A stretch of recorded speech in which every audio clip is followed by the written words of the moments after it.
Speed, skills, accuracy, brilliance. The 2026 WSCC features some of the best, fastest, and most exciting chess you'll see all year. 16 of the world's top women chess players are pitted against each other in a no-holds-barred, single-elimination bracket. World Championships, Speed Chess Championships, it doesn't matter. Zhu Wenjun and Ho Yifan are the pinnacle of the sport.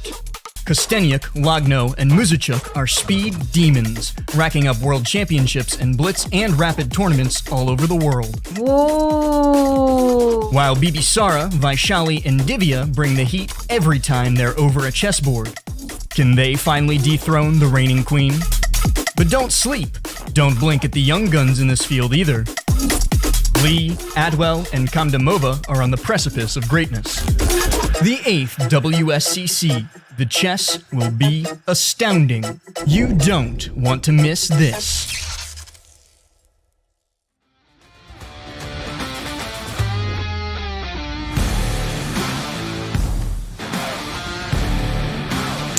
Hello and welcome to the Women's Speed Chess Championship, and we have a bumper day of chess ahead because we have our very last quarterfinal and our very first semi-final lined up.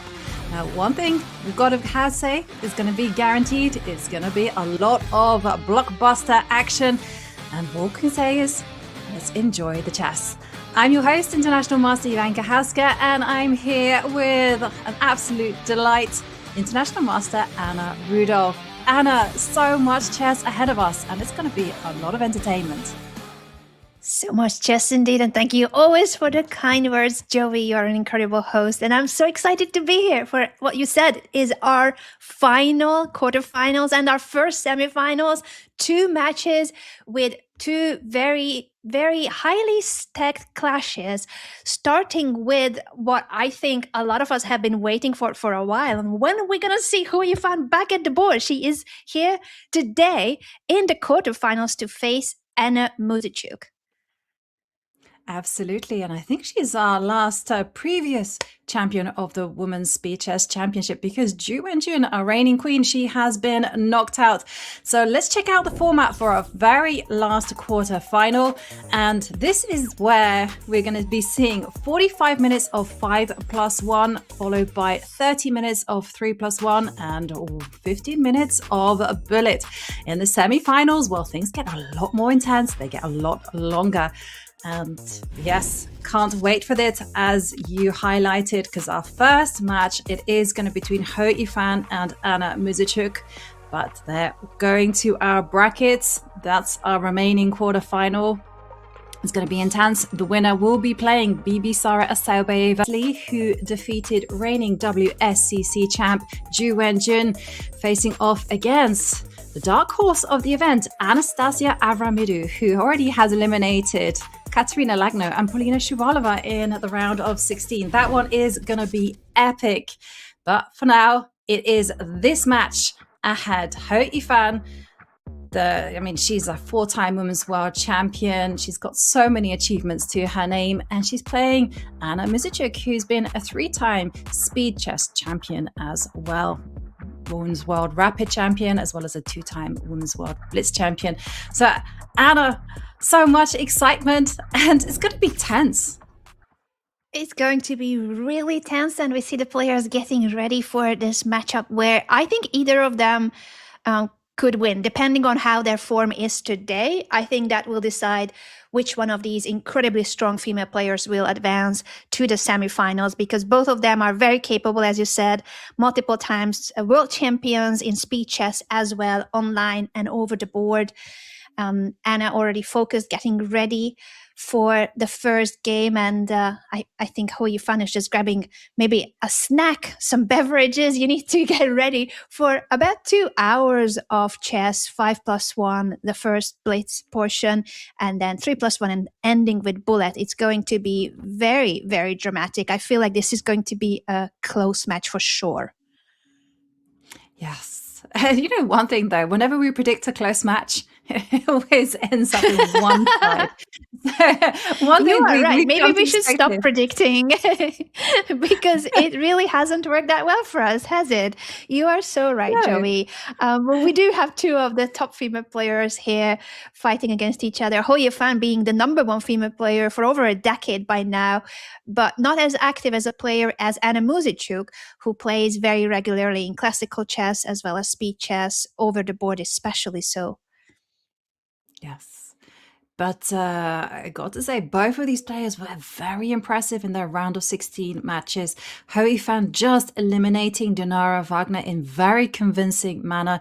We also had Anna Muzychuk do exactly the same to Vaishali in the 3+1 portion. She just steamrolled through with a 5-0 win there. So with both players being so strong in 5+1 and 3+1, we have lift off as the games, they have begun. Ho Yifan playing with the white pieces. She goes for e4, e5, and we're seeing immediate challenge in the center.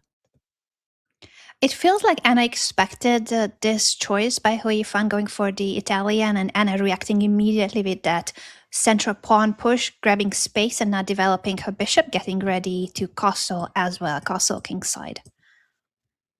It is getting ready to castle kingside, and I'm having a lot of fun, Anna, with the database, but also I can see what chessable courses their players are following. And so far, it's Giri's 1e4 repertoire, also Adiban's repertoire, and many other, including the spicy Italian game. So definitely do check those courses out as we see f6 supporting the pawn in the middle of the board. F6 is what we usually tell our viewers and our students to not touch that pawn, especially with your king still there in the middle of the board. But as you said, this is a very theoretical line, and there's still a handful of games, even for this knight jump, which is not the main move for white, but it also makes sense to want to challenge this knight immediately. It does allow black to double the pawns of white. Maybe that's why this isn't one of the main moves. Usually that's suggested in courses, but I think it's a very practical decision by Ho Yifan, and in a blitz game, I don't see why it wouldn't be the right call, because in fact, the surprise element that this is not the main move is what's making Anna now spend longer and start thinking. Yes, and that this is really instructive, especially in these blitz events. And we're seeing the same from Anna, as she doesn't play the most natural move, bishop to e6, reinforcing the knight. Instead, she chooses to sidestep any potential pins with knight to b6. But it does mean that this diagonal, the a2, g8, is quite sensitive. Bishop to b3, and that would be my natural move. Whether there's anything more, I don't think that is, because one of the things that I'm looking at is once you kind of looked after that bishop on c4, you're going to back it up with knight h4, queen h5 check. This is cheapo chess. And then you have the makings of some nice attack. I love the way you are describing that cheapo attack that also is super powerful, because once this pawn is pushed and the king is still in the middle of the board, you cannot castle. As you said, with that bishop staying alive on the diagonal, black will have to try to castle queenside, but there's still two pieces in the way of castling queenside. How do you organize your pieces to make sure that you can get your king out of harm's way? So yeah, it's I think probably the reason why Ho Yifan started spending longer too after that knight jump. But interesting that instead of dropping the bishop back to b3, she might have been worried about maybe the pawn push or something like, I'm not sure what exactly, but maybe knight a5. Some knight jumps or pawn pushes she was worried about. It feels like because she chooses bishop to b5 instead to pin the knight. Yeah, I completely agree with you. I think she was thinking about knight a5 chasing down the bishop. But there I was calculating whether there are any sacrificing possibilities. Knight takes e5. But that's been there and gone. And now we're seeing something else in progress as the bishop came out to g4. I think this definitely was a must just to prevent any knight h4, knight takes e5 ideas. So the pin is there on the board. And for black, I feel like if black can get castled, then the pin against the knight on f3 is going to be quite unpleasant. I fully agree, yes. And that's a big question, how to deal with. Interesting that we see an immediate pawn push in the center. The computer doesn't fully appreciate this move and in fact criticizes it to some extent, but I feel like it is a very practical decision. Probably the concrete lines are what make the engine think pushing immediately wasn't the best. But I think in a practical term and logically, when your opponent's king is in the middle of the board, you do want to open up the position, and that's what Yifan is aiming for. The problem for her is that there's so many of black pieces looking at that square. Even if the knight on c6 is pinned, the f3 knight is also so pinned, so you can't really capture that pawn back. Maybe she wants Anna to capture this pawn, so she's sacrificing a pawn at the moment to then play knight to e2. But that also leaves your f3 knight without the protection of the queen. So it gets a little bit strange. And whose king will be weaker at the end of the day? Maybe it's white's. Yes, I agree. There's all sorts of moves available, and this bishop takes knight is going to be very annoying. So as black, you have to go into calculation mode, and she chooses to take the pawn on d4. I reckon the engine probably wanted to go bishop takes knight and just be as greedy as possible, but I like this decision. And as you highlighted, you can't play knight to e2 because of the bishop takes knight. So now, having gone forward with d4, I guess you have to continue in the same vein, unless no, you can't play g4. That's a little bit too weird and wonderful. I think it has to be knight e4. I mean, or is the idea bishop takes knight on c6? That probably, you can tell I'm a materialist because I'm always looking at ways to how to win the pawn back immediately. Material. Exactly. I'm looking at that too, Joey. I think that's Yifan's idea, because it feels like knight to e2 because of bishop takes f3 was not the best. Knight e4, she chooses that square for the knight, making sure that she can take back on f3 with the queen. But this means accepting the fact that she has given up a pawn and there is no immediate way of winning it back, unless she wants to do that now by eliminating the knight and then taking on d4. But you are giving up the pair of bishops for it. Yeah. And also, you're potentially ruining the structure. I mean, it's an interesting position because both sides could potentially have very poor pawn structure. So I'm just thinking, after pawn takes bishop, you have queen takes pawn. But this was not the right move. The blue arrow is showing a beautiful move. And Yifan spotted immediately and plays it. Knight sacrifice, double exclamation mark, because now it's the bishop that sees the black bishop. So you're sacrificing your knight, but you are saving your bishop at the same time. Beautiful tactical pattern that must have been missed by Anna. Definitely missed there. And now it's Yifan who has the bishop pair. And what you got to do when you have the bishop pair is basically expand the diagonals of the unopposed bishop. And that's exactly what Yifan. So the bishop can line up onto e4. It can start targeting the h7 pawn. That is a target. And there's no pawns to get in the way. There you see it.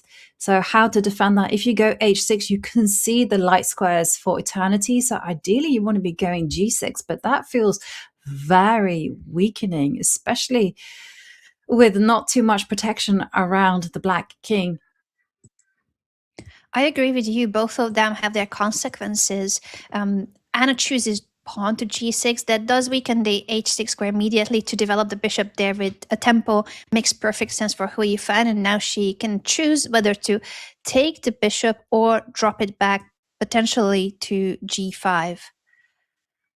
Yeah, and she goes for the trade, and I'm not sure that was the best. I think you would want to be preserving the bishop pair, but a4 awarded as the miss. There was a better move. Perhaps you could give a check, but rook to d8. Okay, but there's nothing stopping the a pawn running up the board. It's going to be a demolition ball as it goes all the way up to a6. Lengthen the diagonal for the bishop on e4. It's such a beautiful idea. I don't know why the computer was giving a question mark to a4. I feel like it's a very natural idea to try to weaken the pawn structure and especially to strengthen even further your bishop. And it looks like rook to d8 wasn't the best reaction to the pawn push, but it's not like it was obvious either what you should be doing. This pawn, in any case, is poisoned. You cannot capture it because of the queen b3 check attacking both your king and the knight at the same time, so you would lose a piece if you were to capture the pawn. And now the pawn is marching further. The rook on d6 is doing a good job protecting the c6 pawn, but after this check, I wonder if Yifan just wants to take on b7. Can you just take on b7 when this is hanging too with a check? Everything is looking scary. It's looking a little bit scary, but I do feel like White has it under control for the time being. But it's a very risky move because basically you're crippling Black's pawn structure on the queen side, but accepting that the risk towards the king. So instead she goes queen takes queen. I can understand that decision when you only have 24 seconds left on the clock. Perhaps queen takes pawn was the more brave choice, shall we say. But okay, queens come off the board, c3, and now I like Black's position as rook is going to double up on the d line. Only move, by the way. Only move, and was played by Anna immediately, and because of that rook move, she has the fa square for her king. Very important because this bishop is killing all the light squares, the rook is cutting the e file, so you needed to create that space for the king. Now with the a rook trade and now capture on c3 as well, we're getting a more simplified endgame. I feel like Yifan still has a bit of an edge because of having a bishop with pawns on both flanks while the position is quite open, but this knight will soon find better squares, and then things get tricky if this knight starts maneuvering to d5, or I was also looking at knight to d7, knight to c5. Suddenly you could start arguing which minor piece is actually better, the knight or the bishop. Yeah, and well, the question is answered there from Yifan. No time. She decides to just go for the low risk approach, which was to trade off the minor pieces. Now the king comes forward.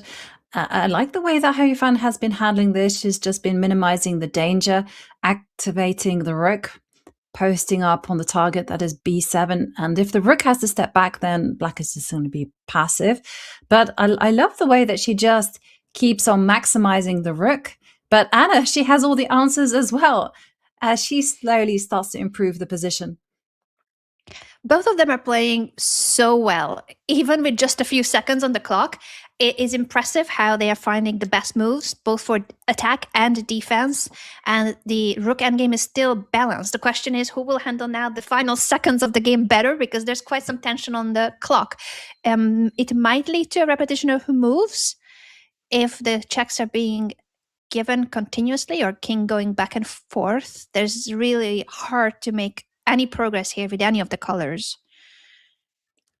And do you notice how Yifan is not repeating the moves at all? Instead, she's just triangulating the king. Now she's launched the f pawn up the board. She wants to ruin the pawn structure. Rook is going to post up to g5, attack both f5 and h5. But now it is Anna who does have, okay, she has an extra pawn now, and now rook takes. And this is going to be fizzling out into a draw. But who has the better of this one? As again, the players just got 3 seconds left on the clock. I know it feels like neither of them want to make a draw, and now Yifan is pushing all the way the pawn to h7, forcing Anna's king back to the 7th rank. It has to stay on the A and B files. And this could be the moment. Oh, no, Yifan is still trying, getting the king to b5 and saying, okay, what do you do next? Because my king was about to approach the rest of your pieces if you were to allow me in. Now it's just 1 pawn each, and they're still fighting. There is a draw off a button that they can use, but they're choosing not to use it, and instead we're seeing a whole lot of moves in the rook. But here we're going to be seeing the repetition, and the very first game, well, it was not without its adventures, and it did finish in a draw. So now it's Anna's turn to play with the white pieces, and she goes to c3 Sicilian, which is something that she tried to great effect in her match against Vaishali. She did, and I think it makes sense that she is using that preparation also in her match against Yifan and using it against the Sicilian defense. I think it was a very fair draw. The first result, they fought so well, and even in the heat of the time scramble with just a few seconds left on the clock, it was impressive, I think, the quality of the moves and how they played near perfect chess throughout the entire Blitz game with not much time on the clock. So very, very much a close start, and that's what we expected for the match. But who will score the first win? And can it be from already game 2, or will it be just really hard for both of them to break through? Is, I think, a question for this match. It is definitely going to be a big issue. Bishop comes out to e3. The knight develops to f6. Development is key, especially when you're playing in the blitz. And I'm checking out the databases, and it's saying that white's main move is to recapture that pawn on d4 with the pawn. And you can capture with a bishop, but that's only if you want some adventure. Otherwise, play simple, capture, and now the position is open, so you have to start putting the pressure. And because of this weakness on d4, white now has to play very, very actively in order to offset this structural problem. Because in the long term, if black starts trading off the minor pieces, black is the one that is going to be better or just have the easier game because they have a target. That's the weak pawn in the middle. Absolutely. So we will see Anna trying to play for the initiative, trying to play very active. Now the question first for Yifan is where to place the queen. Queen to a5 would be an option. Queen going back all the way to d8 is another one. And now h3, Anna chooses to prevent the bishop coming to g4 and then develop her bishop and castle. It's very logical the way both of them are handling this position. And knight a5, I like this move because it challenges the bishop immediately and asking a question, are you trying to keep the bishop on the board? And if so, you have to gonna retreat to d3 or e2, giving this diagonal to the bishop of black. Yeah, and I gotta say, I love the way that Yifan has been playing. She's got like the perfect pawn structure to deal with the isolated queen's pawn because it's fianchettoed and the black king is safe as houses. There's a square on c4 that the knight on a5 would be very happy to jump into. And as you've highlighted, the rook is going to come to c8 and there's just a lot of half open lines to just exert pressure.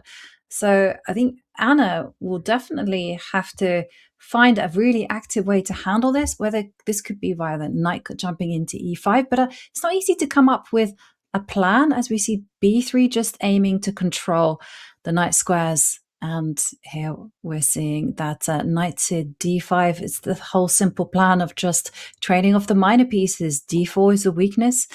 And do you think we'll see knight takes bishop, or is there something better? Maybe like I want kind of h6 and f5 or some funky kind of move like that.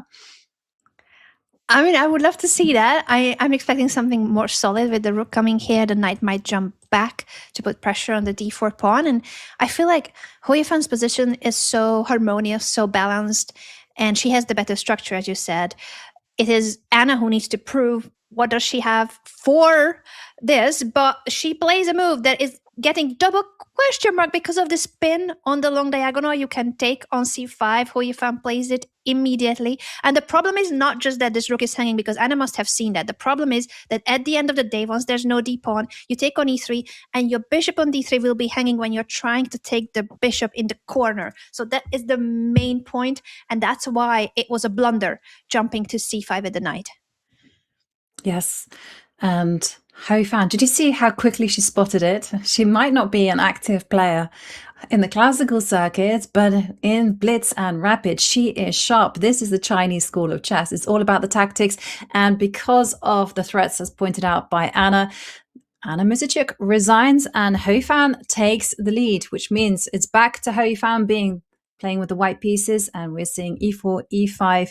And again, will we see a repetition of the first game, or has Yifan prepared something a little bit different? That's a great question. And now that she has taken the lead, I'm sure that that was quite something for Anna to try to forget immediately, because that was a big blunder and it was still at an early stage of the game. It's a kind of mistake that they would normally not make, that kind of a miss with the tactical patterns. But we do see a similar opening approach now, Yifan with the white pieces, except she chooses the bishop to be fianchettoed instead of placing it on c4 as it is in the Italian. But she does allow a similar approach by Anna to push the d5 pawn, gain space in the center, open up the d5. So some similarities and some differences. So far, I think it is a successful opening approach by Anna. She's getting very comfortable positions with the black pieces, but it's this previous game where she blundered that will sting for now in the match, because that was in a very unfortunate situation. Yeah, and actually, I would say that she perhaps needs to shake up her opening with the white pieces because she didn't get an advantage. She didn't get any pressure. In fact, black was the one that was slightly better, did have all of the play, and a natural blunder did result because of that. So now we're seeing here Anna has a very comfortable position. The next move is going to be f5, just grabbing the space. So Hou Yifan has to just take a decision now. How is she going to handle this? I mean, does she have time just to make a developing move such as bishop to g5? She plays queen to e1. Gets in the way of the rook. Not necessarily a fan of this move. And then the big question is, like, do you just go rook e8 or do you carry on with the plan of going f5 and saying, let me just get active with the space and the pieces? I really like your f5. I think it's in the nature of the position, and the pawn on e5 is guarded by both the knight and the bishop. So I feel like Anna will be considering going active here because queen e1, as you said, is not optimal for white.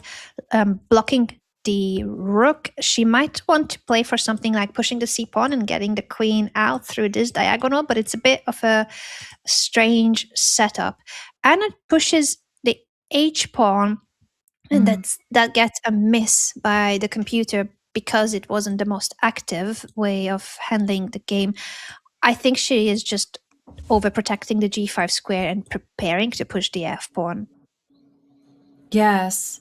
But immediately I started thinking, well, what is the point behind queen e1? And it's obviously to get out of the pin and you can move the knight. So the knight, I'm not going to advocate putting on h2, but I was thinking instinctively putting the knight on h4 and then jumping in with a knight to f5 and g4 and have your fun. Okay, and this is exactly what Hou Yifan does. This is given as a good move. Okay. It's always nice when you suggest something a bit weird and the computer enjoys it and approves. Knight to h4 and how to handle this, because f5, I was worried about like ideas of rook takes b7, just or bishop takes knight and all things opening up. Yeah, now after the knight jump, I think that is a big issue for Anna, that she has to keep an eye out for those sacrifices because of the diagonal opening up fully for the white bishop. And rook takes b7 to then take the knight on c6 would be sometimes an exchange sacrifice to consider. And this pressure in general, that's why she plays queen to d7 to overprotect the knight. But now g4, and the knight captures the bishop. So pair of bishops for Hou Yifan, and also a more weakened pawn structure now around the black king. She's immediately trying to exploit it by placing the queen in the middle of the board. And the blue arrow says the only way to hold on to the pawn is king h7, which is not the easiest moves to be played, to put your king into the pin. No, it wasn't an easy move at all. And I can understand why she chose g5.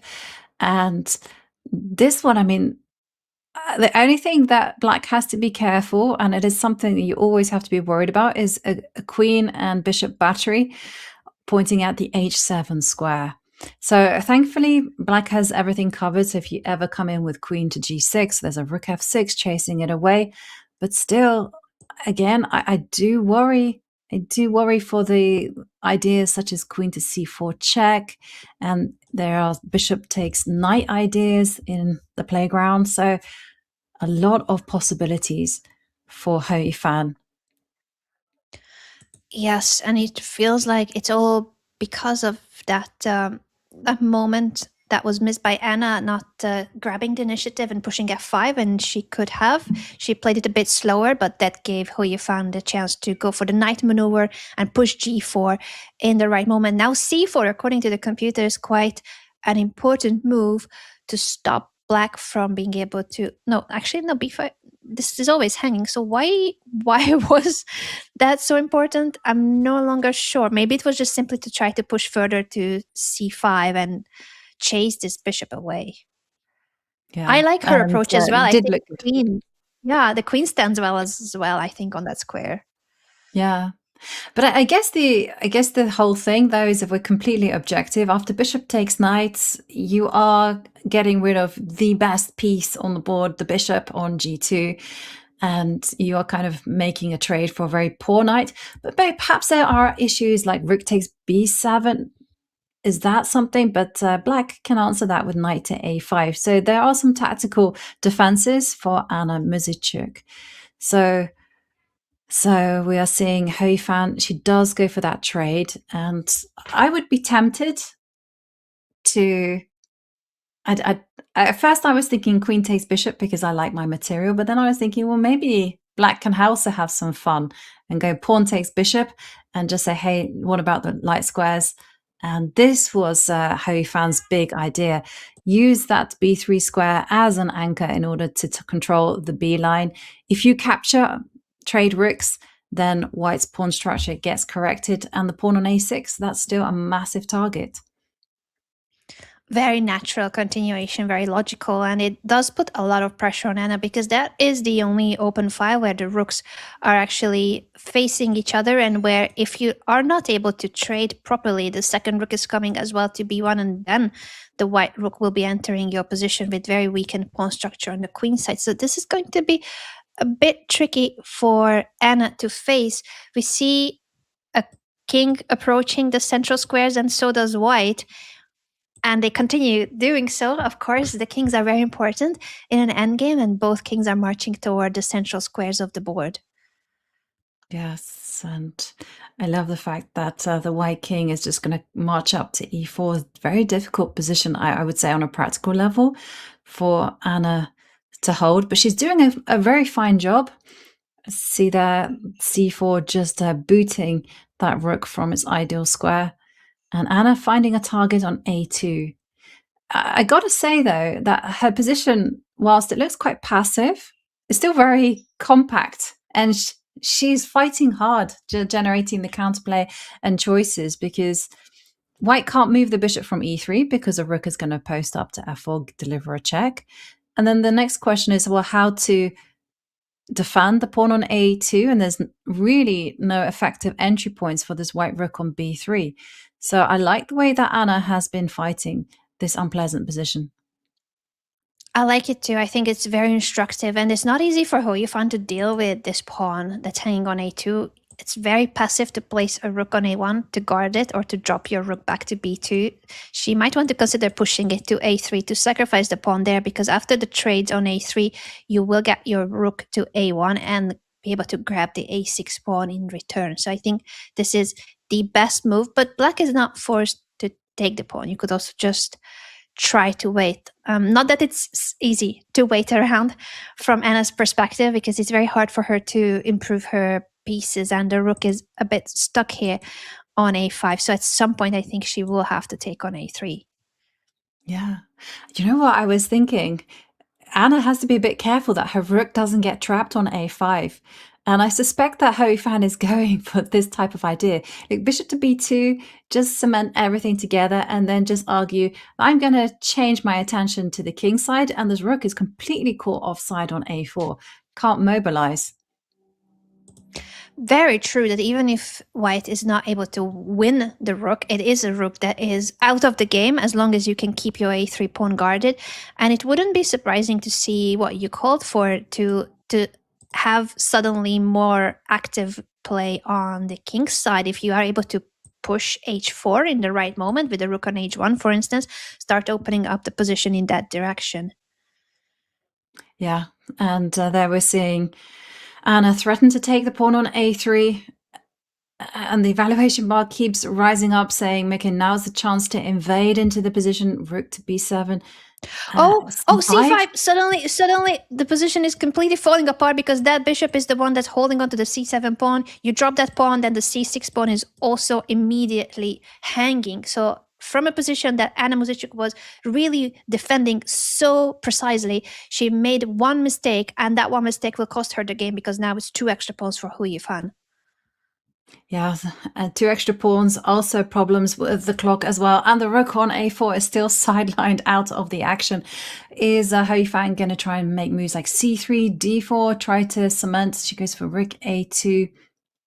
And rook a5. But this is also super nice as well. Now rook is going to infiltrate c6. Oh yeah.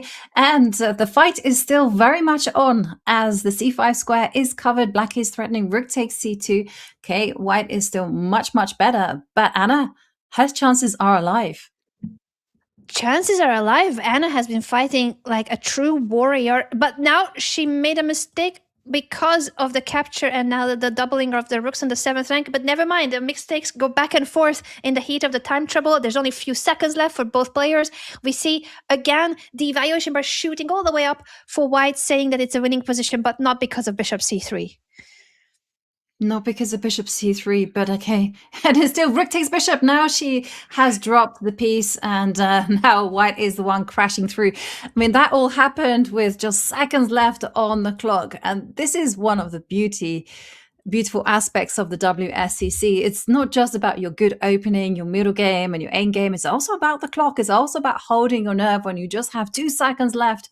And we see Yifan go for this g6 set up. And are we going to be seeing a different approach? Yes, the pawn advances to e5. I think for Anna, she has defended so well in that game as well, but with just a second left on the clock, it's hard to keep being under that much pressure, and that's the reason why she eventually ended up making a blunder and collapsing in that endgame.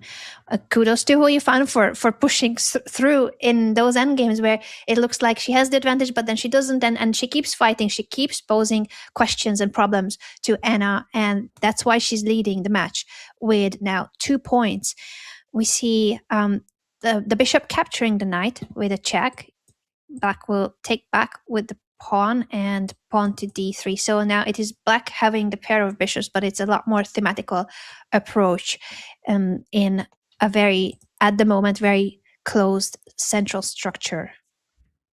Yeah, and I was just looking at the recommended move, and that was actually to castle instead of going d3.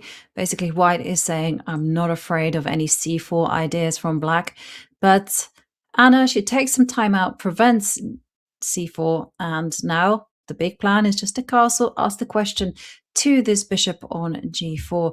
And I wonder whether black is the one who can also start asking the questions of this pawn on e5.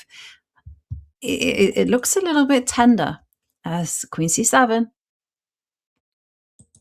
It does look tender, and that move immediately is pointing at that is tender. The bishop can also come to g7 to continue attacking that pawn. So we see Anna jumping at to d2 to develop the knight, but after bishop to g7, you eventually need to answer the question, how do you protect the pawn? And queen to e2 or pawn to d4 are the only 2 ways I feel that white has in order to continue holding on to the central pawn. Yeah, and I like the way that Yifan is dealing with it. What she wants to do is she wants to develop the knight to h6. You don't worry about this bishop on g4. When it's kicked away, you can step back with the bishop. You can also just trade it off and just argue. The knights are going to be the more relevant piece in this particular closed position. But f6, Yifan, she's not a positional player. She's more all about the direct attack. And I like this one. Why not strike whilst the white pieces are not ready? And beautiful control in the center. How to fight against this one as white?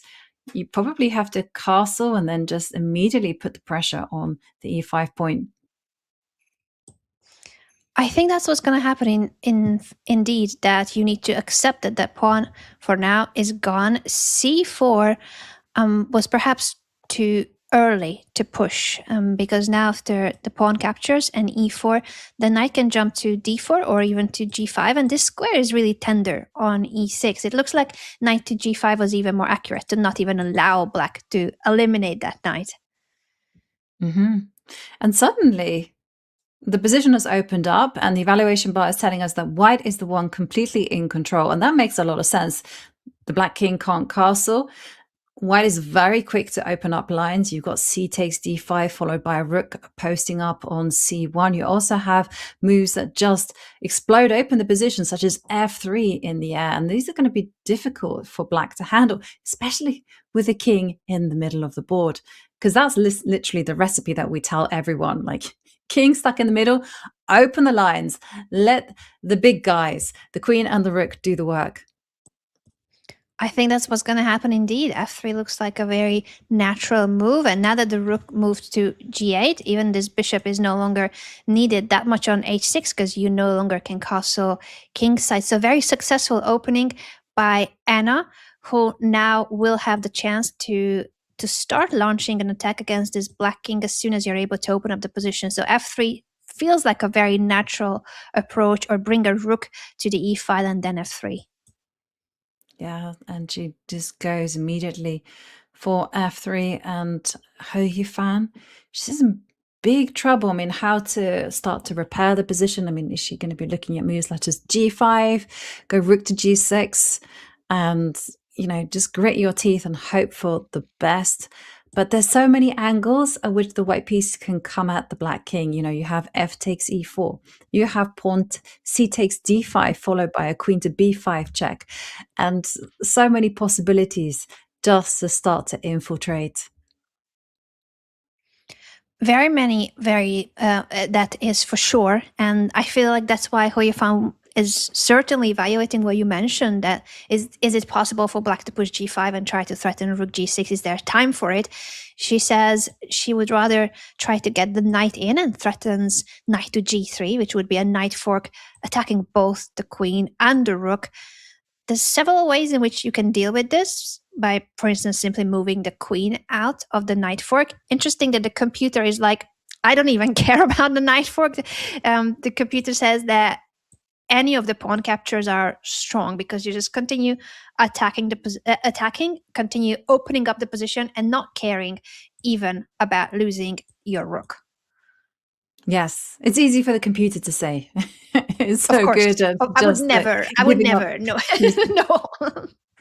I was actually thinking about f takes e4, but as a player, I think I would probably sidestep any potential problems, especially when you just have 2 minutes on the clock. You know, I just kind of want to keep things a little bit safe, but instinctively, f takes e4 is for sure an idea that Anna is calculating, because it sure looks very tempting to hunt down the king immediately. But she doesn't have to rush it. She does not have to rush it, you're right. And with the she's calculating it very precisely and takes on d5, which was the best move in the position. And now continuing with the pawn captures, as the blue arrow is showing, is giving white quite a significant advantage, even with the fact that black is about to win an exchange, about to win a rook for the knight. Will she sacrifice the rook is the question here, or is she going to sidestep? Because sidestepping makes so much sense too. You don't sacrifice the rook and you're threatening to take, and once you take, your queen and rook are already lined up and ready to enter black's position. Yeah, that looks mega tempting as well, and no risk involved. But she does go queen to e3. There is no coordination on the f line, but there's still a whole lot of pressure against the e pawn. So that's why Ho Yifan just decides to jump in with the knight, attack the rook, and comes in with the queen.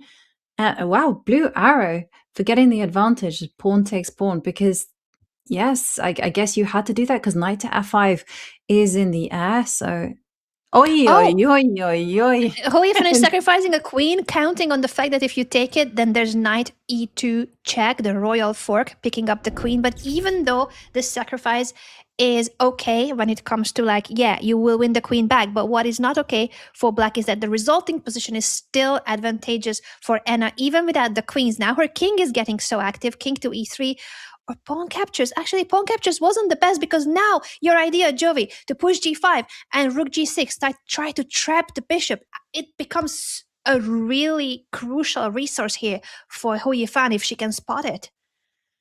Wow. And that was something that I was pounding the table for in the middle game, and now it's really deadly, actually, in the endgame g5. That's going to be a bolt from the blue, and sure enough, it's the move played, and it's making Anna think. She's going to be super careful, because knight can come to f5, rook can come to g6, the king can't step up to e3, and so this is why she has to give up some material just to free that bishop. But okay, I gotta say, I do feel that white has a slightly easier position because the rook can invade on c7. Yes, it is still the case that white's pieces are so active that regardless of having to give up a pawn, these are doubled pawns, and black's structure is very weak. Rook to g6 makes perfect sense to chase the bishop away. I'm expecting the bishop to drop back to f4 or to e3, and Yifan is definitely out of the most troublesome part of the game. It was a really significant advantage for white, but now she's back in the game. And because of having won that pawn, it's also that the g file has opened up for her rook. The knight has some targets. It could go back to f5. And even just the fact that it's threatening to trade the bishop is something to deal with for Anna. Knight to b5 and knight to d6 makes perfect sense as well, and heading toward the central squares. And this is the move that Anna is banking on in order to get the winning advantage. She's saying, hey, those 2 pawns, they are going to be a long-term problem for you, especially once they start marching up the board. And somehow or other, the position is equal. I don't know why, because to my eyes, it looks like white is almost winning. But black does have a resource, but it's going to be very difficult. Yifan just 45 seconds left on the clock, and it's ticking down. Yeah, giving a check. Maybe she just has to keep on harassing that g-pawn. That's going to be the source of the counterplay. But throws in a check. King moves, just dodges a check on d5.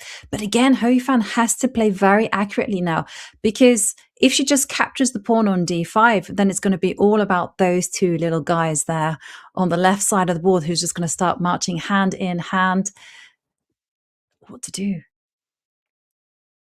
Where to place the rook is a big question here. You can go to e2 or e1. e2 makes perfect sense to target the g2 pawn. And if you get to capture that pawn, you also have a very, very strong pass pawn. And after knight c2, the bishop is hanging again. So suddenly, Yifan also has her dangerous pass pawn. Yes, Anna has 2, but they're less advanced as the h pawn, which is only 2 squares away from promotion. You got to be very careful about that pawn. I know, it's getting tense as well, because how is white going to keep an eye on the h-pawn as well as the king is just controlling all of those crucial squares on the h-line? So the black king is in check, so has to move. Where is it going to go? If it goes to f7, rook to h6, and the players just repeating the position there. But for Anna, that was a golden opportunity. And she'll be kicking herself for that one as the game ends in a draw.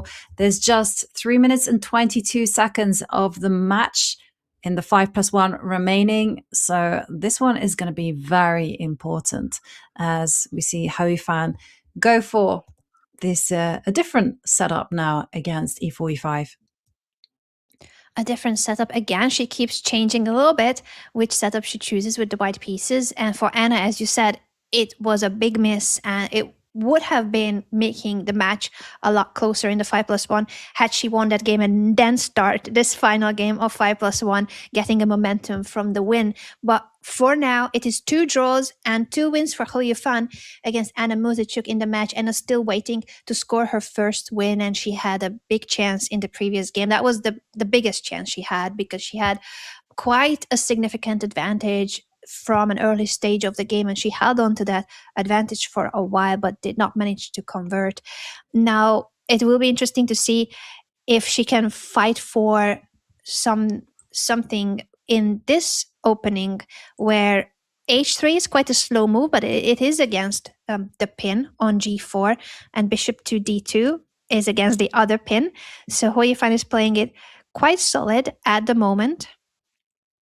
Yeah, she's playing very solid, and Anna is just also playing carefully, just going for this knight jump. She didn't go d5. She could have done that on earlier possibilities, and now she's just trading off the knights, offering up a trade of bishops, and white says no thank you, because you don't want to be opening up the f line, ready and primed to start an attack against the f2 point.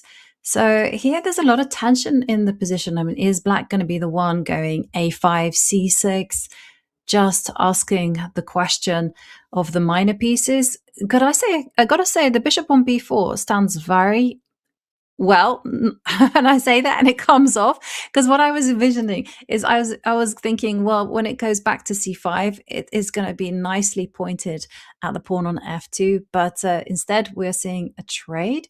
So got ideas perhaps of going bishop takes bishop and keeping the position closed. It is at the moment very closed, and these bishops will at some point be traded, it feels like. Question for white was whether to castle king side or queen side, but Yifan says, I'm not castling at the moment. I'm just going to start expanding on the king side, kind of signaling that she doesn't want to castle on that flank, I feel.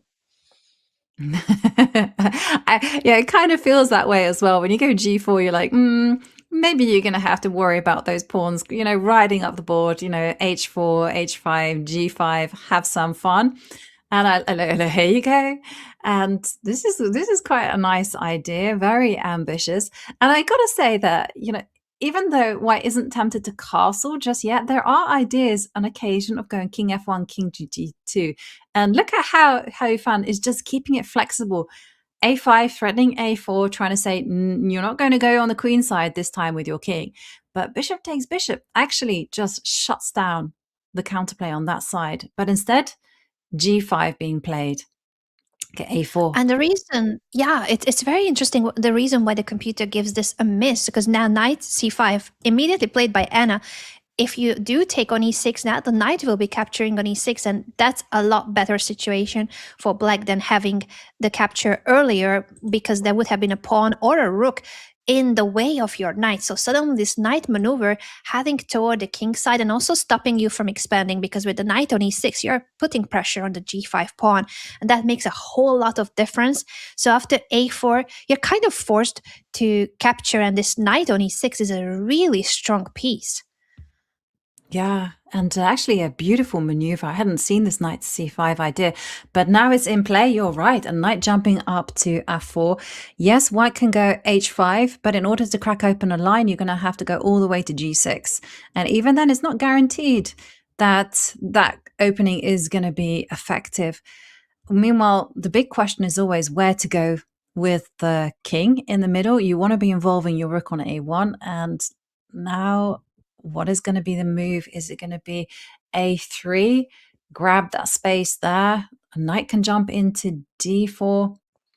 And that's a really powerful move, Jovi. Knight to d4, threatening the knight fork, and you couldn't castle because that would have landed this beautiful win of the queen on g3. So knight to d4 was an incredibly strong move. It was missed by Anna. She plays another logical move, pushing the pawn to d5. You want to open up the position when your opponent's king is still in the middle of the board, but knight to d4 was a beast of a move.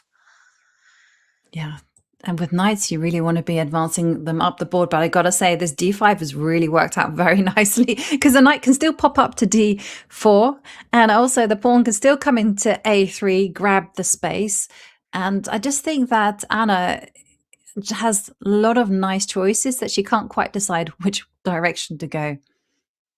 And now she plays knight to d4. Same thing. If white were to castle to protect the c2 pawn and step out of the knight fork, it would land a much stronger knight fork with the king on c1. You pick up the queen on g3. So rook to c1 was one of the moves that, unfortunately for Yifan, she had to settle for. She no longer can castle on that flank. She's trying to push the pawn and chase this knight away next move, possibly. Yeah, I think you can't live with that knight there on d4. It has to be chased back. That's definitely the plan. And Anna just planning a queen to b4. That's a sneaky move. And c3 does make an appearance, covering all the bases. But now I feel like white is surviving the worst of it. Maybe king f1. Okay, no king f1, just castle. And the knight on d6 does have an impressive circuit. As white, I would perhaps be tempted to go bishop to c5 and get rid of it, but I don't think that that's going to be played. Yeah, I don't think so either. The queen is protecting the pawn, and queen e6 is such a natural move, continuing to put pressure on white. The a2 pawn is hanging, the knight can come to c4, and suddenly, since you were forced to put your king on the side where you were pushing your pawns, it is the white king that's really vulnerable. Yeah, and I love this move that Anna's just played, queen to e6. Let's maximize the queen, target the a2 pawn, and everything is just working out beautifully. And you feel that this pawn on e4 is also a target, as well as the knight just jumps into the position What is the next step? Is it just now to double up on the D line? Anna's just got 1 minute and 10 seconds, but her position is very, very promising. It is so promising indeed, but I think she's maybe here struggling a little bit for choice. How do you keep making progress? Do you push the pawn to a3 to try to open up the file for your rook? Do you bring that rook elsewhere, like to the d file? Very logical as well, but then you're giving up on the pawn push idea, and that means that it's now Hu Yifan who's pushing b3, chasing the knight away. We see a trade on e3, leading to a heavy piece endgame. This b3 pawn is hanging, so that was the whole point. At the end of the day, that pawn was hanging, but also things are happening here on the king side. There were so many choices for Anna to choose. Which pawn do you want to win? She ends up picking up the e4 pawn. Yes. And well, okay, I think you can forget the evaluation bar, which suddenly is saying that white is okay. Because on a practical level, I'm going to say that it's going to be very difficult for white to hold this one. Okay, but first things first, there's an attack against e5. And now I'm investigating this position a little bit more. I'm realizing that actually it's going to be very difficult to hold on to that pawn. You can't go f6 because pawn takes pawn, queen takes pawn. Still, white is not over the worst because the king is very vulnerable. But with that, there's some trades happening, and suddenly white is a step closer to holding this. Definitely a step closer, and this being the final game in the 5+1, since the time has run out, it's crucial, I think, for Hu Yifan to hold this game, keep her 2-point advantage. And again, Anna had a really good position and the advantage, but Hu Yifan has been defending so tenaciously and finding some resources that maybe were missed by Anna. Now, after the trade on e5, I'm expecting actually, I thought we were going to see queen takes to try to get to a rook endgame, but she paused for a moment whether to take with the rook or the queen. So queen takes e4, offering a rook endgame. Yeah, and I was going to say that you couldn't get greedy as black and take the pawn on h4 because there would be some checks on e6. And now in the rook and pawn endgame, everything is even Stevens. So white is going to mobilize the rook in order to defend and then go b4, b5, try to maximize that rook and initiate a whole load of trades. So white is very comfortable, and Anna's going to be kicking herself a little bit because another golden opportunity has passed her by. Oh, it seems it's a mistake to trade for a king and pawn endgame because the black king is so much more active and he's ready to get into your position. So it is a bit of a zugzwang, not even a bit, very much a zugzwang for Hu Yifan's king, that has to stop the black king, but you're going to run out of moves and eventually you're going to have to sidestep and let the black king in. Oh, wow. And Hu Yifan, she had all the time in the world and she goes for the king and pawn endgame. She just didn't calculate that one through. And yet you're right. If the white king moves towards the center, the king is going to infiltrate on the right. If the white king steps to the right, the king just moves to the center and is going to pick up the pawns. Either way, this is game over for white. Black is the one who's going to be winning any races. It's going to be all about the h-pawn. Harry is going to decide everything. Harry's deciding the game, and I think even though the rook endgame, with that rook trade offer, that was a blunder by Hu Yifan, but before that, even earlier in the game, I think Anna had so much pressure on Hu Yifan. It's normal that at some point you make a blunder yourself too, when the last two games have really been Anna pushing so much and getting the advantage in both games. I think it's very natural that at some point you collapse after so much defending and after having to be facing this kind of pressure. It's still game on because white was trying to also get the pass pawn, but you are not in time. First win for Anna Muzychuk, and that means that the gap has been narrowed to a 1-point lead for Hu Yifan. 1 point lead for Hu Yifan. And the games, they were very tense. I would say that Anna was definitely the better of the two in those last two games. She was the one pressing. She was the one who had a very good position. And Hu Yifan was there on the brink. And yes, there was a big blunder by Hu Yifan there. But like you mentioned earlier on, she had been tested and tested until she eventually cracked. But wow, what a start it's been already to this last quarterfinal. It has been incredible. Every game has been just a lot of back and forth. We started with a draw in game one, but it feels like that draw was so far away because we get a lot of decisive results. And even in endgames like this game that we have just witnessed, a rook endgame that the computer says it's equal, and then we go into a king and pawn game that's no longer equal because every single moment is so critical. And in the heat of the time pressure, mistakes like that happen after the game has been just a lot of tense moments throughout the opening and the middle game as well. I feel like the 3+1 will only produce even more of these really exciting moments for us. Exactly. I mean, it's already been entertainment, and this is just beginning. And you know what? Twitch is better with a subscription to Chess.com. Your sub unlocks exclusive emotes made just for the Women's World Championship, entertaining content during breaks, plus an ad-free experience on Chess.com. So use !subscribe in chat to level up. And on that note, we are going to be back with 3+1 right after this break.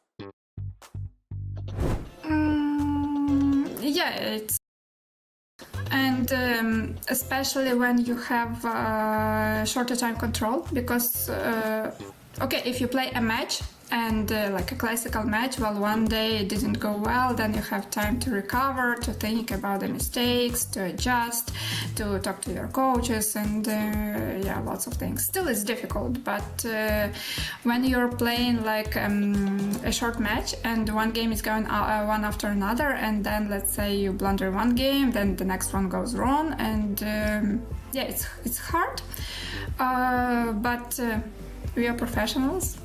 And we know how to handle it. Sometimes it still doesn't work, but okay, everybody's trying to change, to do something that will help to break this bad streak.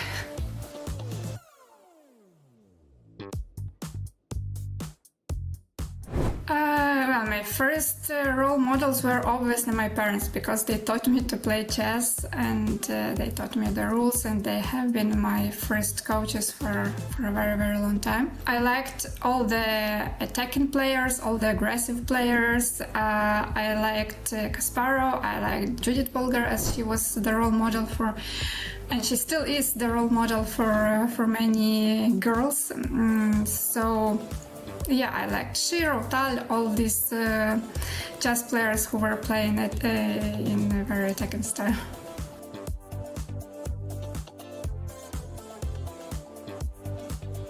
Anna, you're doing a great job. Just don't give up. Believe in yourself. Everything will be fine, and you will be a great player.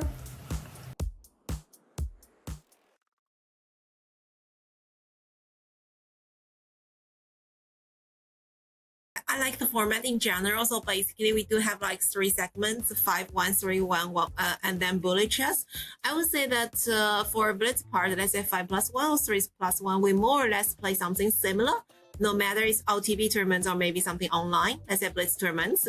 But bullet chess is something that before I started to participate speed chess, I've never played before. So I would say that this is probably one of the most exciting and interesting part to me, and that somehow makes me quite excited and expected for every year speed chess. Yeah, but already for almost a decade, more or less, I think. At least a couple of years, right?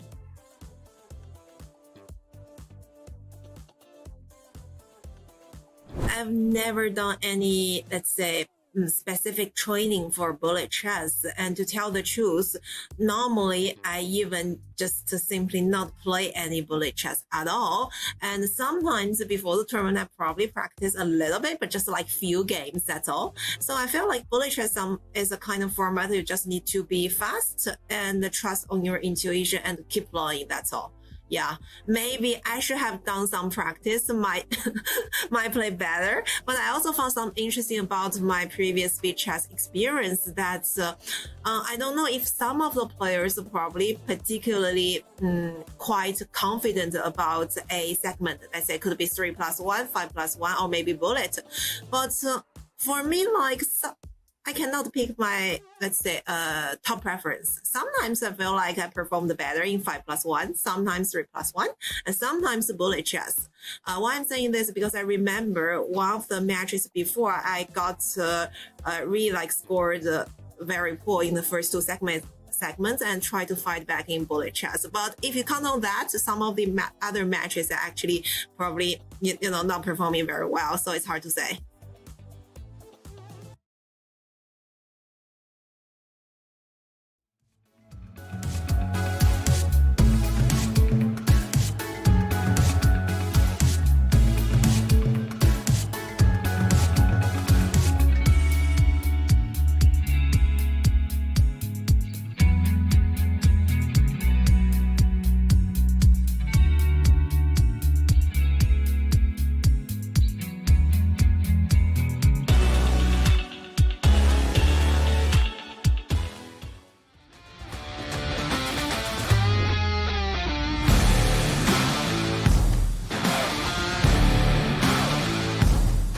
And we are back, and with everything to play for as we enter half an hour of a 3+1. Just 1 point separating our two candidates, Yifan and Anna Muzychuk.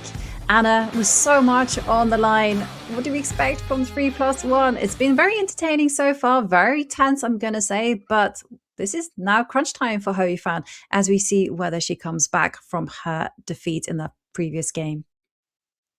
It's very much crunch time, and the last two games, in fact, were going in the way of Anna Muzychuk. We had a 2-point lead for Yifan earlier in the match, and now it's still a 1-point lead. But the story of the last two games was Anna Muzychuk putting a lot of pressure on the world number one. So Yifan definitely will try to fight back. She really has had absolutely stunning games as well. Both of them are playing at such high accuracy and such high quality.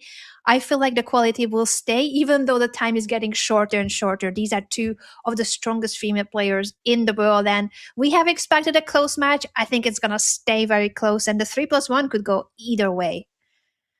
Yeah, and again, in their round of 16s, Yifan was just absolutely dominant in her match against Dinara Wagner, and Anna Muzychuk, she perhaps surprised a few people when she just completely demolished Vaishali in the 3+1 5-0, and the games have begun. We do have liftoff as we see a change from Anna. No more C3 Sicilian. It's going to be a Maroczy bind pawn formation as we see D6. So White is playing for full control, wants to strengthen the strongholds that are C4 and E4.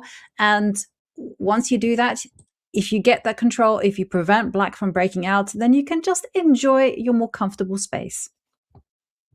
That's exactly what Anna is going for, and switching from the Alapin to this very thematic structure that you mentioned, the Maroczy bind, pushing F3 at an early stage without any bishop development. That bishop will have, the dark square bishop will have a nice home on E3. We see a trade on D4 and moves coming in quickly. The queen is stepping out of a discovered attack. So White's development at the moment is a bit slowed down on the king side, but next moves should be to develop the bishop and castle. And as I'm saying that, I see Yifan going for A5, and I'm like, I don't know, should we do something about this pawn, or are we allowing it to just go all the way up? Because if it gets to A3, it's quite unpleasant that the diagonal of the bishop will be opening up. So knight A4 is Anna's choice to stop the pawn and also bank on the fact that the pawn push weakened the B6 square. Yes, every move has a consequence, and you do leave behind the cover over B6. And this was the main move. And now Black usually in return also takes a step time out to defend the square on B6, but knight to D7, that's another idea, just to ignore it completely, go bishop to E6. So which one will Yifan go for? I suspect with Yifan's style, she'll just go bishop E6. and just go, yeah, let me maximize the development first, and then later go knight to d7. If she goes knight to d7, commentators curse. Commentators curse for sure, because I was pretty sure about bishop b6 myself. She says, no, I'm holding on to that b6 square just in case, and I don't mind that my bishop is stuck. But this does make the development for black a lot harder to accomplish, because you are in the way of your bishop, and the other way out for the bishop to develop would be by pushing the b pawn, which she might want to do. It's just that that pawn on b6 is a bit tender. Yeah, and this is why we're seeing b6. White is going to complete development. Black is also going to be completing development b3. And again, white can have the time, the luxury to just reinforce the stronghold e4 and c4. The whole point is you got to cover the b5 break, you got to cover the f5 break, you got to cover the d5 break. And I really meant it when I said enjoy the space, because the knight is going to move from c3. And then what you want to be doing is castles. You maybe want to move the queen out of the way, double on the D line. Eventually, you're going to go knight to D5 and keep control in the center. And then you can enjoy having the possibility to maneuver your pieces. I think that's exactly what we're going to see. Anna castling now or jumping to the center squares with the knight. But I would also say that the way she's doing it is very practical. She's keeping both options in the air, whether you jump to d5 or b5. And when you jump, she chooses now to play knight to d5. If you would have captured, then that gives the pair of bishops to white and also changes the pawn structure if Anna chooses to capture with either of the pawns. Now, queen to b7. This trade is always in the air, but again, it will lead to the situation where most likely Anna wants to take with the e-pawn, change the pawn structure so that the e-file opens up for her rook, and there will be a target on e7. The bishop will be traded now on d4, so the dark-squared bishops are coming off of the board, but the queen will find a really nice spot in the center because of this bishop trade. Yeah, this is an interesting decision. One thing you've got to be very careful with is that you don't leave yourself in a situation where white has a bad bishop and black has a good knight. So if you can just visualize, the bishops, dark square bishops trading, then followed by bishop takes knight on d5. And if somehow or other you're able to post up a knight on the d4, this bishop on e2 is jammed in by its own pawns. So that's something that you do have to be careful about when you play this structure. So this is why Ho Yifan is thinking, can she manage to orchestrate some kind of bishop takes bishop? And if queen takes, maybe there's some even e5 ideas in the air. And only then, okay, she goes for the bishop takes knight directly. And here, white is a very interesting game because white has a bad piece on e2. But then the plan is just to target that pawn on e7. So here it comes. And en passant, of course, is forced, so Anna knows it and captures on e6. But this means that there's no longer that kind of space grabbing in the center. It is still now the question about the pawn structure of black with the d6 pawn suddenly on a semi-open file. That is a tender spot in black's camp, but that's the only weakness that is a bit of an issue. Black's pieces are so active that you are holding on to both the b6 pawn and the d6 pawn, and the knight maneuvers are, I think, especially a move like knight to f4 in the right moment. I feel like Ho Yifan is definitely out of immediate danger. Anna's position looked very promising, but now more trades are coming. Yes, and very important there that Anna doesn't trade off queens, doesn't allow black a post on d4, and instead comes up with the rook. And you see just Ho Yifan just playing with 13 seconds on the clock. And we're seeing bishop perhaps posting up to h3, start pressuring the knight on e6. I like the way that Anna's been handling this position. She's got a target on d6. She's now got to get her bishop mobilized. She goes for pressuring the weak point. And still, I feel it's unpleasant for Ho Yifan to handle, but she's doing an amazing job. Also saying she's active too. She's doing a fantastic job with now the trades on e6 and the second rook appearing on e6, guarding the d6 pawn. Yeah, rook e5, offering a second rook trade. And suddenly it feels like black can take the lead because of knight d7, chasing the queen away, opening up at the same time the c file and the c5 square as well for the black queen, knight coming to e5, threatening a knight fork. It is Yifan who has taken the initiative in this endgame, and it starts putting a lot of pressure on Anna, grabbing the d5 pawn. It is for the price of the b6 pawn, but look how active black's pieces are, and there's going to be so many tactical patterns thanks to the knight as well and the pins. Yes, and there's still some danger here for black because the queen is able to come a up. king But and we're pawn going to endgame go again. king pawn endgame. A king and pawn endgame, and should be winning for black with the material being what it is, and also f5 was not the right move though. You needed that square for the king and not the pawn, and now white is winning suddenly. What an incredible turnaround of events in a king and pawn endgame, going from winning to losing. Yeah, it's just about those instincts. And this is the whole point, with that win of that pawn, now the white king is the one going to snake its way in. And now it's taking up the g pawn. And here is all about the h pawn. And that g pawn can be stopped. Queen to g1. King can throw in some checks. And it was just panic. It was just all about the clock just ticking down. Yifan so close to getting her 2-point advantage, and now it is even Stevens as Anna Muzychuk wins. Incredible. What a turnaround of events from a losing king and pawn endgame to a winning king and pawn endgame. Anna Muzychuk ties the score, and there's still 21 minutes left of the 3+1 portion. And the last games, even though they were roller coasters, but it has gone in the way of Anna Muzychuk. So now for Yifan, it really is like a moment of like try to stop the tendency, because the results are not going her way in the last couple of games already. And that last game that Yifan lost, there's a danger that she could be tilted, right? Because she doesn't have any time to recover. She's got to be playing another game.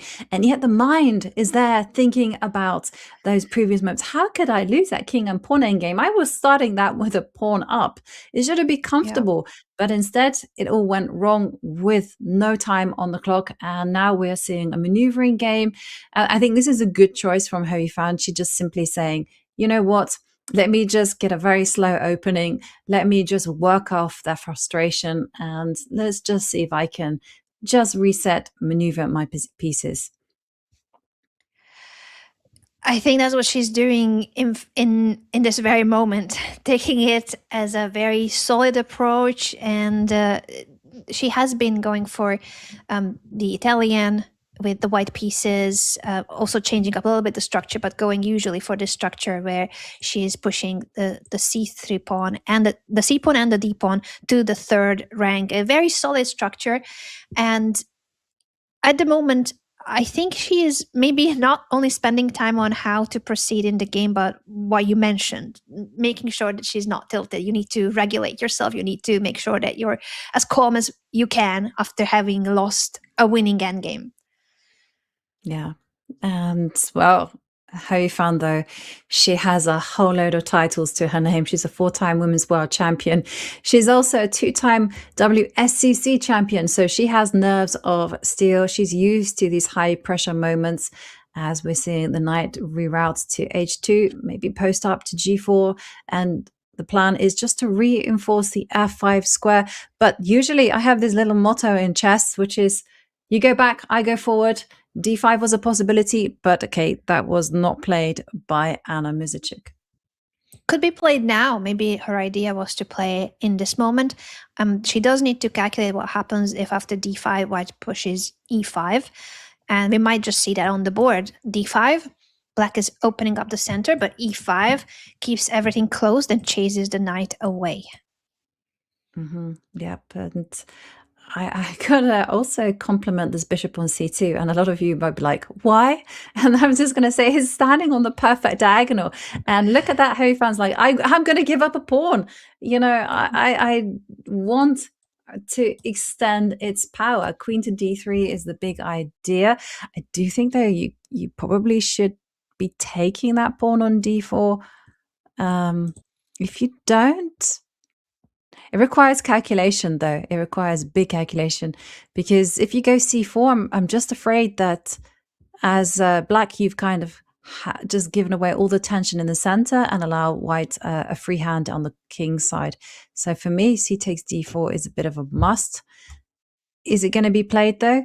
Yes, it has. Anna has played it, and Hu Yifan takes back immediately, which apparently is a mistake. It allows knight takes d4, knight fork, attacking both the queen and the bishop, so you are not in time of setting this up. She wanted to go for this idea to take and then the check, but the knight jumps back to f5, blocking, and therefore you are not winning the piece. And there is no way of exploiting the pin because your knight is in the way of pushing g4. Yeah. Then suddenly it all makes sense for black. And the knight on h2 doesn't make any sense whatsoever. But still, there's still a lot of play left in the position. So maybe we're going to see knight to g4. In comes the knight. Big threat of bishop takes h6. Spotted by Anna. And now we are going to be seeing more moves from Hu Yifan. I mean, how to keep posing the practical problems. Perhaps rook a to d1. Involve that rook that's not gone in. But this is also an interesting idea. Maybe knight to f6 will make an appearance. It's definitely on the cards. Both knights are heading in that direction. I don't know if it's a good move or not, but it's something that Anna needs to consider. And with only a minute on the clock for both players in a blitz game with 1 second increment, I think those moves, they might haunt you. Even just the fact that it's an option, whether a good or bad one, but you have to calculate it. You always have to take it into account. So Anna will probably try to make moves in a way that it's not getting herself into any troubles on the king side. She gives a check with queen a7. Maybe she wants to trade queens. Queen d4 was an option for her. Instead, she chooses knight h4, threatening checkmate on g2. Yeah, definitely got plans. Sorry, what am I saying? I'm like, oh my god, my diagonal, my vision. It's there, Jovi. I'm seeing those too. This happens. They might see it too, but for me, that was like, oh my gosh. No, but it's literally in the air. There's bishop takes knight ideas followed by queen to f2. So Anna, it's something that is definitely going to be worrying Hu Yifan. And there we see, look, she takes a step to stop that queen from posting up. And I'm sure it's going to snake its way to g5 as well.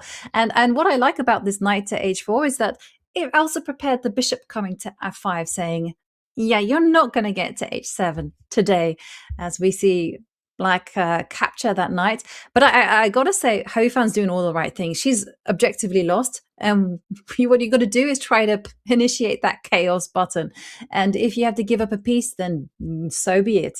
But there's a real danger that if Anna handles this one correctly and accurately, that Hu Yifan is going to be the one trailing in this match for the first time.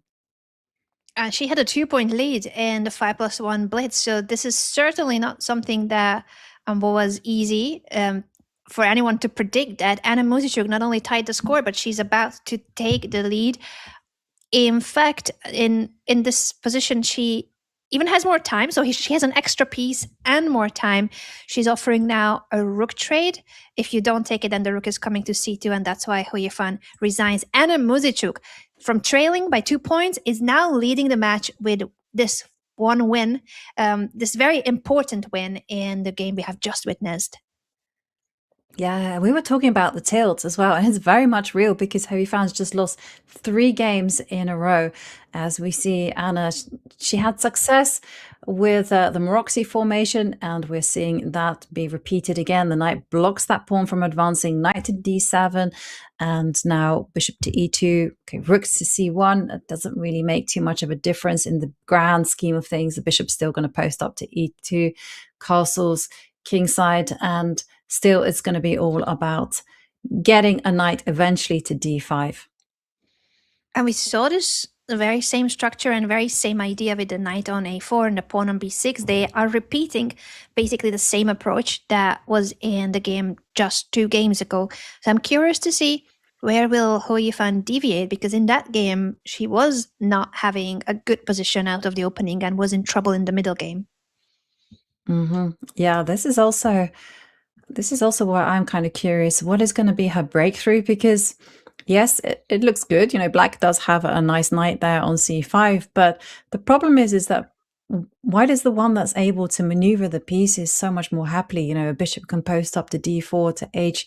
You also get these ideas of going bishop f1, and you can also start going g3, bishop g2, and just maneuvering around to maximize everything before a knight lands on d5. And it's the waiting game in essence. And us humans are not very patient as the bishop comes out to d4. If the bishops get traded off, it's going to be h4, h5, soften up the black king. And how is Yifan going to break out? Is she going to go bishop takes bishop followed by... Yeah, and I wonder whether she could go some kind of e5, knight e6, maybe some f5, but you can still see I have this instinct to break out. I'm not happy with just sitting passively. I like your idea, and I think the computer agrees with you that pawn to e5, this would be a good moment for a move like that, and try to grab the dark squares. Since there are no dark square bishops on the board, with a pawn on e5, knight on e6, you were going to head toward d4 and f4. We see instead pawn to e6, holding on to the 5th rank, guarding those squares with the pawn. Very solid and very typical as well, but it's not an active way to play. So it's going to be a lot more of a waiting game from Black's perspective. You might want to maybe double rooks on the d5 to overprotect your pawn. I still am looking at e5. She goes for f5. She does want to break out, but she's choosing a different way of activating her pieces. I think she had to do that actually, because white with the last move, rook to b1, was planning a3, b4, just boot that knight away from c5. So timing is everything, and she needed to put the pressure in the center. And here it looks to my eyes that white can't withstand the tension. So yeah, you have to either go e takes f5 or maybe even e5. And yes, this bishop on f1 is a sad piece. I agree with that completely. But it's a very good defender. And e5 being chosen wasn't the best move, by the way, even though it looked very natural. It wasn't the best move. And now with the trades and after queen g7, it is Black who has succeeded to get out of that difficult, in terms of space, limited space position. Now Black's pieces are free and ready to maybe even push g5 in the right moment. It would not be perhaps that outrageous if we see Black expanding further with f4 or g5. Mm-hmm. Yeah. And I do feel like Anna should have been consistent. She should have... But she's worried about this knight on c3, sorry. It's been a tactical weakness, but perhaps she could have just gone a3, b4 anyhow, just accelerate the play on the queen side. But as it stands, she's gone the maneuvering route. And yeah, I mean, Black is slightly better, but I like your plan, by the way, Anna, of going f4. I think I would have done that. And instead we're seeing Anna, the other Anna, shuffle around with the rooks.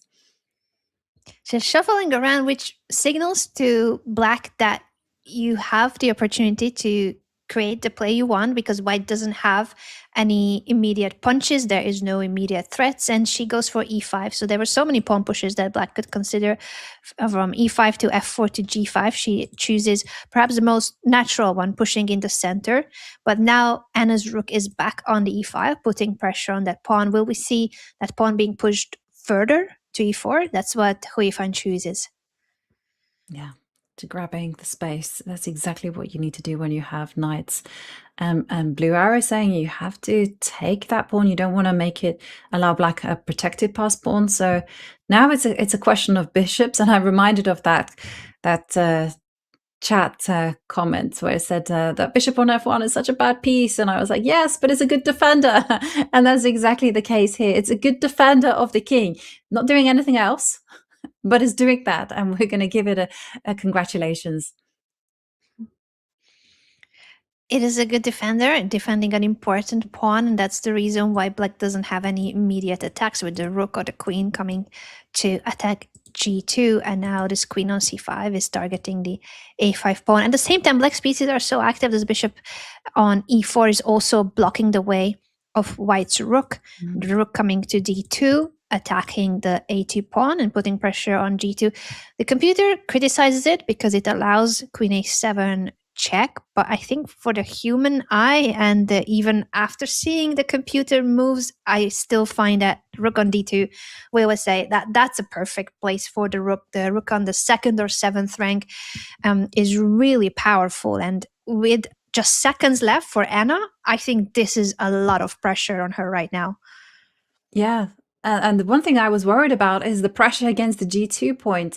But okay, Anna's worked it all out that you can give a check and come back with the queen. That is going to be super important. And yeah, you have to trade off queens and pick up the a2 pawn. And still, I'm going to say that this one is not easy at all for white, because the king is going to come in, and there you go. It comes in and king goes to h2. And black is better and white should hold, but with just seconds left on the clock, there's a big margin for making a mistake. Very big margin indeed, with both players being so low on time. Anything can happen. We saw even a king and pawn game that went from losing to winning, or from winning to losing, depending on the perspective. We see a rook check to guard the pawn. The rook is coming back. There might be a repetition of moves with the rook coming back and forth, and it's a draw by repetition. Perhaps for Yifan, it's something that she needed in the match, because she was on a 3-game loss streak from having led the match at the start with a 2-point lead and then losing 3 games in a row. I think this draw was needed to stop the tilt and start from fresh, if you can say it so, and try to use the remaining 6.5 minutes of the 3+1 on scoring 1 or 2 wins if possible, and make it very, very close heading to the bullet. Absolutely. I think that it was a good strategy there from Yifan, just not to put the pressure on in that endgame. Ultimately was going to be a draw, but here we're seeing she's gone for this kind of nice setup, and I like the pressure on the queen side. You know, a knight can post up to d5. There it goes. And then there's going to be, again, there's a lot of maneuvering happening in these games. We've seen some wild games. We've seen a lot of tense games. And both of these players have decided to kind of take the strategical approach. Where is the bishop going to go? Bishop to knight to d2. Okay, the knight is going to go knight f1, knight e3. And again, you thought you got rid of one knight on d5, but another one appears. Another one appears indeed. F3 was needed in order to hold on to the pawn and allow for the knight maneuver. I'm expecting knight f1, and then the bishop is free as well. Whether we will see bishop to e3 or knight to e3, I feel like the knight is a very lovely piece to have on e3 heading toward the d5 and f5 squares. Exactly. And one of the things about a knight on e3 is that you don't necessarily need to jump in with the d5, but it's always there as a threat. And if you induce black to go c6, then you literally have a target on d6 that you can start to attack. So I'm expecting knight to e3. If bishop comes to e3, well, then you have to counter with ideas such as f5. So that's why we're seeing g6, and c6 has made an appearance. And I was not a big fan of this move, because I just thought that white now has a very straightforward plan.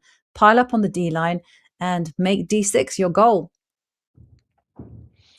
And that is a long-term goal. The weakness of the d6 pawn is a permanent one. It's very hard for black to get rid of it, because both of white's pawns are looking at the d5 square, and so is the knight and the queen.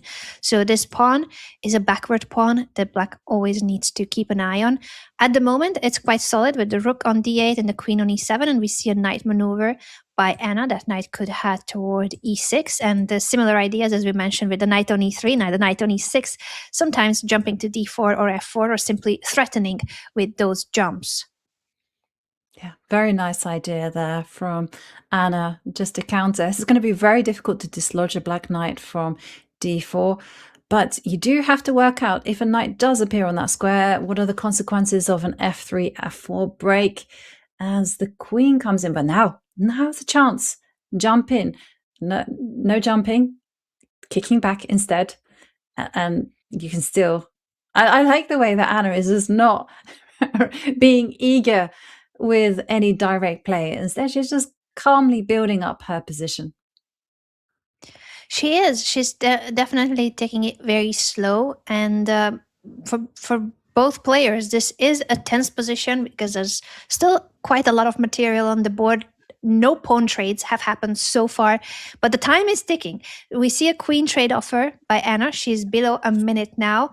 And will Hu Yifan take it or try to keep the queens on the board with a move like queen to e2 or queen to e1? Yeah, it's a difficult decision to make, and she decides to keep the queens on the board. In general, you have to decide on whether to trade on queens. You judge that on the safety of your king. And I gotta say, it's White King that is feeling just that touch more shaky. It's there on h1. It does have plenty of defense, but there's possibilities for the black rooks just to come over to the h line at the right time. Everything is there, ready. So it's again very, very tense position. And how is black going to build the position even more? I mean, are we looking at kind of alpha zero type moves such as king h6? No, that's been ruled out with the bishop coming to c1. Honestly, maybe at some point, but for now you're right. This bishop on c1 is trying to make sure that those dark squares are scary from black's perspective. This rook will be coming to f2 to try to get rid of that knight, pin it, and attack it. And decisions to be made from Anna. Should she just lash out? She goes queen to h5, and again, this is a very tense position and just strengthening, reinforcing that knight on f4. And white is just reduced to pressuring the d6 point, the knight. Maybe you can improve the bishop e3. That's a good move. That is certainly a good move, targeting the b6 pawn, forcing Anna to push c5. And this is still a problem in Anna's position, that she cannot activate her rook because the d6 pawn is always a target and it will fall. We see a queen trade on d1 and only 14 seconds left for Anna. And there's still a lot of danger in the position for both sides, as we see the king sliding up to g6. And for Hu Yifan, she's working out whether g3 is a possibility. Well, it's there in the air, so this is why all systems have been activated on the f line. And don't think we're going to be seeing g3 just yet, but there's a lot of maneuvering going on. There's such a close position. I do feel like black is a touch better, but it might not be enough. Maybe you have to go for g4. And we see, okay, white was the first one to blink, as we see a trade of rooks. And now the knight is going to post up to d4 if allowed. If allowed, as you said. And Hu Yifan says, no, I'm never allowing that move, pushing c3 and guarding that square. And she's activating her king now. I think the king is heading toward g4 and has just arrived there. So there's quite some pressure on black, because you always need to hold on to both the d6 pawn and the g5 pawn, while white is trying to get in to black's camp. That rook might land on f5 to target g5. And it's done just that. And the black rook has gone rogue, as we're seeing the king just defend against the entry points. The rook is going to post up to b1 and take on b3. So this is going to be the final game in the 3+1. And sure enough, it is happening as I described. Now, can the g-pawn get mobilized? That is a big question. And Anna's just got 1 second. 1 second with a 1 second increment. She might flag if her mouse skills are not ready for this test, where white might be giving a check or not, so you cannot pre-move. And Hu Yifan, she's determined. She's taking the risks. The arrow indicating that you can't let go of the e4 pawn. King to f5 is the move, and it's going to be all about the g pawn. And if Hu Yifan wins, she's going to be leveling the match. And wow, that was a big step back. The white king comes forward. Seems that the thread is it feels like things are falling a little bit apart from Hu Yifan's perspective, because now black has managed to capture that pass pawn and is still up a pawn, with the black king so active that captures a second pawn, and now the c4 pawn is also falling. This is a king and pawn endgame where you are lost. This pawn is running and there is no counter chance. Another win for Anna Muzychuk, who started the match with a 2-point deficit, and now she's leading the match with 2 points. Just a 15-minute portion of bullet is left, and at the moment is looking great for Anna Muzychuk and her chances to qualify to the semifinals. It's looking great for Anna Muzychuk there. It seems that the 3+1 is her strength. And what was really impressive about Anna is Anna just kept withstanding the pressure when she just had seconds left on the clock, 1 second, and she kept playing those good moves. And as a result of that, she has a 2-point lead going into the 15 minutes of bullet. And during the break, I heard Hu Yifan say, no, she wasn't training on bullet. I wonder whether she will have trained for this match, or will those words come back to haunt her? That's definitely a question that we will figure out soon, because the 15-minute portion is coming up next. 2-point lead for Ukrainian Grandmaster Anna Muzychuk. Can Hu Yifan, the world number 1, stop her? Or will it be that Anna qualifies to the semifinals to face Bibisera Sawayeva? There's so many questions left and only 15 minutes of bullet that will be coming up shortly.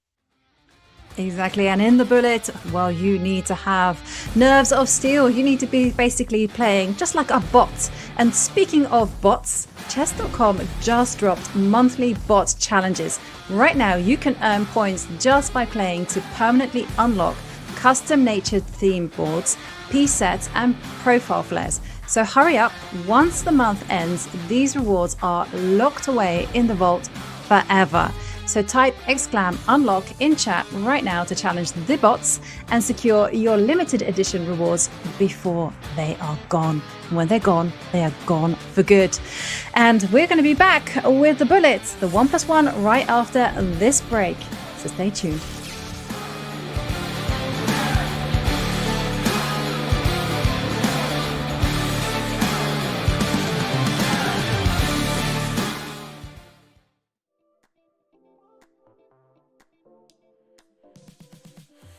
Well, to be honest, I consider speed chess is a kind of event that firstly we gather together and playing annually this great tournament to, to meet up.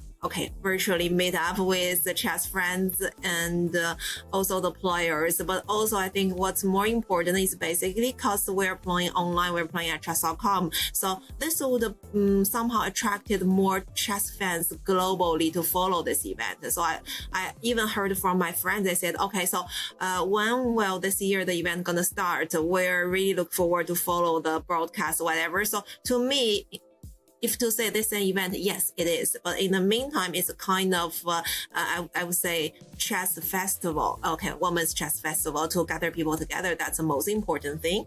So putting it this way, I do not really think about what are the experience I learned from. But if you really bring this question to me, I would say that probably trying to get used to this kind of format. Let's say find your own way, how you deal with the different segments, and also bear in mind that the final not gonna take much longer. That's why most of the years when I get into the final, I somehow feel more tired, especially starts, let's say, late in China, because somehow I feel like, you played more than 1 hour and still there are 2 more segments going on. So be ready for the event. Yeah.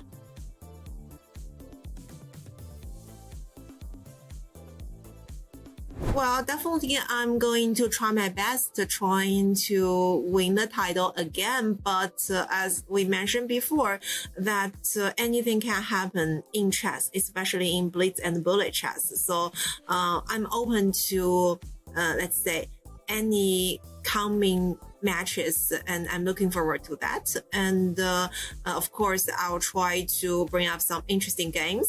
So that's why I'm kind of happy with my first match. I'm not saying that I'm playing great games, but at least I feel like it's quite interesting. There were some tactics and some very sharp positions, which actually makes myself feeling like I enjoyed this match pretty well.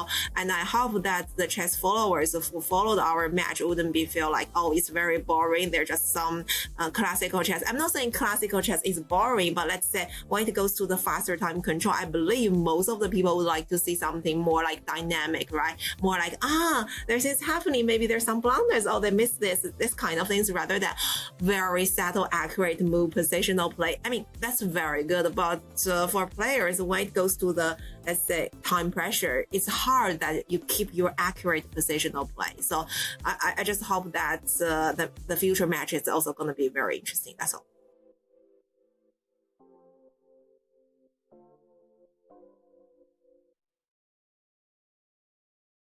Hi, I'm International Master Yifan and welcome to my first course for Chessable, starting out the Caro-Kann. Light square strategy is what I like to call it. You put your pawns on light squares, you develop your pieces, and then when the time is right, you break out in the center. What I need you to do is get in the focus of quick development. Knight takes g7, check is possible, king moves to f8, attacking the knight, and now after knight to h5, what we want to be doing is first asking that question to the knight, because white can immediately go wrong with knight to e2. We simply go knight to b4, and this bishop and the knight have orchestrated a sneak attack against c2, and now black is totally winning. There are lifelines to help you remember the piece configurations, there are guidelines, there are cautionary tales, and of course there are my trademark phrases, all to help you get a good Caro-Kann.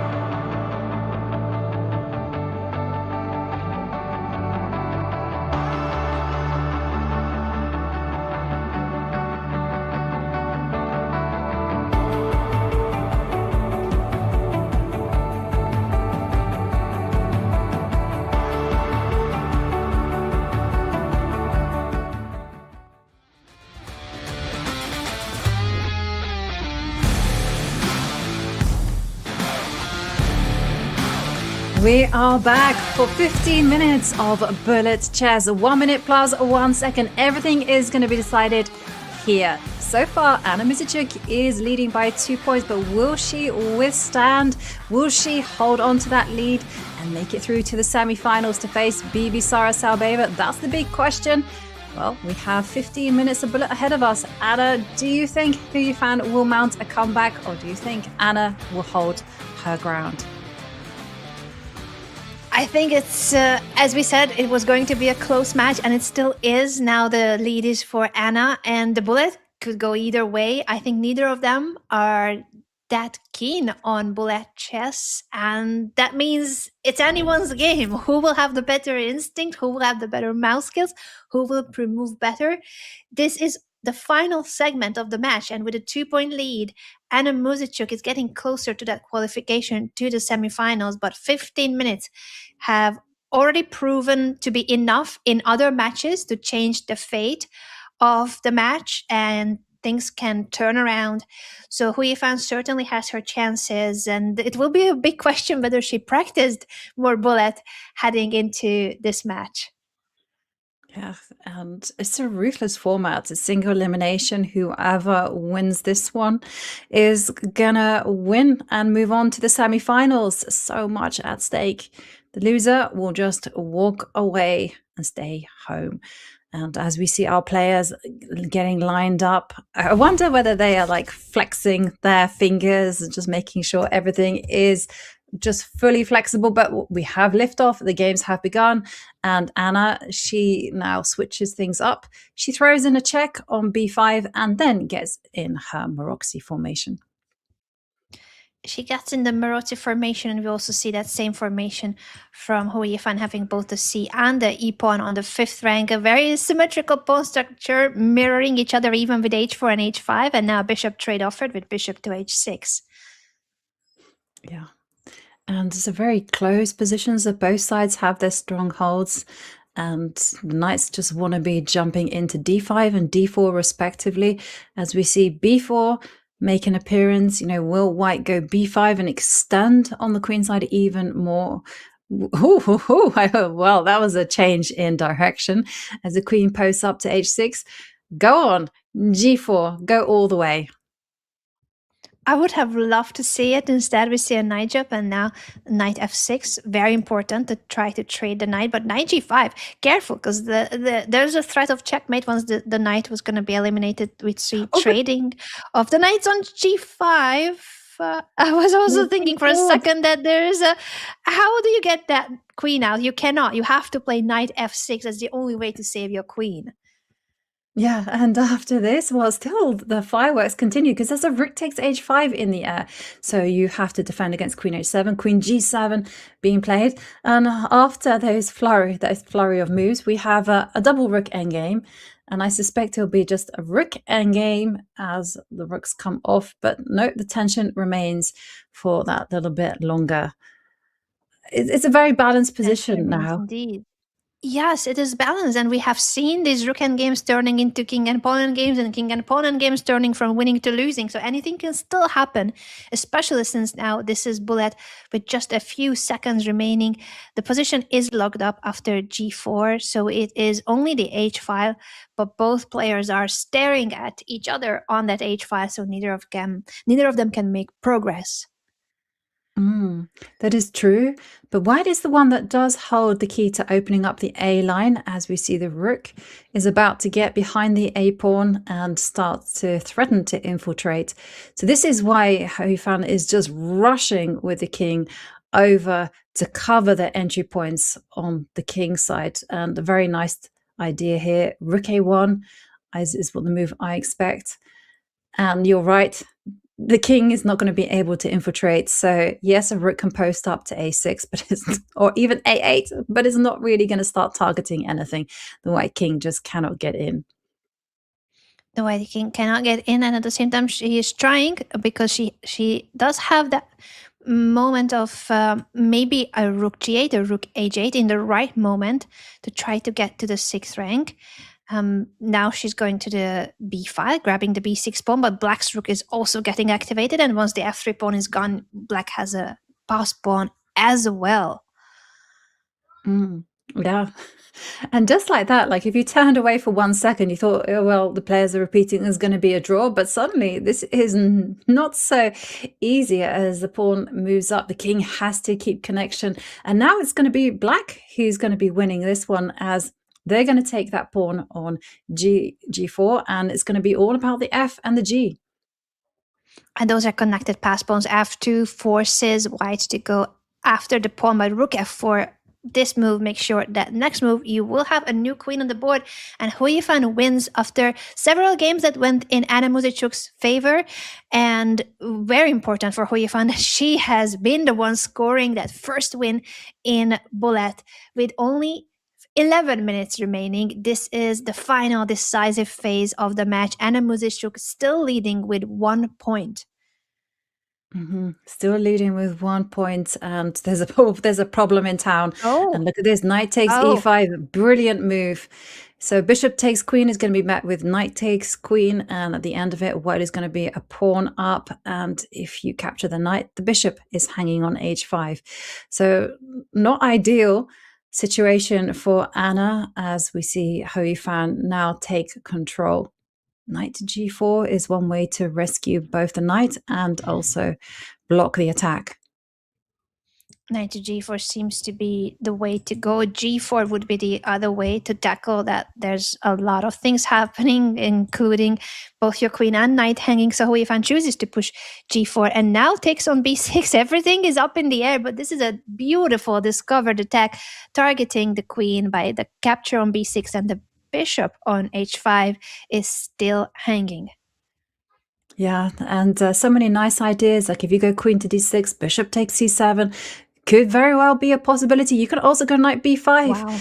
and instead Wow. zoom in on the c7 point. This is clinical stuff. Anna now staring down the barrel of 2 defeats in a row as we see Yifan strikes back, levels the score, 5.5 apiece. Okay, can she make some impact in the third bullet game as we see still going for the same approach?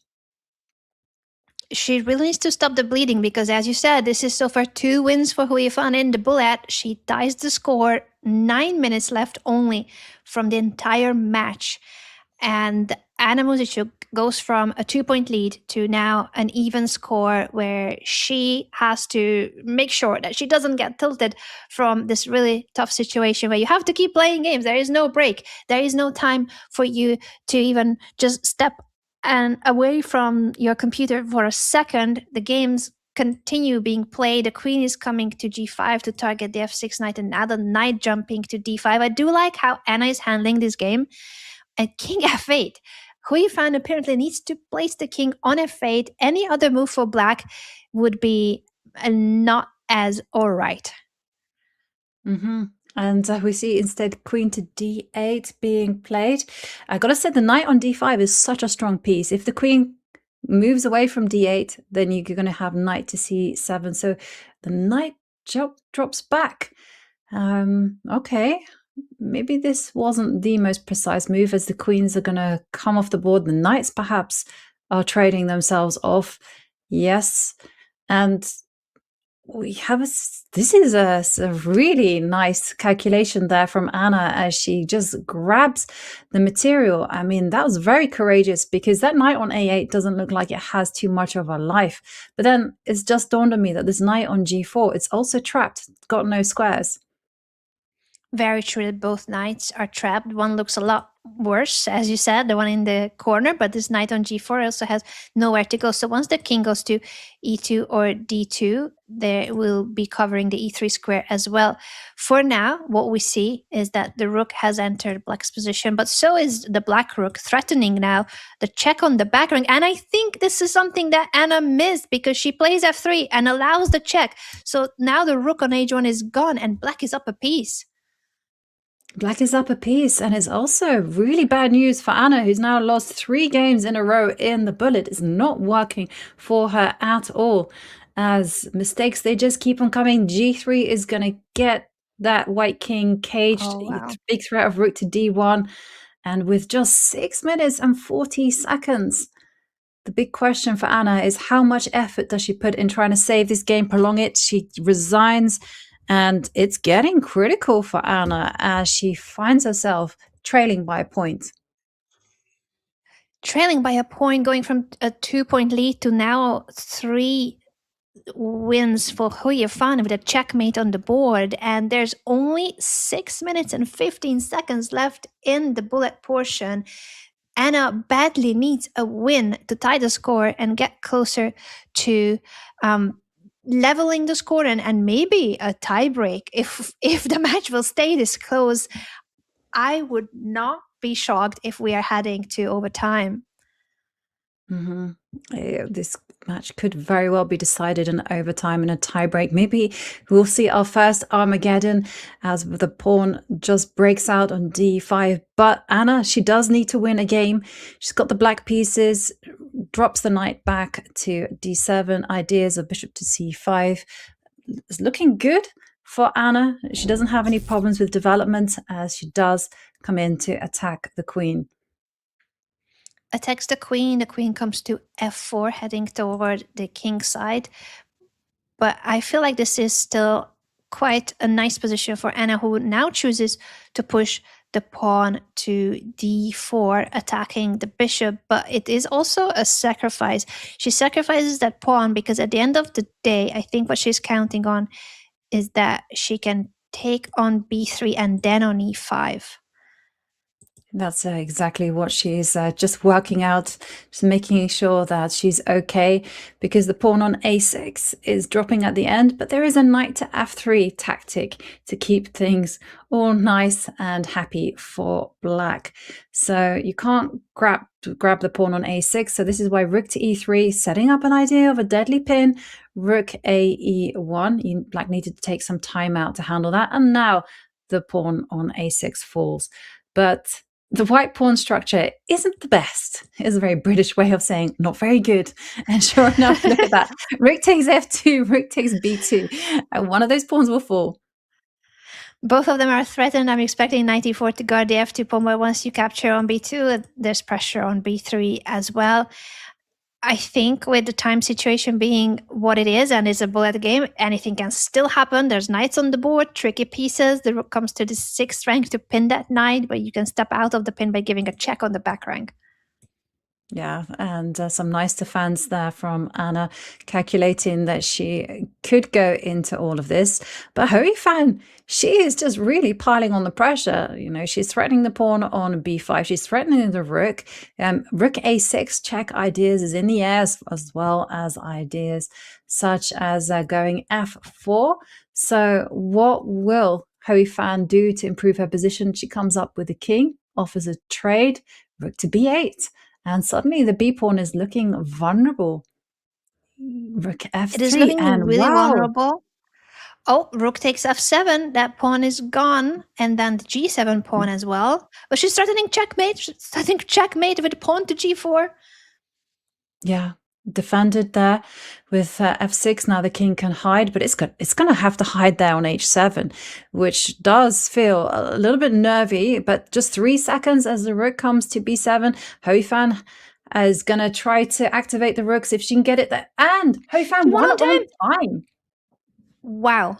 In the heat of the time pressure, Anna flags in a rook endgame that she was really defending as best as she could. And that's yet another win for Yifan, meaning that the gap is now 2 points in favor of Yifan. We go from a 2-point lead to Anna Muzychuk to a 2-point lead to Yifan in the bullet with only 2.5 minutes remaining in the match. So Anna needs to win 2 games within 2.5 minutes. That's going to be very, very difficult because Yifan, okay, it's a solid position, but she can drag the game out for as long as possible. It's going to be a question of the clock as well. To win 2 games in 2 minutes, well, she has to start now. What she wants to do is, as long as she starts the second game and the match timer hasn't ticked down to 0, she'll get those 2 games she desperately needs. But watch the clock, everyone there on the top left. It's going to play an important moment as Anna finds herself in a must-win situation. She has to win this one and she has to start a second game. And she's got a nice position. Can she just complete the pressure as she's doubling on the D line? She has to more or less play instantly. She can't just mess around. Queen h6, knight to g5 in the air. Is there any knight given a question mark? b4, because now both the b6 pawn and the d6 pawn are targets, so you can't just jump back to d7 because the rooks are already doubled against the d6 pawn. But otherwise, where do you go? That's pretty much the only square left for the knight. You can trade first on f3, but it doesn't really change the overall picture that you have to at some point block the d file. Yeah, and 53 seconds for Anna to finish this game and start a new game. As she manages to trade off her rooks, she is got a great position. Oh my god, this is insane. Can she do it? The knight is attacking both the queen and the pawn. That's a great move by Yifan. 33 seconds left for Anna in the game, which is more than what we have left from the match. The final seconds, 22 seconds left from the match, and Yifan is leading by 2 points. If that clock runs to 0, this is the final game of the bullet, and Anna will not have enough time to try to tie the score. No, it's looking like it's mission impossible as we have 6 seconds, 5 seconds, and Anna's not going to do it. She came so close in this game. She had a fantastic position, but in the end, as the match timer clicks down to 0, this is going to be the final game, and it is going to be Yifan who walks into the semi-finals, thanks in large to her excellent bullet skills. Bullet skills that maybe she even herself wasn't sure of that she had. We'll definitely ask her about that in the interview, because this is the final game and she is our semi-finalist, winning the match first by 2 points. She was leading in the beginning, but then Anna Muzychuk turning the table fully and then having a 2-point lead, and finally the bullet completely switching the score back. And Yifan will be the winner of this match. The game is still on, but now it's checkmate on the board with bishop to d5. Coming after bishop c4, bishop takes c4. What an incredible way to finish the game. And it is the world number 1, women's world number 1, Yifan, who qualifies to the semifinals by turning the tables around completely in bullet, winning every single bullet game. Look at the scoreboard as we have been witnessing just absolutely incredible play by the Chinese Grandmaster Jovi. Yeah, it's absolute carnage there on the bullet portion as see Yifan just winning 5 games to nothing in the bullet. In the blitz, in 3+1, it was all about Anna Muzychuk, but in the end it goes to show that bullet is instincts. It's all about playing quickly and just holding your ground, holding your nerve. And, well, what a performance there from Yifan to walk into the semi-finals, where she'll be facing off against Bibisara Asalbaeva. But in the bullets, I gotta say, Yifan, in an earlier interview, was saying that, she doesn't play that much bullet, but, for her, it's just enjoyment. It's all about playing quickly, having those good nerves and good instincts. And those instincts certainly served her well. Served her so well, and we hope that we'll be able to have her with us for an interview. I'm actually not sure, but I'm just crossing fingers, because I would always love to talk to Yifan and have her thoughts on, especially like the bullet, how it changed everything. And 15 minutes doesn't sound like a lot of time, but it changed the match fully today. It completely transformed the match. You're right there. We won't be having an interview with Yifan, but certainly next time we get her, we will definitely just question her on her bullet skills. Did she train for this? Was this something that she actively went in for? Because like you said, completely transformed the match. She was able to put together 5 wins. And as a result of that, she goes into the semi-finals, which means that we have everything set for the semi-final stage. Later on, we'll be seeing Alice Lee in action against Anastasia Avramidou, and later on in the week, we'll hopefully have Yifan playing against Bibisara Asalbaeva. But the quarterfinals are done and dusted. Anna, we have now a new time control where the semi-finals, they're going to be longer, they're going to be more intense, and we have 2 of the fastest online female players battling it out. Our bullet brawlers, Alice Lee, Anastasia Avramidou. I mean, both of those just pulling in exceptional rounds of 16s and also quarterfinals. It has been so impressive to see both of them play and dominate in bullet. They are 2 of the most experienced online players, and they have been the underdogs in their matches. Alice Lee, 16 years old only, and she eliminated the reigning women's world champion and defending champion of Women's Speed Chess Championship, Juven June. While for Anastasia Avramidou, she is a Greek FIDE master, doctor by profession. She works the whole day as a doctor, then she goes home and beats Katerina Lano as if it was easy to just beat one of the top chess players in the women's scene. Both of them have been, to me, some of the most inspiring as well, just going to show on Alice Lee. Of course, she's the youngest participant, and Anastasia showing that even if chess is her hobby, her pastime, she can produce incredible performances, especially in online chess, which is her favorite. Absolutely. I mean, these two have produced not just two epic matches. I would say all of their matches have been nail biters. It's been absolute cinema to watch those two in action. And now we get to see them face off against each other. That is going to be absolutely epic. Now, that match will kick off in approximately 27 minutes. So it kicks off around about 4:30 Central European time, 10:30 if you're in the Eastern. So everyone, stock up on as much drink as fill your buckets up with popcorn. Just get stacked because we are in for an incredible amount of chess after this break. See you in about 20 minutes.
Alright guys, what are we thinking for food? Down to get pizza. Ooh, let's get Mexican. Pizza sounds good. Mexican sounds pretty good. Thai food. That's the worst call. food. I'm not getting Thai food. Let's play for it. All right. Playing for it? Nope, not sitting through this. I'm getting pizza.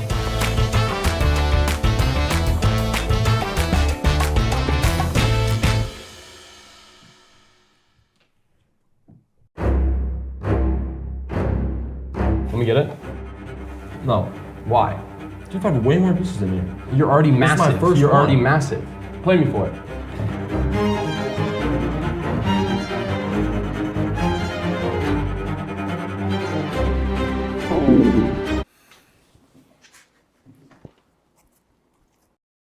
You serious? All right, let's go. No, you got it. I'm not sitting in the middle. Dude, I sit in the middle every time. That's a you issue. Play for it. Okay, I'll play.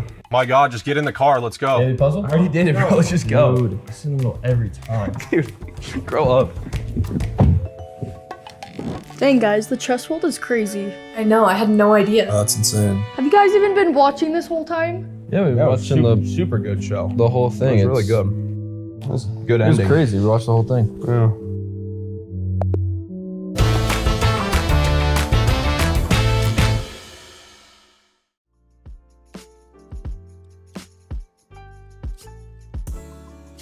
It was black move and we was in the strong take note.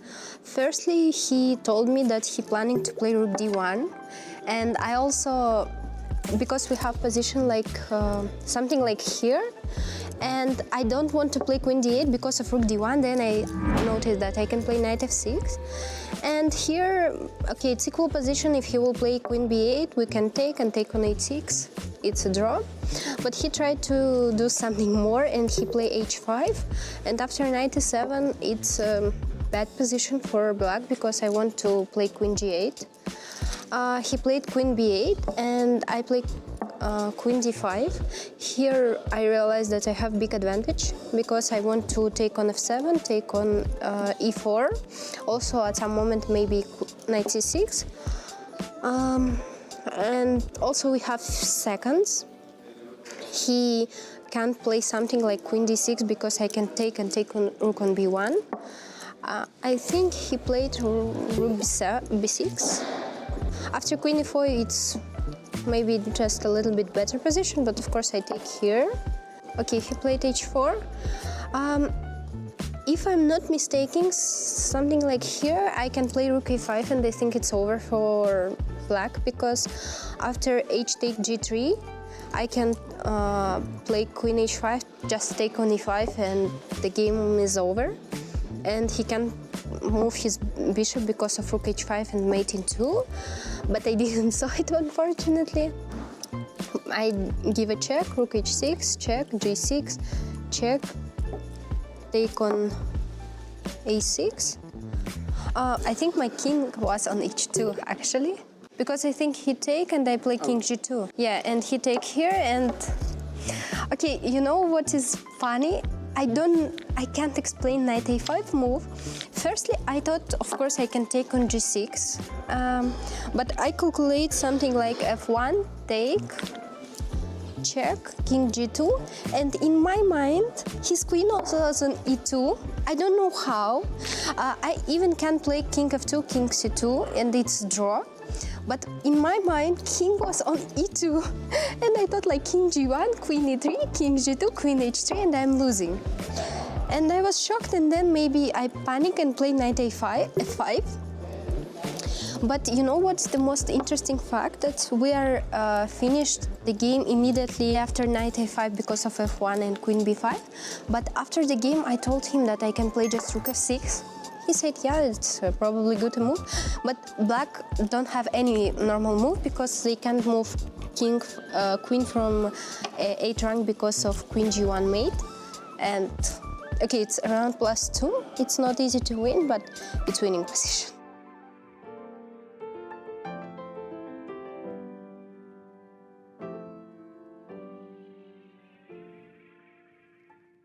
Your the checkmate followed knight to this knight.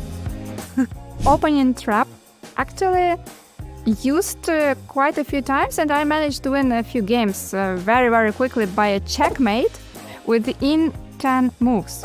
So it's super fast. It goes like d4, knight f6, c4. I used to play e5. This is called the Budapest Gambit. Usually white takes on e5. Yeah, now we attack this pawn by playing knight to g4. It's a trap! White protects, knight to f3. We attack again, knight to c6. White is trying to protect again, bishop f4. I go bishop b4, check. Now, knight d2. I played queen to e7, attacking the pawn on e5 again. And here, many players played a3, which is still a good move, attacking the bishop. And I took on e5. And some careless people did take the bishop on b4. One may wonder what can be wrong with that, but here the checkmate followed knight to d3.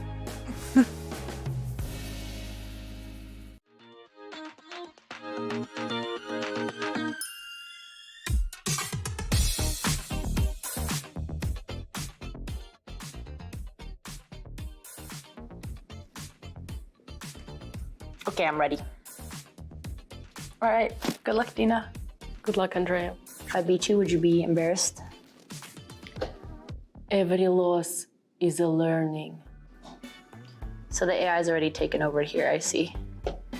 Oh, a nice opening. Okay, really creative. Okay.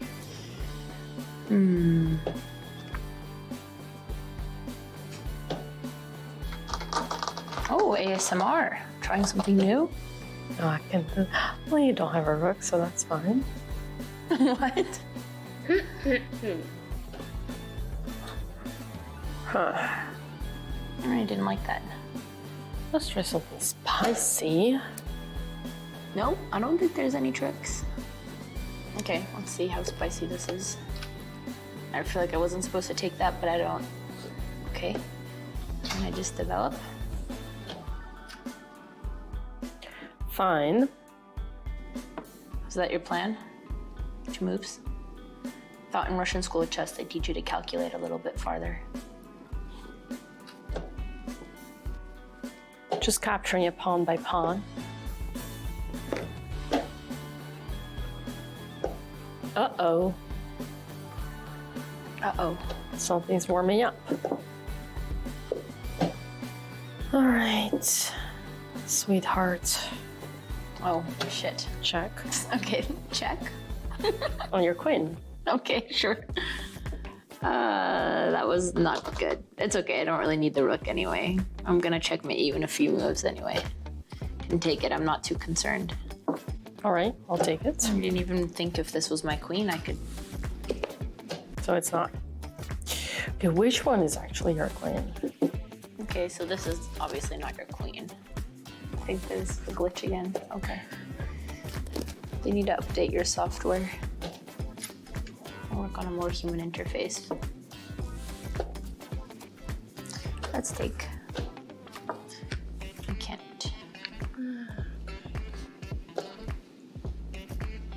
What?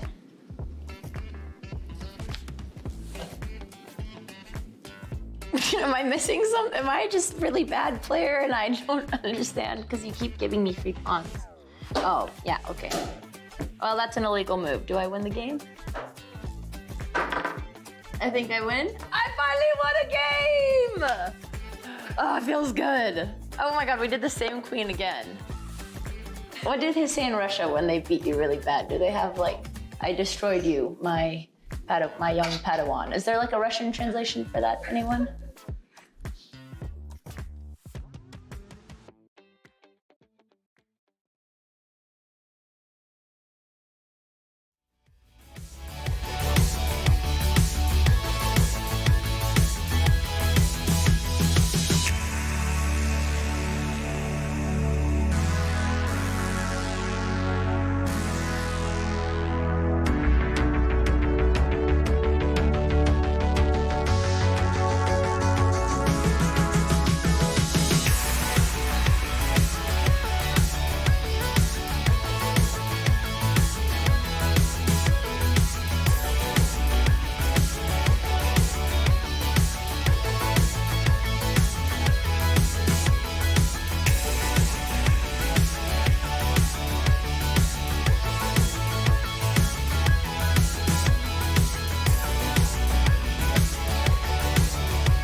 craving something different, praying for revelation. Been too long since I felt that wish. I think I'm done being patient. Colors flowing, feeling showing. I think I'm overweighting. You only are one lady. Give me all you got. Maybe we could go it low. I'll be what you're dreaming of. Say no, na na na na na na na na na na na. Say no, na na na na na na na na na.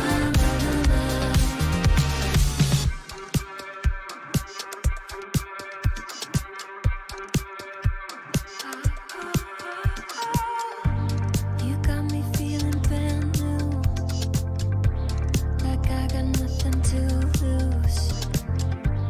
I'm jumping from the high dive, right into your blue eyes. You say my name, I go insane. I think I'm done being patient. Coming to life here by your side. I think I'm overweighting. You only are.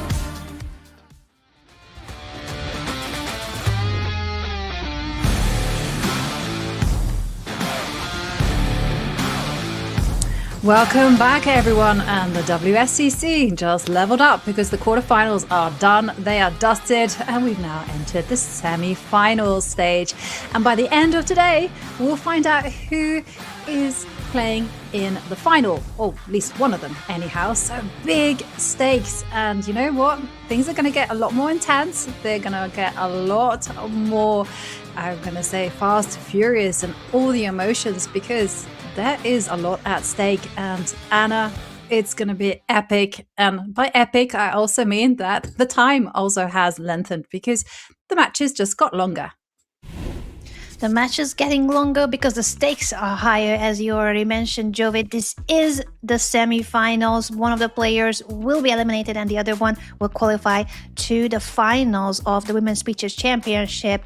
It's going to be 75 minutes of 5-minute 1 second increment blitz. Then we are going to 50 minutes of 3+1 blitz and finish the match with 25 minutes of bullets. So it's significantly longer both in the blitz and the bullet portion, making sure that we get to see even more chess today.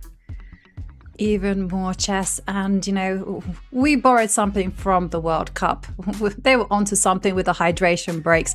And we're going to be doing exactly the same with our players, because they will be taking a pause halfway through the 75 minutes and also halfway through the 50 minutes.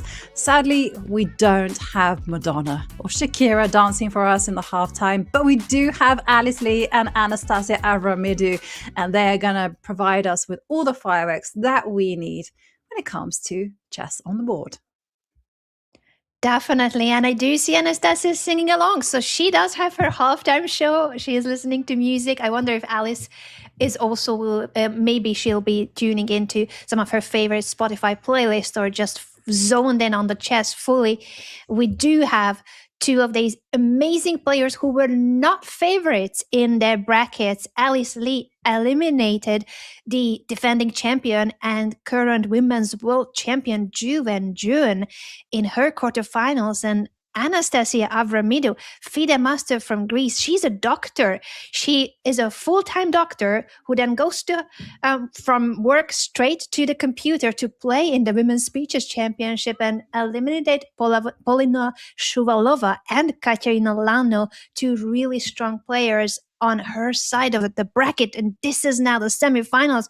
Two underdogs facing each other. I feel like in this match, Alice would be the favorite when it comes to her chess expertise and experience, but both of them are bullet monsters and very frequent players on Chess.com. So two of the most experienced online Chess.com players in our field. Absolutely. And Alice Lee, she was the first woman to break the 3,000 rating mark on the bullet in the bullet portion in not the bullet portion, but bullet generally in chess.com. And I'm going to say she has a slight advantage as well because she has a periodic table behind her. Just like to I point that out. know. That definitely gives you like extra brain cells, right? The environment is so academic, so scientific, so smart. Surely it means that, of course, Alice is a very smart young lady, and her opponent is a very smart lady.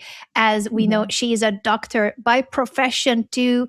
Extremely deserved players in the semifinals, and the match is about to start. I'm so curious what will also be the opening choice, because Anastasia, she played the so-called Nimzovich defense in her match against Katerina Lano, which means the knight jumps out to c6 on the first move against e4. That was her surprise preparation against Katerina, and I'm curious if she has something again prepared against Alice today, where she is trying to catch her opponent off guard a little bit. Yes, I wonder whether we'll see a Black Knight's Tango or something a little bit off the beaten track, I want to say.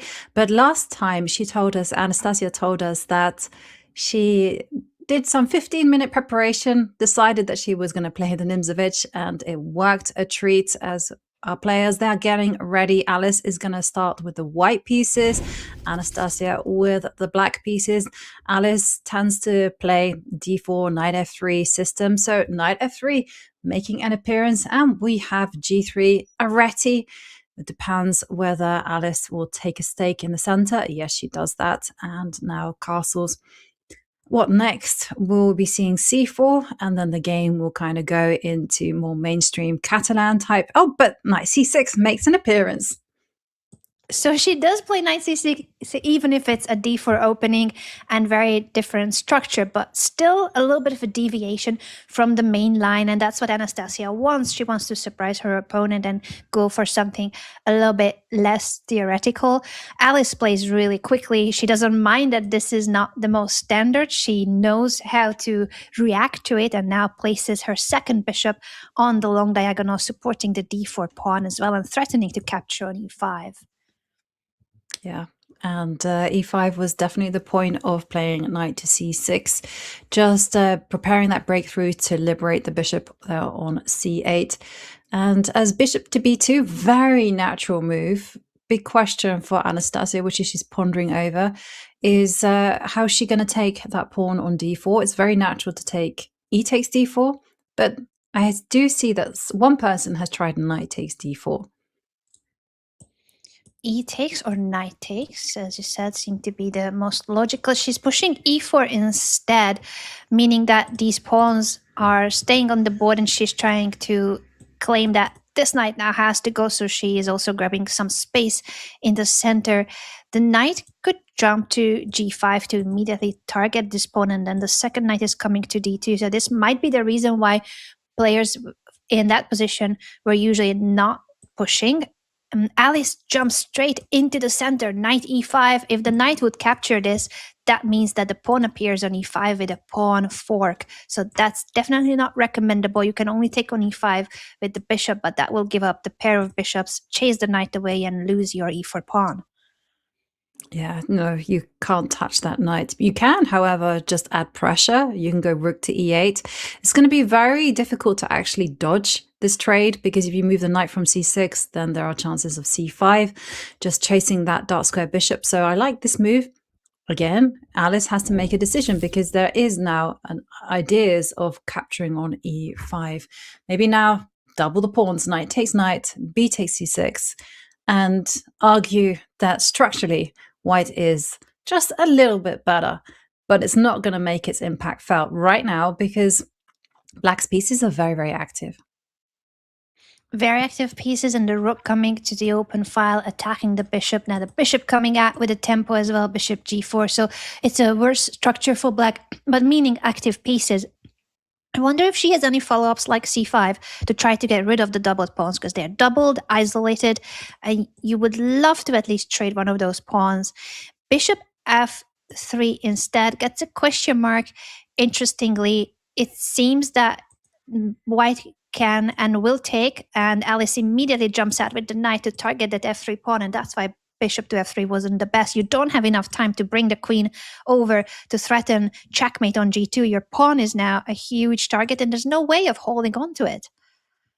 No, there's not enough hope there. But I got to say one thing about Anastasia. We saw her get into trouble against Katerina Lagno, and she just kept the momentum going and just kept on being tenacious and resourceful. But knight to e5, perhaps some ideas of some eventual sacrifice on g3, but that's just a pipe dream for now.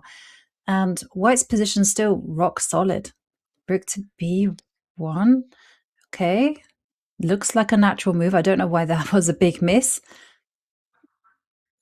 And now rook to d8 also gets a question mark. It seems that there's patterns with c5 to chase this bishop away. It doesn't have many squares to go to, and you constantly need to keep an eye on your e4 knight as well, because that queen is holding on to it. If you were to block your rook, that is, I wonder if Alice will play that or rook b7. Such a natural move as well to get the rook on the 7th rank and attack the pawn on a7.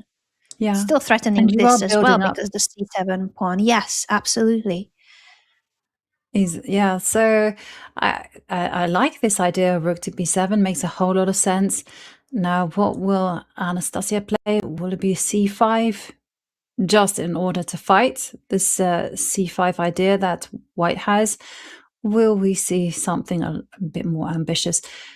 There's a certain freedom to playing with a bad position and being material down. You're like, well, I've lost one pawn. Let's just lose all of the pawns. We don't care as long as we create chaos. So h5, not the best move. And now c5, I think it is crying out to be played. You just drive that bishop away from a very dangerous diagonal. Oh, did this one? It's gutsy. But I do think that white does have full control, because I was worried about h4. But after h4, there's knight takes h4 and problem solved.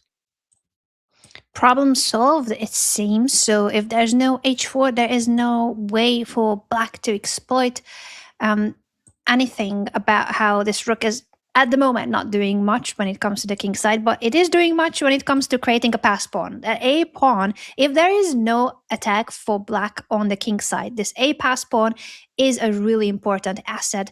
And once you start pushing that pawn, black will have to keep an eye constantly on that pawn and try to stop it from being promoted. So extra pawn for Alice, and the evaluation bar completely agrees with her, saying black's attack is not going anywhere. Yeah, it is not going anywhere, but Anastasia playing very creatively. Idea is to play h4 on the next turn and then just dislodge the king from its protection of the knight. So this can be handled by moves such as h4. But is Anastasia going to go all in? Just go, well, whatever, g5. I'm losing anyhow, so let's go down in flames. It would not be shocking if she tries something like that, because she is a fighter. She's a true warrior, and I think she will fight until the very end. She's very resourceful. She has flipped already so many games around, turning completely the script. And g5 is one of those moves that you might consider in order to create that shocking effect, try to create problems for your opponent, even if your position is not good. Yeah, I also think, g5 looks, wow. And that is a courageous move there from Alice. So given a question mark, queen takes h5 is the big idea. And I'm guessing that if you were to go h5, queen h5 will appear regardless and everything seems to be connected. But can you play spoiler and just go c5 yourself and say, well, that's not going to be happening on my watch, and then continue with rook e5, h4, and Anastasia now, I think she's been handed a golden opportunity. And yes, c5, by the way, I just checked. It seems to be a good move, but rook e6 also there. Oh my goodness me, rook f6. Offering the h5 pawn, because if you do take that pawn, that's opening up the h5 for the rook that has just appeared on the 6th rank. It's a beautiful rook swing, bringing the rook into action on the king side to attack the white king. So this pawn is poisoned, definitely should not be captured because of rook to h6. 2 extra pawns it would be for Alice, but the attack, oh, she's taking it. She says, okay, I'm gonna bite the bullet. I'm gonna try to hold. And if she does hold, she has the extra 2 pawns, but now the attack is really strong. After queen g5, I think Anastasia's idea is that the rook will come back to f6 and target the pinned knight while also attacking the black rook. So everything is happening with a tempo, keeping the initiative for Anastasia. Exactly, and white can't hold on to the defense of the knight as well, because if, for instance, queen to g5, rook to f6, if the queen goes back to where it came from, g6 is going to boot that queen away as well, as we're going to be seeing it happen right now. And just like that, Anastasia managed to generate an attack from nowhere. You know, h5, and Alice was very careless, going, I'm going to be seeing it. How to defend that knight. Queen h5, g6. Came out of the blue, and now with queen takes f3, check, you're winning a piece, and then you will take care of the hanging piece. That bishop might not even retreat. You might be looking at sacrificing it because the queen cannot take on g3. Then you would lose your queen with rook to g6. Bishop f8 makes perfect sense as well. Anastasia says, I'm up a piece and I'm going to keep it. Yeah, actually, I love your bishop takes g3. That would have been such a stylish move.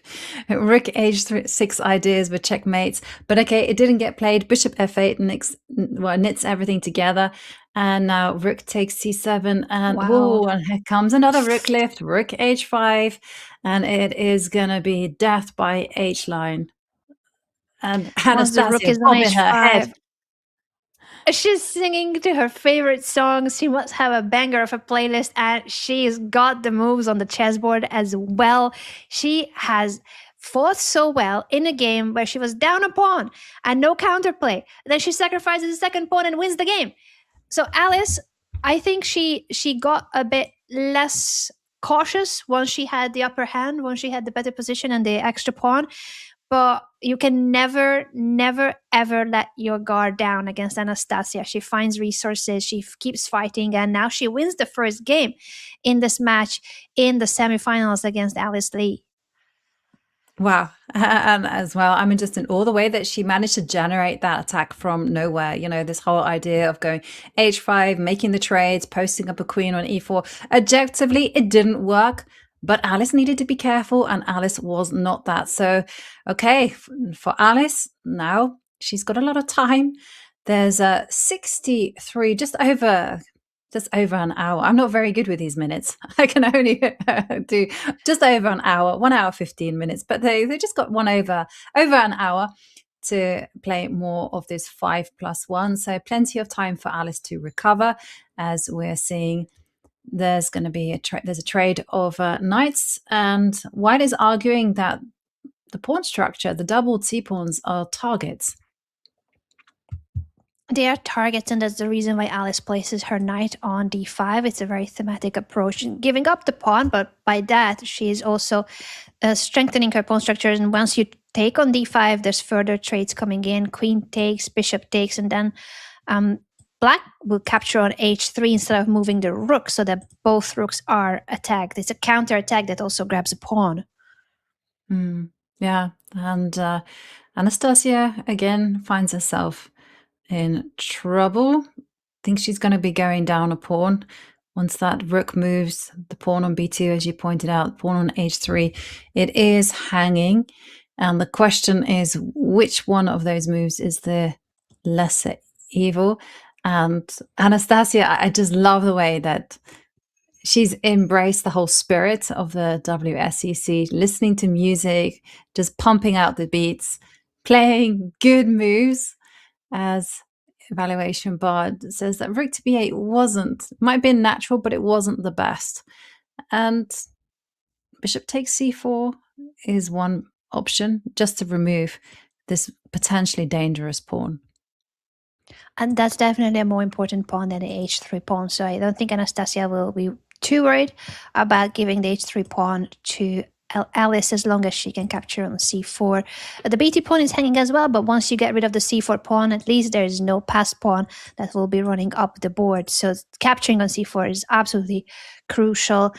Other moves that might come into consideration are things like bringing the rook to the c5, so you'll be trying to capture on c4 with the rook instead and get out of this diagonal too.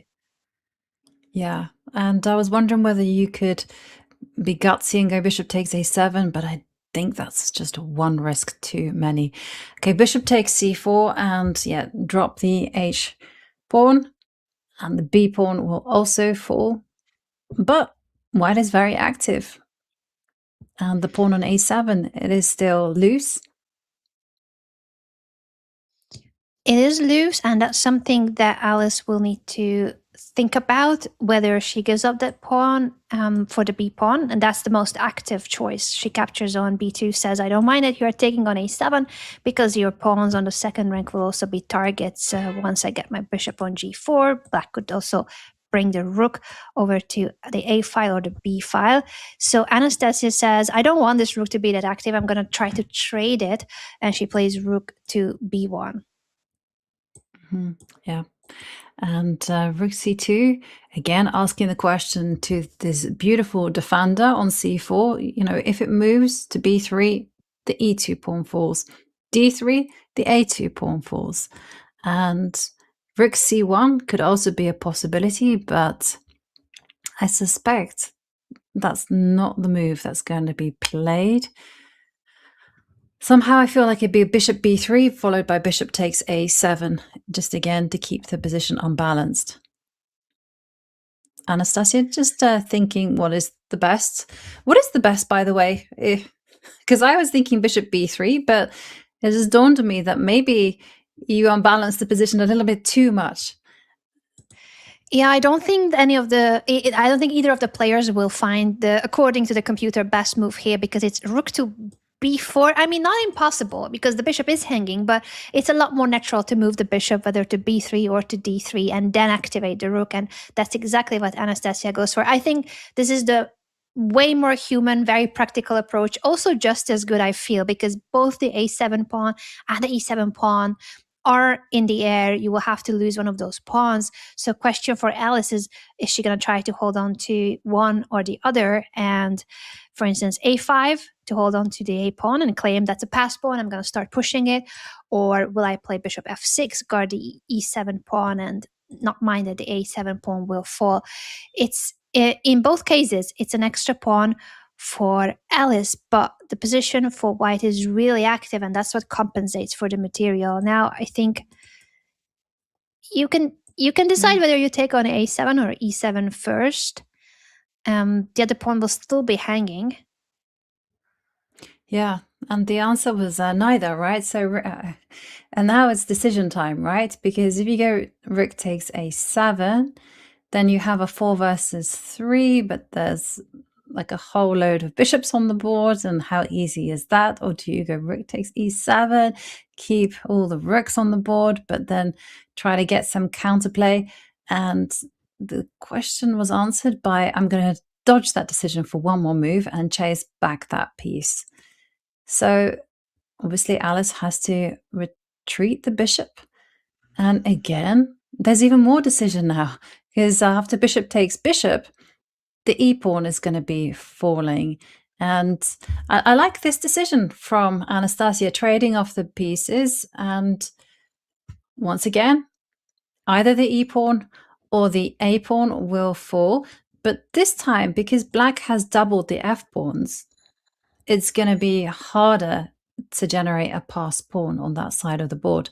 So I think Anastasia will be feeling very happy. And luckily, the rook on d1 covers a d4 square, so there are no checks. Very important that there is no rook sacrifice, and at the end of the day, bishop d4 picking up the rook. As you said, this rook is guarding the d4 square. That's the whole reason why bishop takes a7 works. And I fully agree with you that now that the all the pawns are on the king side, and the extra pawn of Alice is the doubled f pawns. It's looking a lot more promising for Anastasia's defending chances here. And in fact, the computer just says it's 0-0-0, even though black is up a pawn. Yeah, and for Anastasia, she's even got tempting opportunities such as doubling on the 7th rank. I mean, ideally what you want to be doing is going rook c7 or rook e7 and trying to line up both of those rooks, and then you can just boot off this rook from f8. But she decides to keep things active. Also, there's bishop to c5 in the air, followed by some rook d8. So Alice does have to be careful.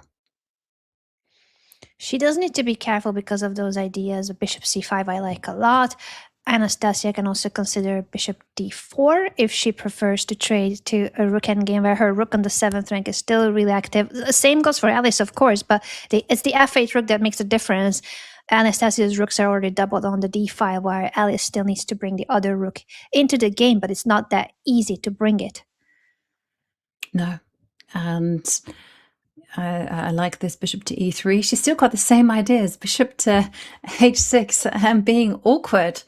And I just note how Anastasia has like just 21 seconds on the clock. For a lot of people, this is panic inducing. For a lot of people, I include myself. But here, bishop to h6 there on tap. So Alice will have to do something about that. And Alice now generating the play rook c2. Very much a concrete idea. So what is she going to play? Bishop to d4 or something else? f4. She pushes f4, and that does shut the diagonal of the bishop, but she wants to chase this bishop away, and maybe then she will offer a bishop trade. Because right now, after pawn f4, this bishop is a lot more passive. So going for the bishop trade, getting into a rook endgame, protecting the e2 pawn, it's passive, but it does the job. And then white can also activate her rook again, go back to the 7th rank, for instance. Yeah, and some fast defense there from Anastasia as she just defends the g3 point, rook to d1, rook to e1. Well, this is very, very passive, and I think Alice will be feeling a little bit happy that Anastasia is making these solid choices, which is very understandable considering the fact that she's got no time on the clock. Alice may be trying to break through with doubling the rooks on the 4th, but she can take her time and try and slowly improve the position. Maybe we're going to be seeing an f6 and e5, just inching forward. But Alice is not rushing this, and this is fantastic technique. Very good technique indeed. And now she's pushing the pawns to put pressure on Anastasia. And this is very promising now, with the pawns finally being a lot more flexible and also straightened. There are no longer doubled pawns. So the extra pawn of Alice will matter a lot more. It's still defendable from white's perspective, but Anastasia only has 3 seconds on the clock, and the pressure has been so much that now the pawns are falling. The g3 pawn falls a second pawn up for Alice. She's been playing this rook endgame so well, continuously just making the pressure stay alive, keep going, and wait for Anastasia to make a mistake under pressure. This pawn is very strong. You're threatening rook g2 as well, and then the e2 pawn will be a target too. All the white pawns are gone, and this is a comeback by Alice in the match, 1-1. What a match we are witnessing here, that the ladies are just such fighters, true warriors, that it's just the back and forth of who wins when. Both of them have now won with the black pieces. Yes. And it's a great technique there from Alice. I love the way that she didn't play directly. She just kept making those small moves and just forcing Anastasia on the back foot. And now Anastasia has the black pieces, and Alice is biding her time, but she's going to be going d4. Yep, she makes that central break right here, right now. And now it is almost like a reversed position that you might find playing black, but with white you've got that extra tempo, so you're fighting against the isolated queen's pawn, something that we often see white do. And white is just saying, gonna castle, gonna go bishop to f3, maybe even knight to f3 is another idea. Try and trade off those minor pieces, and enjoy those long-term prospects. So there's a lot of pressure now on the knight on d4. So options are you can go back, knight to f3, or you can not lose any time, capture that knight. And it's a case of the hanging pawns. And what you want to be doing is controlling the dark squares. That's exactly what Alice is trying to set up with the rook coming to c1. And then in an ideal setup, the knight would land on c5 with the bishop on d4. And then you claim that all the dark squares are yours. Of course, from Anastasia's perspective, this is something that she will try to prevent. She might want to bring her rooks to c8 and d8 and push c5 when possible. Yeah, that's definitely the way to fight it. You've got to establish those c5 and d5. And then the key is actually not to do anything. You just, again, enjoy the space. You centralize the rooks as you've indicated, and you play the waiting game. And if you need to go anywhere, you've got this pawn break, a5, a4. But otherwise, you just say, I'm going to slowly improve my pieces. But okay, knight to d7, same idea in mind, and it's fighting against knight a4, bishop to d4. But I'm not sure she's going to manage to establish that bind. Bishop to d4. And I think the bind is already going to be in place. Queen to d4 is also the possibility, but big checkmate idea. Bishop f6 forced. Very much a forced move, and after the trade of bishops, it will be the white queen that's replacing the bishop on the long diagonal, and still the idea being that there's the c5 square. It's really important in this structure. And once you land the knight there, even if it's for the trade of knights, but at the end of the day, it will be black who will have to be careful with the backward c6 pawn and the bishop being a bit of a passive piece if that's their only remaining minor piece on the board. Yeah. And you see the bishops being traded off. Often you just have to kind of grit your teeth and play around this amazing knight. The rooks come off. And by this, like playing around is like you just simply go, okay, the bishop on e6 is not got much of a future, but it can be a fantastic defender. It can just hold tight the c6 point, and I can just forget about it and use the rooks and the queen to generate some kind of active play. But it's going to be a little bit tricky because queen c3 tripling on the c line is an idea, and you can back that up with b4, b5, really trying to blast open a line. That's the question mark, which is interesting. It seems like such a logical move to place all your heavy pieces against this c6 backward pawn, and the only way to guard that pawn for Anastasia is to place the rook on d6. So I feel like queen to c3 is a very natural, logical move. I don't see why the engine is being so critical about it. Then this queen can go further into black's camp, toward the queen side or toward the center. This pawn is offered, but it's not without a cost. If you were to take everything on c6, at the end of the line, the black rook will come to c8, attacking your queen, and behind the queen is your c1 rook. So it's a tactical defense, and the c6 pawn is not really advisable to capture. Yeah, definitely. A nice spot there from Anastasia. Just to prolong putting a bishop on d7. It's a nice try. Queen a5 is something that I was looking at ways to infiltrate, but it does neglect the king. Against Anastasia, you always have to be a little bit careful about neglecting your king, because you never know, some h4 might post up. So I'm going to see how Alice handles this, and she instead goes for an attack. This is nice. I don't know why it didn't dawn on me as a pawn grabber, because the whole idea is you just want to go rook, force that rook off the c8 square and then take on c6. Yes, it seems so simple. I completely missed this idea too. And I wonder if Anastasia missed it as well, because this is really unpleasant. It completely takes the square away. That is the whole point of the tactical defense over the pawn. So now that pawn should be okay to capture, or is there, in this case, maybe it was rook d6 that Anastasia had. It feels like no one wants to take the pawn, and now d4. D4 is a blue arrow move for black to break out of this situation. Right. Not an easy one to find.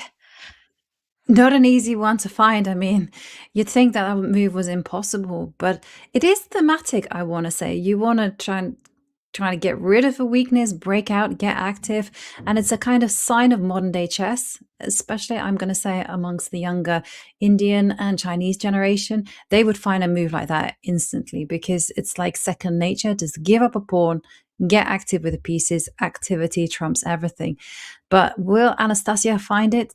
D4. I'm not sure I would, to be honest, Anna. I think I would be more on the lines of Queen D6. Yes, going on the defensive, but you can just simply take and go bishop to B5 or even B4, something that I've been pounding the table for a long time, and try to get an attack going against C6.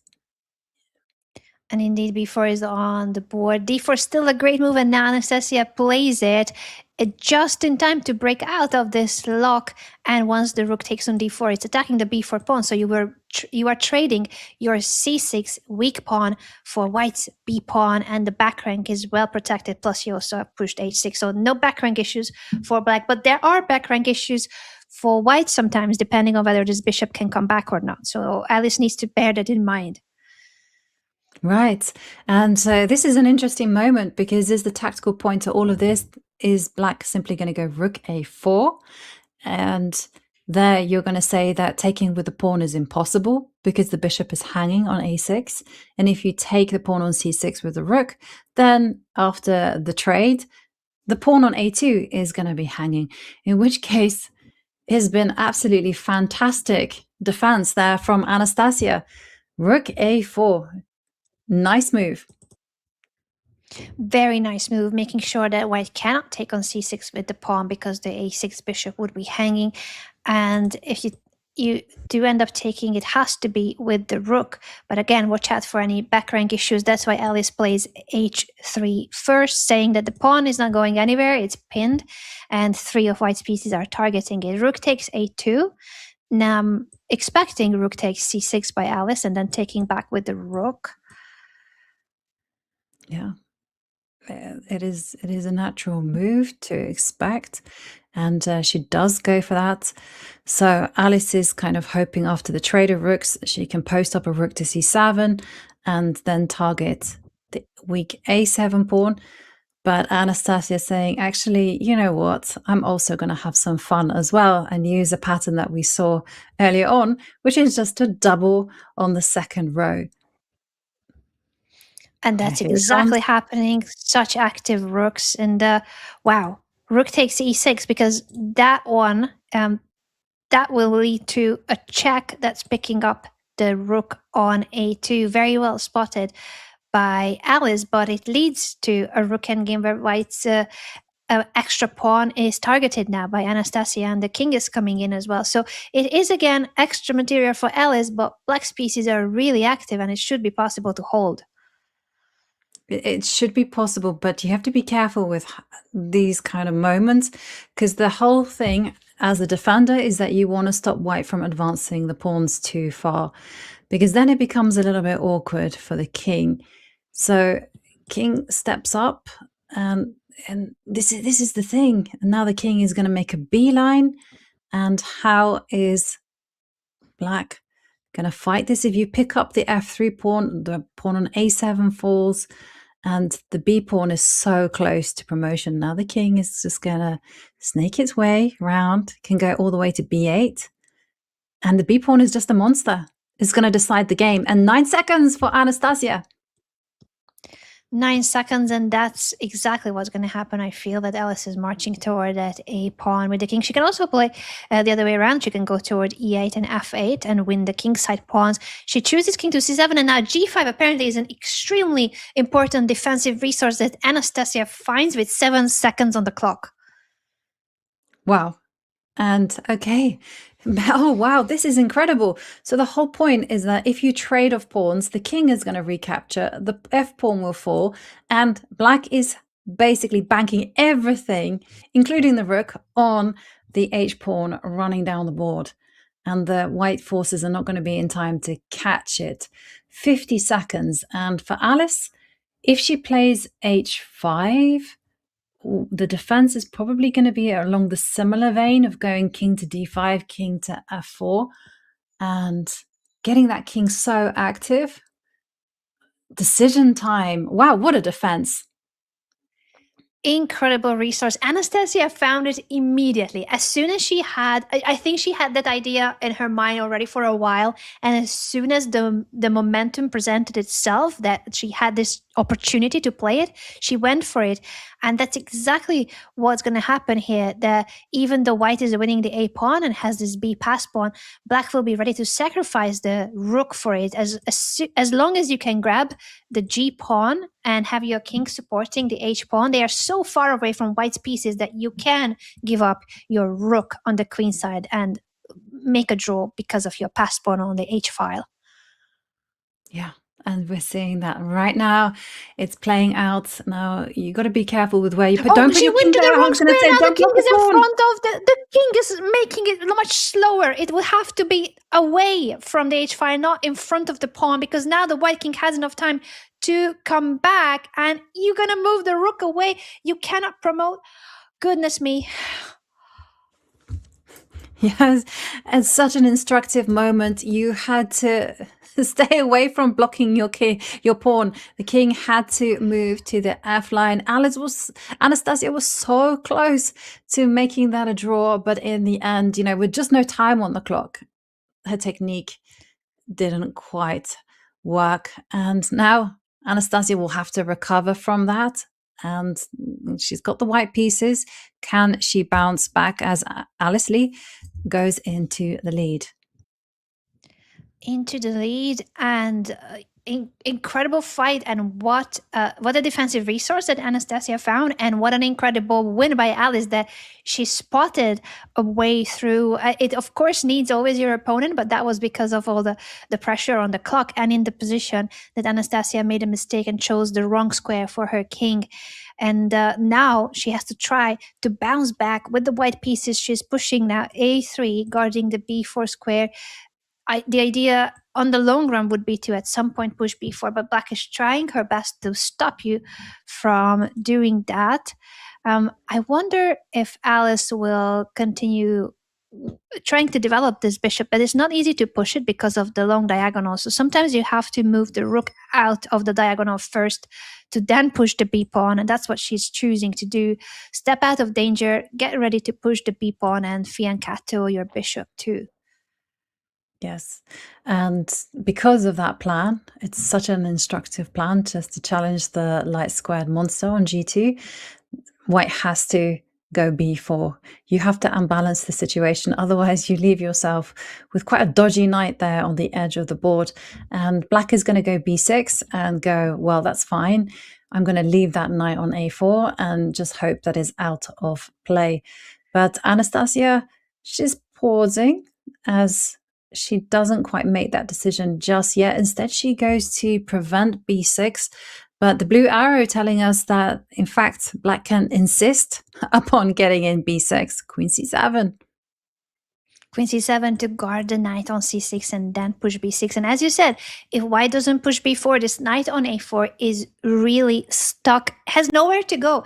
And it's a trapped piece on the edge of the board. Even if black cannot win that piece has nowhere to maneuver to, nowhere to attack. So b4 is absolutely a must to free the knight and give some perspective to that piece to get back into the game with the knight. But it cost Anastasia the other knight as well, being on the edge of the board.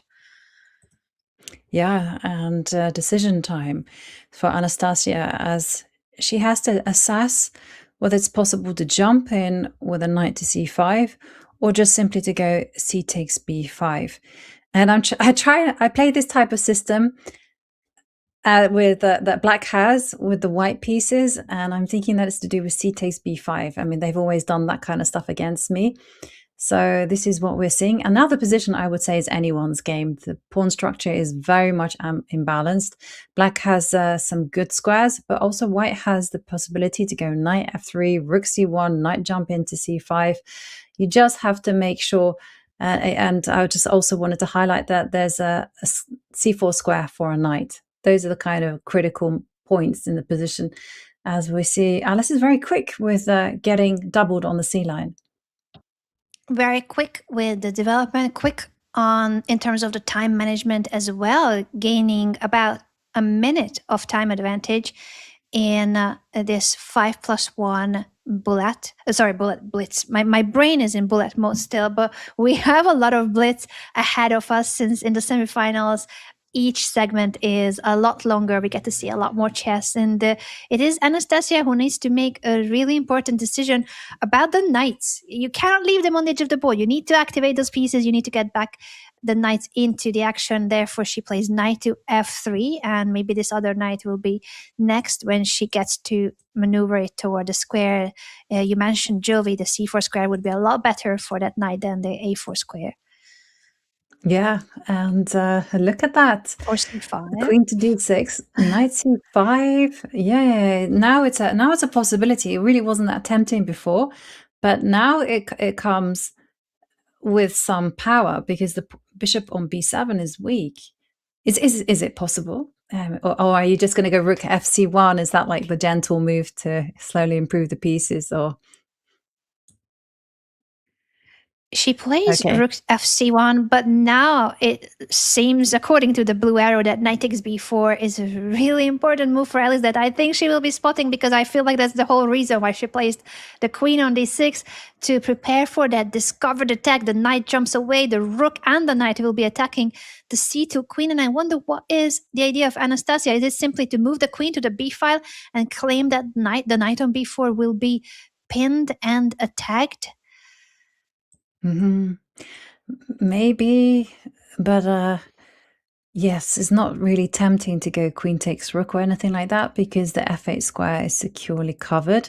So if she's not giving up a queen for the rook, then she just has to take a step back with the queen to d1. And it's looking like knight to c5 was the move that she should have been playing earlier on. But again, I'm going to highlight the fact that Anastasia is one of the most resourceful players that I have seen on the Women's Speed Chess Championship. She's managed to generate attacks from nowhere. She's also just managed to grab draws from the jaws of defeat. She's even managed, and this was the very final game that she played against Polina Shuvalova. She turned it around. She was a pawn down. She turned it around. She won that clutch bullet game. So anything can happen. She's a very dangerous player. Bishop takes, and yeah, I guess white is going to be banking on setting up a pin. Maybe knight b2, knight c4 is going to be there in the air, and the extra pawn on a7 isn't really making an impact for now. For now, not making an impact, but it is useful for the defense of the b4 knight. So we might see a5 to strengthen the hold over the b4 knight, make sure that there are no tactics. And that's the extra pawn of Alice. With the knight on a4, it's a blockade over the pass pawn. Not ideal, as we said, to have the knight on the edge of the board, but at the moment it's serving a purpose. And I wonder if after a5, is there any follow-up for Anastasia to put further pressure on that knight? But Alice says, I don't need to push the a pawn. I'm instead offering a knight trade, and once the queen takes back, she's happy to guard the knight with both the rook and the queen this way, and also be ready to jump away. She doesn't want to keep that knight forever on b4. And I'm seeing that as the match timer ticks past the halfway point, that this is going to be the last game before the hydration break. So players will have a short pause, just to grab some water, stock up on those energy bars or whatever they do, maybe put on some thumping tunes, and then they'll be back with the second half of the 5+1. So this is an important game to set the tone going into that break. If Anastasia manages to hold this one, I think she'll be thinking, well, just 1 point in it. I can test myself. As you see, the knight goes down to d2, whereas if Alice wins this one, she's going to be looking at extending her lead and going into the second half of the 5+1 in a very positive frame of mind. As we see, rooks come off the board, and now that b pawn is a monster. b4. It's a very, very much a powerful pass pawn with the queen trying to attack the knight, and also the pawn, knight f3 now coming to block the diagonal, but very active pieces for black and the extra pawn. So this is not the same endgame that we have seen in some of the previous encounters where Anastasia could compensate for the pawn down by having really active pieces herself. Here Alice has both the extra pawn and the activity, and now this knight is expanding the horizon for what it can reach, attacking the e2 pawn, and you don't really want to take here because that would create a c pass pawn, connected pass pawns for black if you were to take the knight. Yeah, and some big improvements to the position there from Alice. She's cemented that knight on the beautiful c3 square. The queen is threatening to infiltrate with queen a2. Also, there's pressure against e2.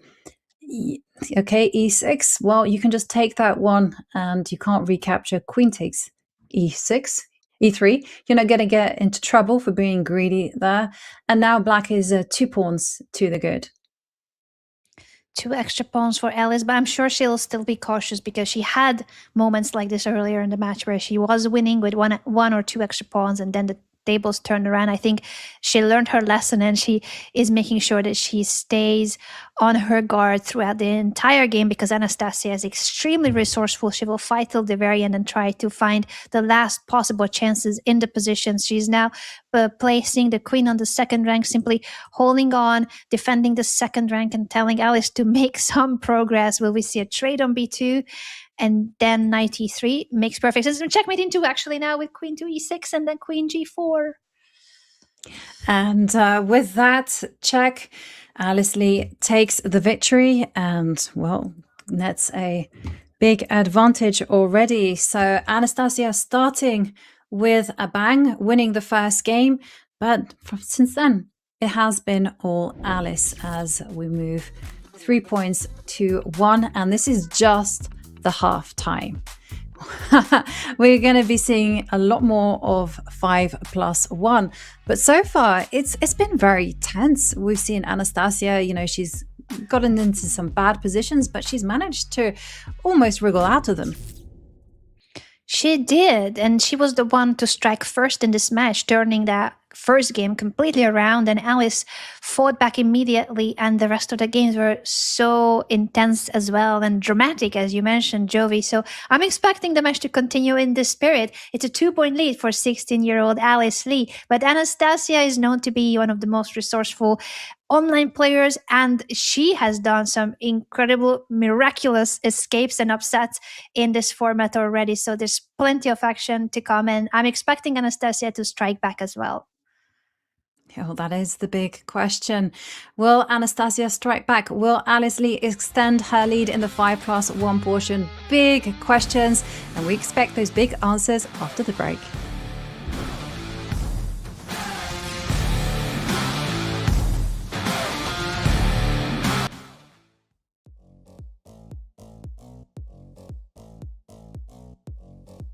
Okay, in the last year I'm trying to work out a bit more, going to the gym, but I'm not so good at that, of course. I'm just trying to stay active because when I was younger I was playing basketball and I was semi-decent with it.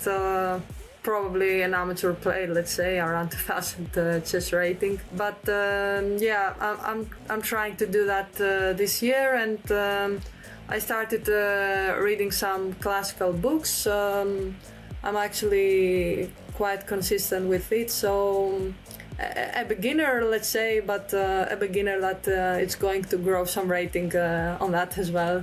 That's all.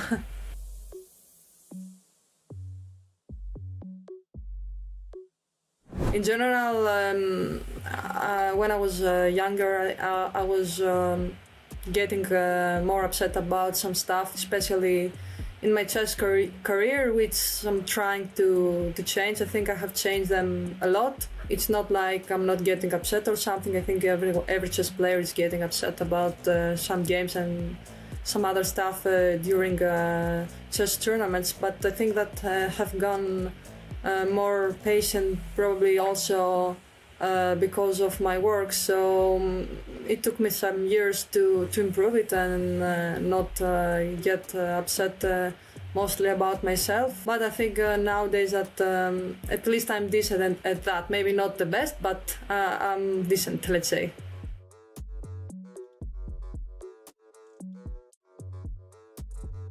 Probably I have sacrificed many days of vacation, especially when I was a student yet, because I was trying to play chess and finish medicine school.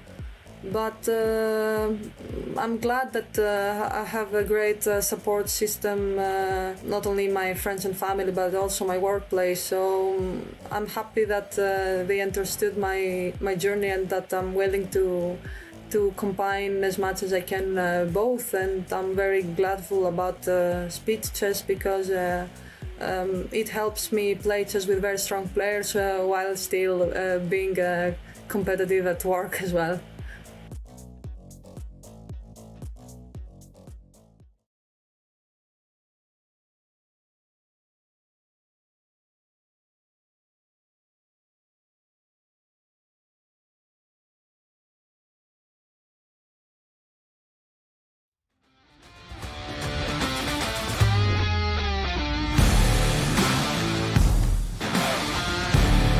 And we are back after the very short break with the second half of the 5+1 for our players. It's probably enough time to grab themselves a drink, maybe to go outside, howl into the air, or jump up and down in celebration, do whatever they have to do to get ready, because now we have another 35 minutes or more of 5+1 chess. Alice has the lead, Anna, 3-1. Big questions ahead. Is she going to extend, or will Anastasia fight back? Very big question, and we certainly have seen Anastasia fighting really well. In fact, she was the one to score the first win in this match, but ever since it was Alice who has been dominating the match. But even then, it is really tense. Every game is tense, and there are chances for both players.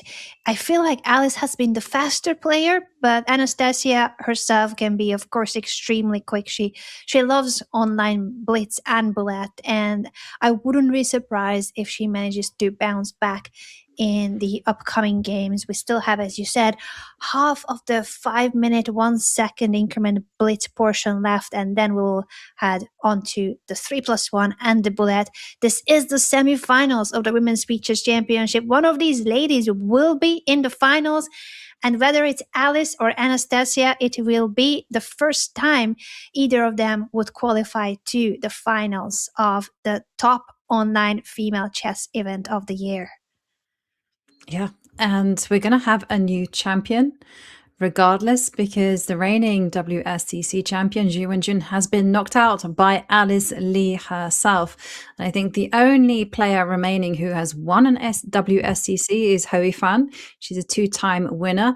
So we'll see whether Yifan makes it to the finals, because she has Bibisara Asaubeva coming up next. But for Alice, with the periodic table behind her, it's all about overcoming things one element at a time as she plays Anastasia. Anastasia, there she has to mount a comeback.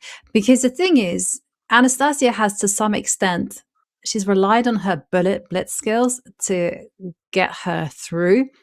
So she's always had to just maintain within that touching distance. Alice herself is a bullet brawler, a beast in that version. So the pressure is on for Anastasia just to keep toe-to-toe in the 5+1 and the 3+1. Definitely the pressure is on, and the game is underway now after a short hydration break in the 5+1.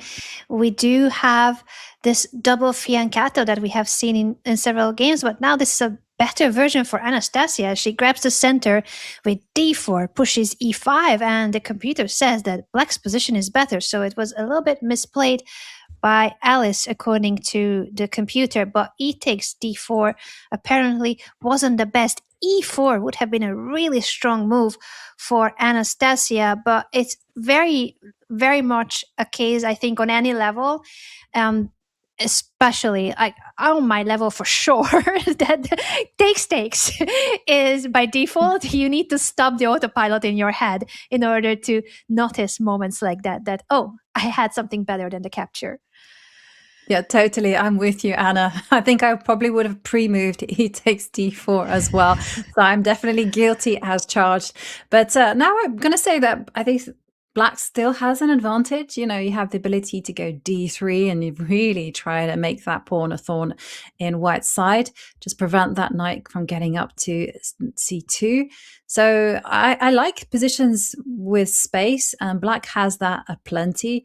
And our big question is, do you go d3? Do you perhaps post up a bishop to f5, you know, improve the diagonal there? But for Anastasia, she shouldn't spend too much time making this decision. She just needs to be a bit practical here and go for it.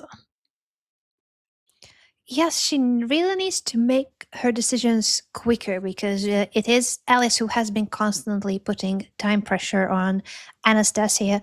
And d3, I feel like is a move that Anastasia is considering here, but chooses to play bishop to f5 instead, which gets a question mark, not because it's a mistake or a blunder, but it is a miss in a way that it does allow Alice to push her pawn to d3 and in that way stop you from pushing d3. But never mind, because Alice says, I don't want to push. She allows d3, banking on the idea that then her knight will find a square on e3. Yeah, and now d3 comes at some cost because the white knight could jump to the d4 square and start harassing that bishop on f5. It's not the end of the world, but we'll see what happens next. If Black has to go d3 or will just step out of the way with a knight onto maybe a square such as knight g4, but that can get kicked back. So, not too many pleasant choices for Anastasia. She just was so still. We see a capture on quiet. c2. Yeah, we have the trade on the board and now the knight maneuvering toward the c5 and e5 squares.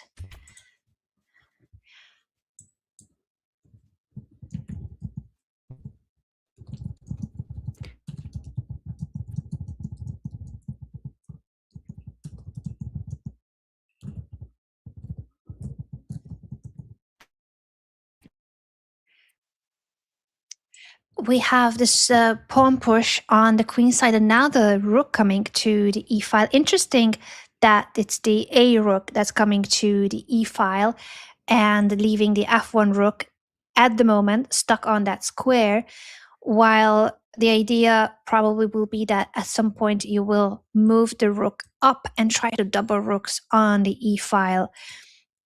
Another way to handle it would be if you can push the f pawn, but there's still the knight in the way as well. Bishop c1 makes sense since the bishop was not very active on the b2 square, so Alice is trying to maneuver it toward a more active location, a better square for the bishop, but this knight is covering nicely both the f4 and g5 squares. The knight of white is jumping to d2, seeking a better location as well, such as the e4 square, which would be a lovely position for a knight, a lovely placement in the center, and chasing this queen away too. I really like how both of the players here are maneuvering with the knight especially. It is the nature of the position with the closed structure in the center that allows this. So we have the white knight on e4, the queen dropping back to f8. And I feel like white has made quite some progress here. We might see moves like h4 or f4 to expand on the king side, and Alice chooses h4. Absolutely. What a great move. Just expanding there on the king side whilst there's no tension there in the center. So h6 just getting ready to meet any h4, h5s with a g5. So there's still, I would say, a lot of pressure in Alice's position, but she has to play accurately because Anastasia, knowing her style, she has got ideas such as f5, f4 in the air to break open the position and counterattack. So Alice doubles on the E line, Again, she's getting ready after f5. Look, there it comes. It's nice when the prediction works out. Sometimes we manage, and it does lead to the knight having to retreat, the black knight getting activated. It's a really nice spot on c5. White, of course, would love to chase it away with b4, but it was not possible. We do have the rook trades coming in on the e5. Second pair of rooks will disappear from the board as well.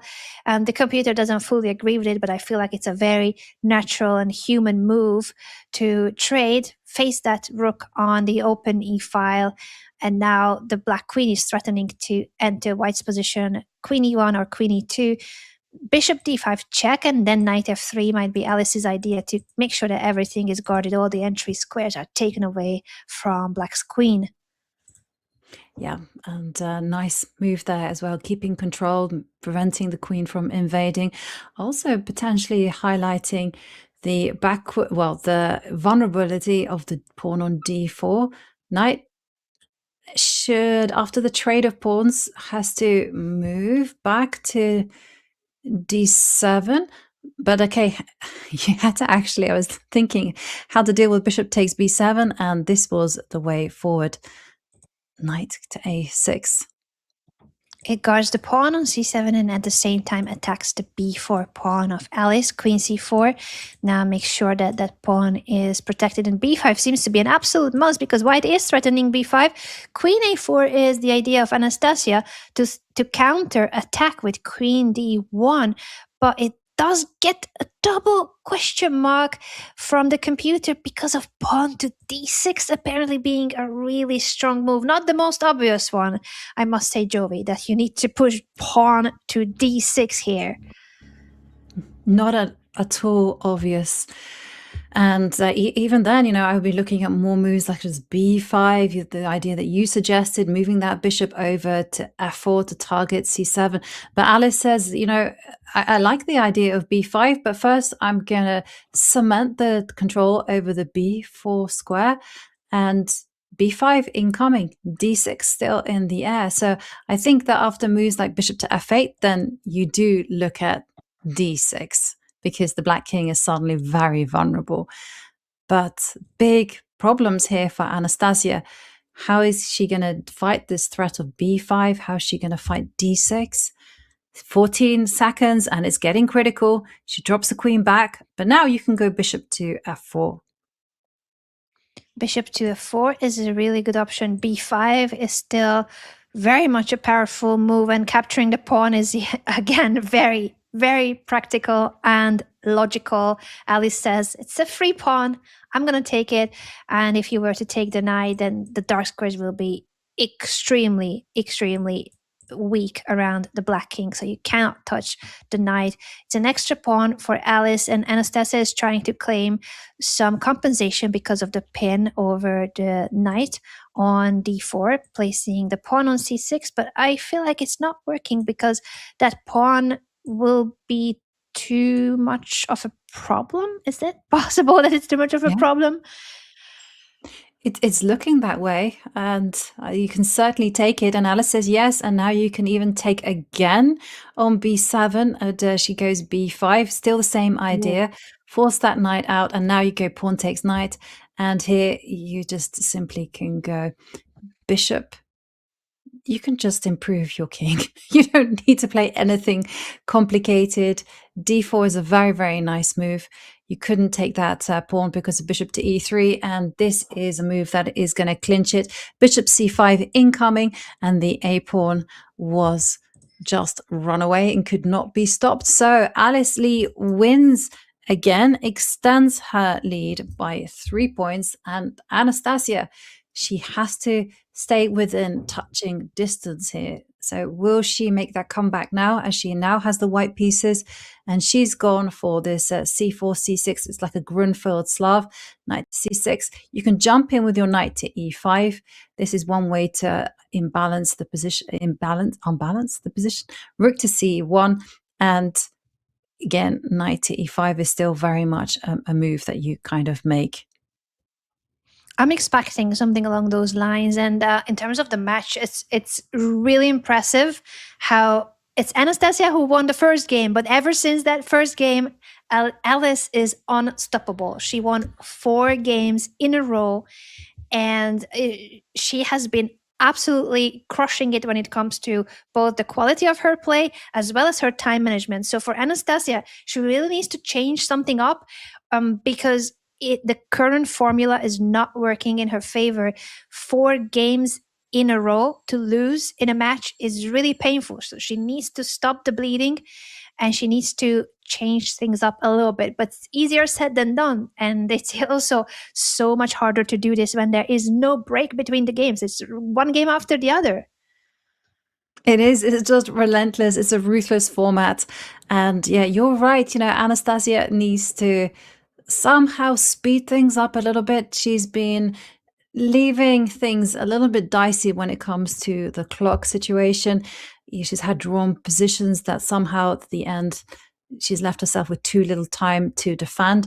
But okay, knight to a5 goes there to keep control over the c4 pawn, and Anastasia playing the long game. She wants to go knight to d2 and just trap this bishop in the middle of the board.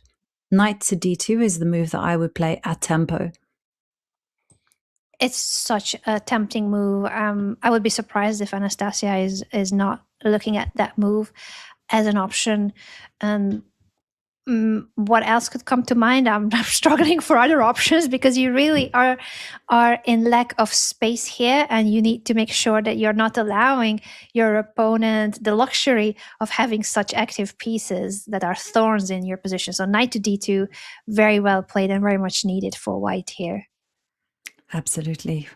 White has to start driving the black pieces back. And now f3, trapping the bishop in the middle of the board is very much a real threat.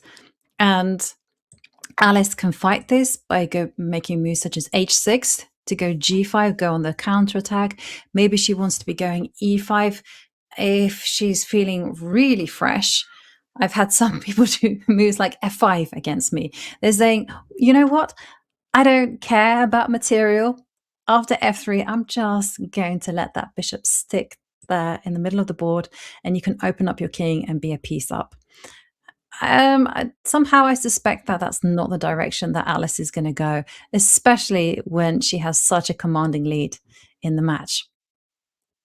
Yeah, it's quite a risky one. And at the same time, she must make a call on this because of the threat being f3. She chooses to push e6. And I'm wondering what her idea is against f3. She wants to go g5. So she's going to go on the counter. And if the bishop retreats from f4, the bishop on e4 now has a square on g6 to hide. So that is a little bit of a tit for tat.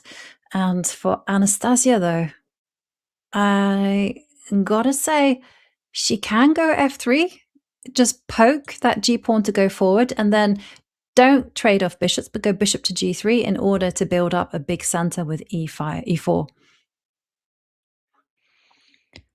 Yeah, I really like that idea that you mentioned, and I think that's what she'll be considering here.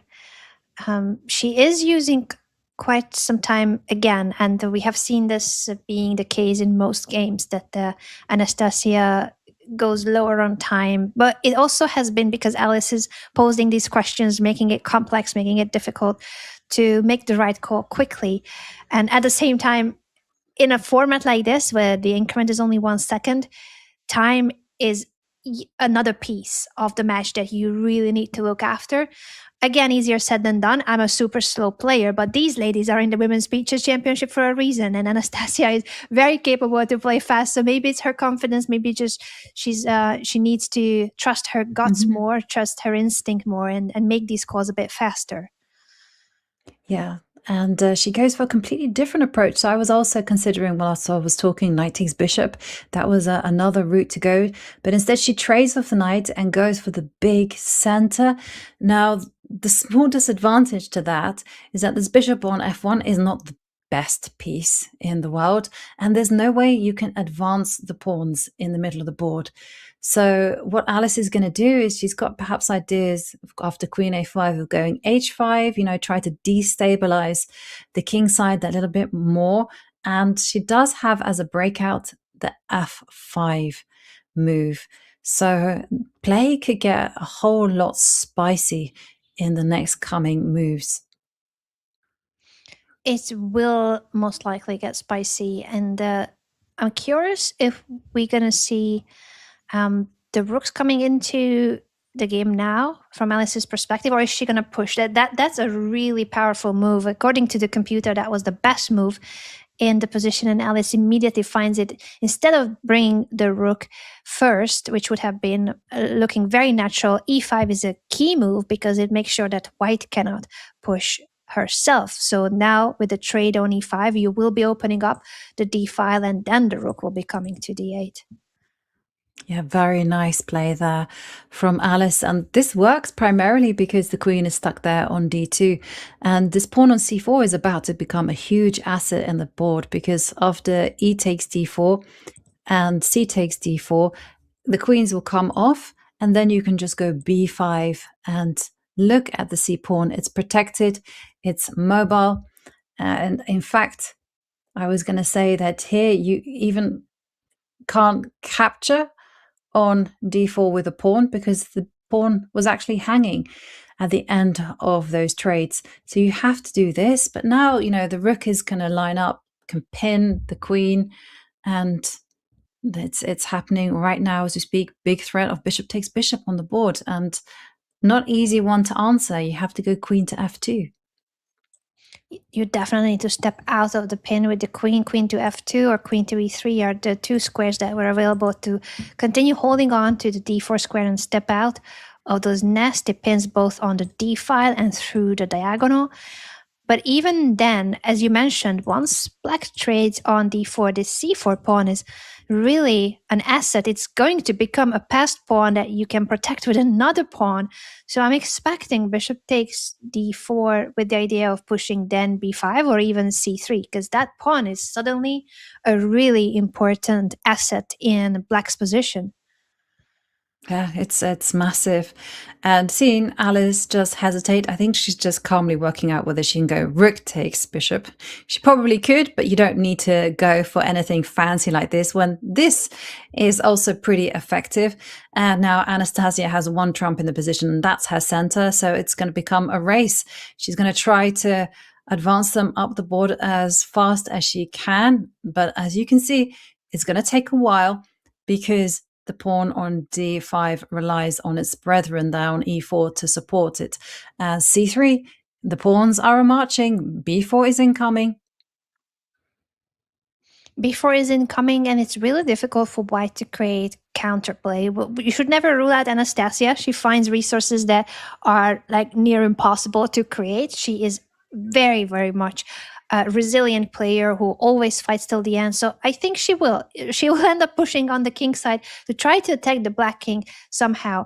Gets a question mark from the computer, but I think it's a very natural reaction whether to push f4 or h4. But you somehow need to create attack against the black king, even if it's going to take a while. But you need counterplay on the other flank, because this pass pawn is really strong.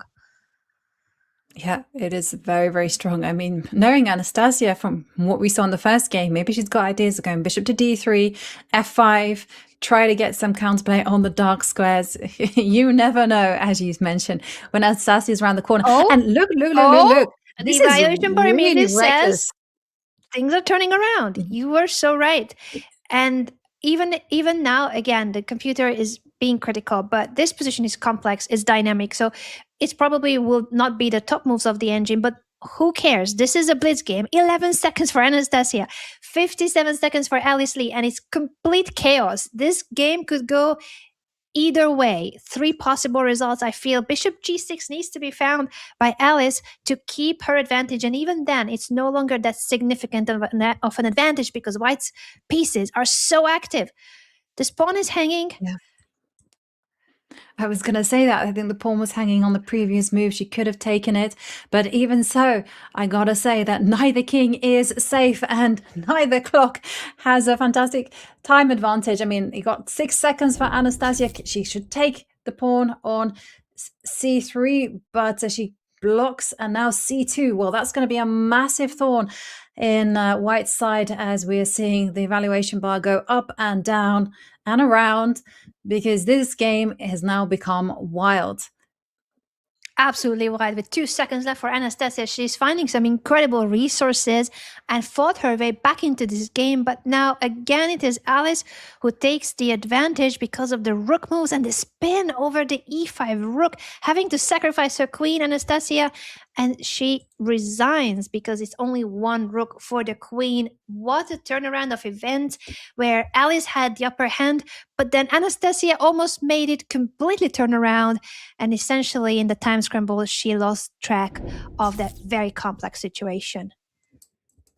Yeah, and talking about complex situation, the scoreboard is not complex, as we see Alice there with 5 points to Anastasia's 1. And Anastasia, that's why we've seen her just say no Catalan type positions anymore. We're going to go King's Indian and balance the position that way. So she's poked the pawn on d4 to step up to d5. Knight has gone back to b8. And my understanding is that you do that to go c5. Usually you're putting your knight on a5, but yeah, that's not the path that Anastasia has chosen. And this is an interesting one, because do you capture on c4 and just try to give up the rook for the light squares? But bishop to c8, no. The computer says no. Don't be reckless like Yovi. Instead, go defensive and then go on the counterattack. Wise words. Go on the counterattack. It is very wise, and a5 is a very wise move in order to poke those pawns immediately. B takes a5 or b5 were the options, or I guess a3 as well. To be fair, many options, but this is what Alice chooses because she wanted to gain momentum for her knight jump to d5 and now bishop g5, pinning the knight.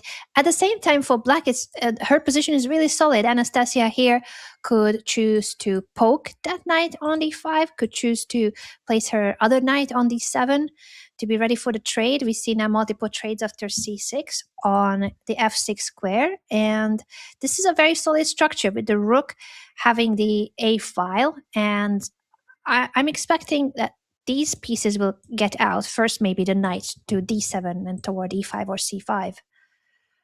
Yeah, I completely agree with you. The knight can go to a6, d7, doesn't really matter. c5 is definitely a dream destination. And I gotta say, the pawns on a2 and c4, they're giving me anxiety because I can just see them becoming super weak. And this is why Alice has had to play very accurately. No knight is going to be posting up onto c5 under her watch. But still, you can go knight to b6. It's an option. Also knight to e5, and suddenly asking the questions how to defend c4. It is a big question to be answered. At the moment, we see the rook coming to the d file and preparing for the knight jump, whether it's to e5 or toward b6 as well. But this pawn will be hit because of the knight move, and then the bishop developing with a tempo from e6 will be also targeting the c4 pawn. I feel like knight e5, bishop e6 would be here a quite natural follow-up. But I'm also tempted to go in this direction because then you have the a4 square as well for the knight if you want to go funky at some point. In any case, for Anastasia, I think this way of handling the opening has proven to be more efficient. And she has here some chances to strike back. She just needs to also keep trusting herself more and not go low on time because, again, it's Alice who has quite a significant time advantage. Yeah, and seeing knight to b6 is a very provocative move that she's worked out what's going to happen after c5. c5, the knight will jump into c4 and all is going to be good because then you can support that knight with a pawn on d5. In fact, we're seeing it right now. Queen has to dodge the attack and then d5 is going to be backed up. And everything is nice and compact here for black. Very nice and E5, compact, yeah. and a very different structure. Now, the fianchettoed bishop of Alice is biting into this wall of pawns by Anastasia. The only thing she needs to be careful about is that the bottom, the base of the pawn chain is this b7 pawn, which is targeted by the white queen. So it's trying to make it more difficult for Anastasia to develop the bishop. Yeah. And there's a few points as well to be made. I was going to say e4. I was just going to mention that it comes with some risks because you can go bishop to g4 and ask the question to the rook. And then you have to put your calculation hat on because f3 is going to be met with bishop to e6. I don't think you can get away with taking that pawn, but that's some very, or maybe you can. Maybe you can. And yeah, you can take the pawn. So after bishop to g4, I think here Anastasia has to be the one moving with a lot of energy because otherwise Alice is going to be going pawn takes pawn and just disrupting the harmony in the center. So bishop g4 quickly played, and now the rook has to move, and you have to keep connection with the d line. I wanted to say rook to d4. Nice move there from Alice. And yeah, still there's pressure against d5. A lot of pressure. Rook to d4 was apparently the best move. Any other move would have given away the upper hand. So rook to d4, the only way for Alice to keep the tension here in the center and not make it a better position for black. So this is about equal according to the evaluation bar, but that's because rook d4 was a really necessary move. Now bishop e6 could be a way to strengthen that d5 pawn because you are not able to capture your knight on c4 is always hanging. I was looking at ideas with the knight jumping away, as funky as it is, but it would be threatening a knight fork on c2. It might not be that dangerous, but Anastasia also says, I'm going to try it. Yeah, and I think it's a very nice move. You know, it moves away with tempo. I was also looking at knight to e5 that doesn't work because of pawn takes d5, but look at this, knight a6, big threat of knight c2, and then you can actually move around with your knight. Once it's done its job on a3, you can post up to b5, and still there are questions that white needs to answer, and I feel like the evaluation bar is just being super harsh. I think on a human level, this is a very natural continuation. I think so as well. The computer has been constantly criticizing moves that are very human moves and very logical moves.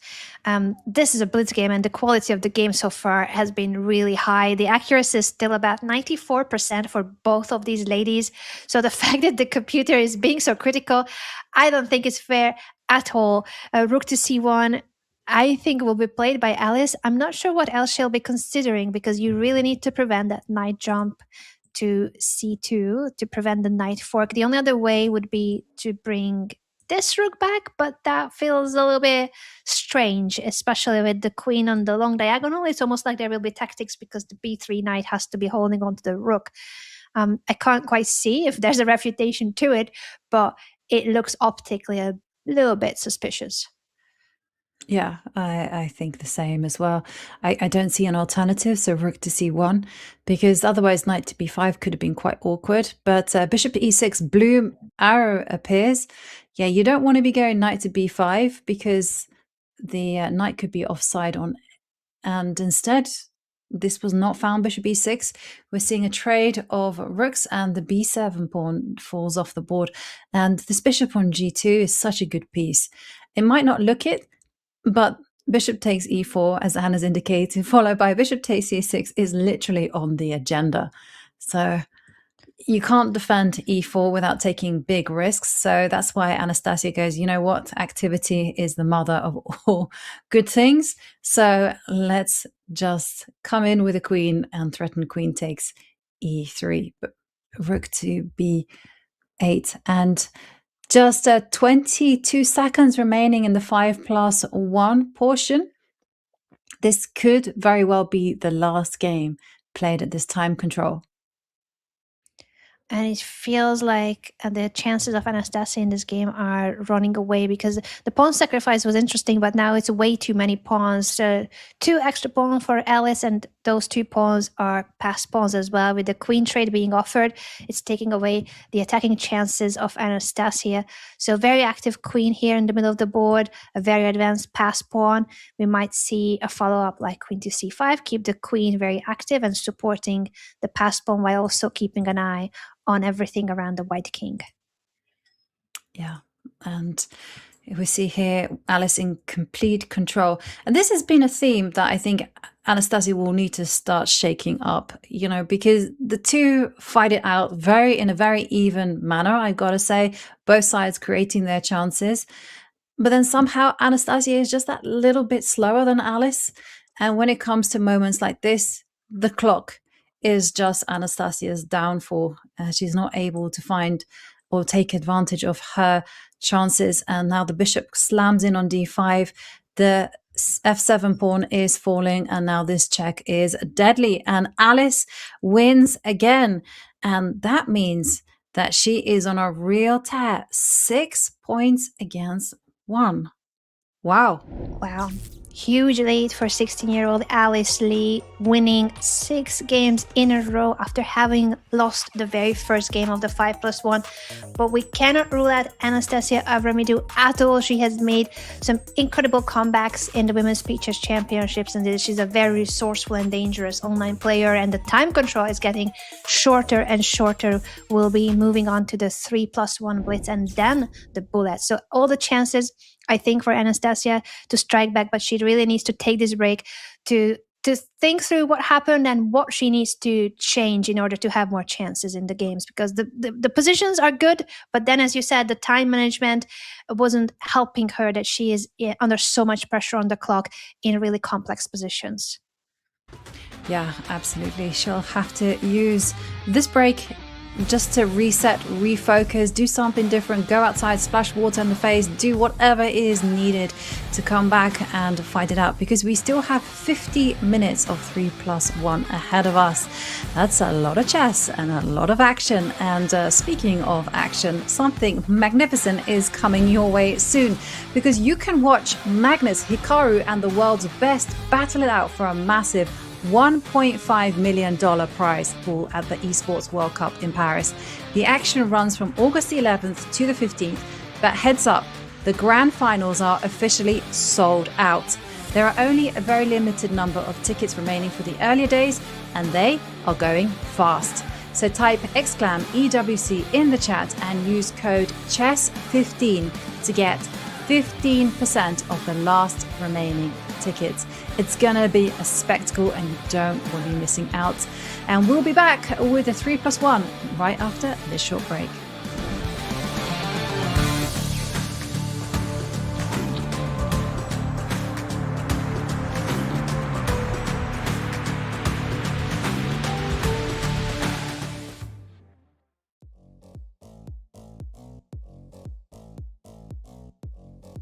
Probably for the 5-minute Yifan, for the 3-minute Jin, and for the 1-minute myself.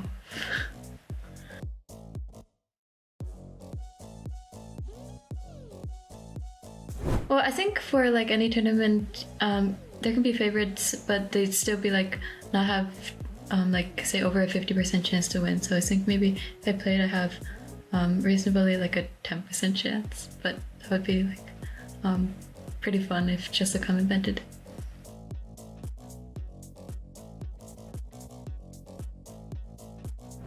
I suppose play with her non-dominant hand, because I think unless she has a touch screen, if you like, it's like extremely difficult to control like your mouse if you're not using your dominant hand. And I guess for pre-moves that would be the case, except there is this 1 second increment that I think prevents like some major flagging that would have happened otherwise.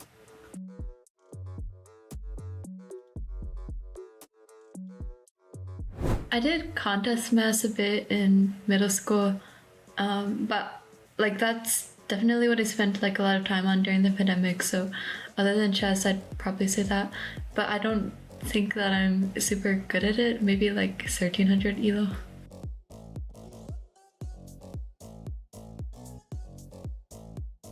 I'm going to be playing in a lot of chess tournaments, and I'm hoping to, if not get the GM title, get like a lot closer to it, because currently I don't have any norms.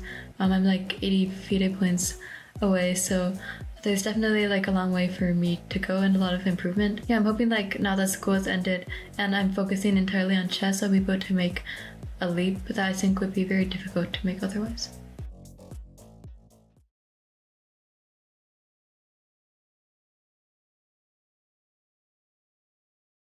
Hi, I'm International Master Yifan and welcome to my first course for chessable, starting out the Caro-Kann. Light square strategy is what I like to call it. You put your pawns on light squares, you develop your pieces, and then when the time is right, you break out in the center. What I need you to do is get in the focus of quick development. Knight takes g7, check is possible, king moves to f8, attacking the knight, and now after knight to h5, what we want to be doing is first asking that question to the knight, because white can immediately go wrong with knight to e2. We simply go knight to b4, and this bishop and the knight have orchestrated a sneak attack against c2, and now black is totally winning. There are lifelines to help you remember the piece configurations, there are guidelines, there are cautionary tales, and of course there are my trademark phrases, all to help you get a good Caro-Kann.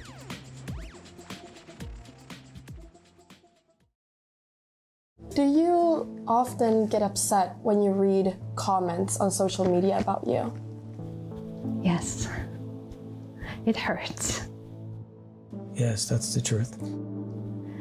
Probably the one that hurt me the most, or at least it was the most difficult to deal with, was during one of the candidates tournaments that I covered from the Chess24 studios. We had a hashtag that was to send questions in to the casters. It was Pepe, Cuenca and me, and someone just figured that it's a great way to use that hashtag to bully me live on air.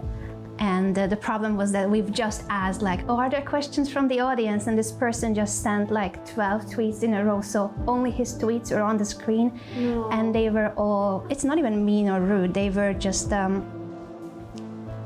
very sexual and very I don't even know how to put it. When they question whether you're more than an object and someone that just should shut her mouth because... I am so sorry. Yeah, he went in a very not nice way about what's a woman's role. Yeah. And to go through that, especially when you're live and it's, yeah, in the moment, and I mean, it's so hard to know what to do there. So that must have been absolutely terrible. I'm very sorry. Thank you. Fiona was in the other studio, and as soon as we had a break, she gave me a big hug. Yeah. I think I needed it badly.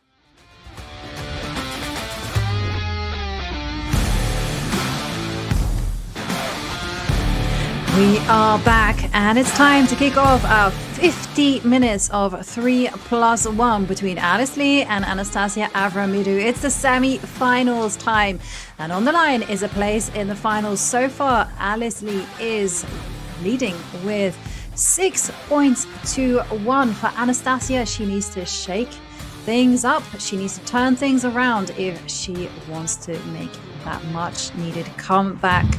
Everything on the line for these two players. It would be the first time, if they win this, that they would have made it to the finals. I think, in fact, both of them reaching the semi-finals is already like a career's best for them. but we'll see who can take it that one step further. It's definitely a career best, and it could be even better of a career best. Looking great for the 16-year-old American star Alice Lee with the huge lead. She lost the first game in this match, but ever since that game one, she has been unstoppable, won 6 games in a row in 5+1, and now we are moving on to the faster blitz time control, 3 minute with 1 second increment, 50 minutes of 3+1, and this will be so crucial for the match, whether Anastasia can fight back and whether she can speed up, because her time management has been critical in some of the key games of this match that they were going really head-to-head, finding resources, fighting back, but in complex situations, it's so hard to continue making the best moves when you are under severe time pressure as well. Yeah. And against an opponent such as Alice was one of the only woman to have broken the 3,000 rating mark in bullet. So she is someone who keeps her cool in this high pressure situation. Oh, Bishop takes pawn. Oh no. Oh, the queen, the Botas Gambit presents itself now in the Women's Speeches Championship, and Anastasia, with a smile there, at least she took it with humor, that she has blundered her queen in the very famous Botas Gambit way.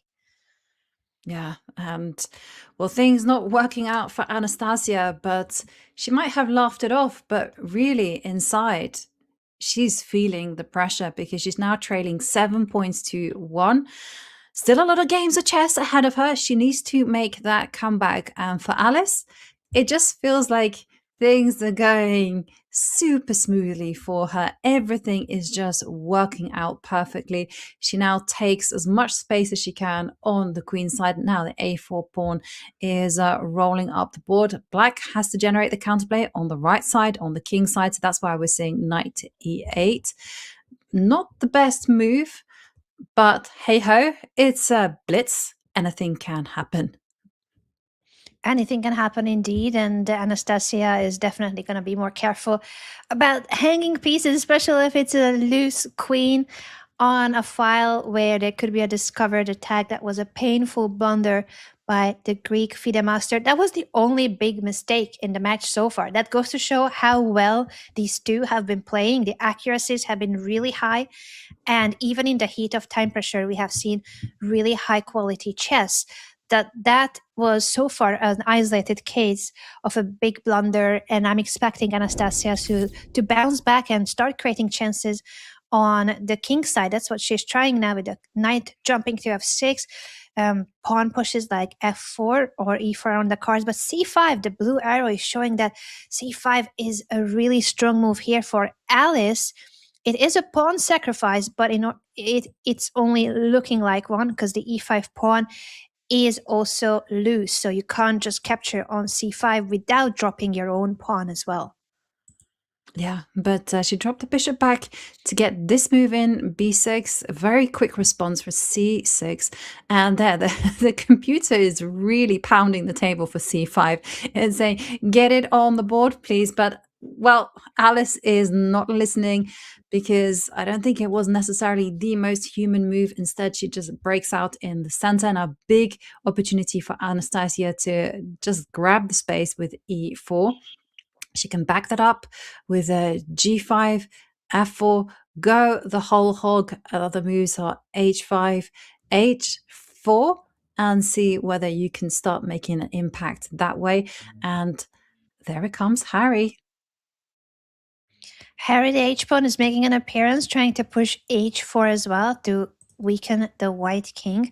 At the same time, it looks like Alice can ignore this. It's not looking that dangerous, but you never say not too dangerous with Anastasia, because she has been making positions with no attack somehow turn into really dangerous attacks. So I would be a bit scared that this h-pawn is making a move. Yeah, I also was going to be a bit scared too, and of the queenside attack. So this is why I was instinctively trying to close the position down with c5. Anastasia's got a lot more guts than me and says, no, the knight can jump into g4. There's a strong square on e5 for it, and I like the boldness of this. h4 still very much an idea in reserve, just to open up lines against the white king. And this position is wild. I'm going to say neither player is going to feel particularly comfortable. Not comfortable at all. And for the first time in the match, I feel like it's Alice who is now lower on the clock. Significant time advantage for Anastasia. So she did change what wasn't working for her. There's a bit too much time spent in the 5+1. She has sped up. It's not easy to do that after having lost 6 games in a row, to have the confidence to trust your instincts and play faster. But she has done a magnificent job and shaking everything off, and now has the upper hand both in the position and on the clock as well. Yeah, and well, she grabbed a pawn on d5, and white does get active, though, as a result. But the pawn on d6 on pre, so that's why d5 was a bit of a must. And now, still, there's a problem that Anastasia must resolve, and this is the knight on g4. Doesn't have too many squares. As long as she has an answer to h3, then everything is good to go. So for the time being, knight to h6 is very much okay. So everything's good. Rook f7. I love this move. Just keeping everything controlled. Very nice defensive resource, and also in the future it could be an offensive resource. For now, keeping everything on the 7th rank protected. And she might want to continue with her pawn pushes, h4 or g5, h4.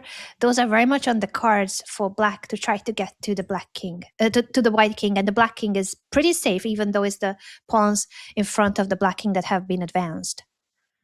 Yeah, and queen to d6 did allow knight to c4, but it wasn't chosen by Alice. And your plan, h4, being direct, is sometimes the most pleasurable thing you can do in chess. H takes g3, open up the h line. Is that going to be played? Yes, it is.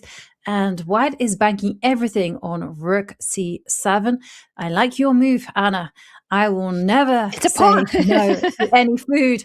Yes, exactly. Queen takes b6.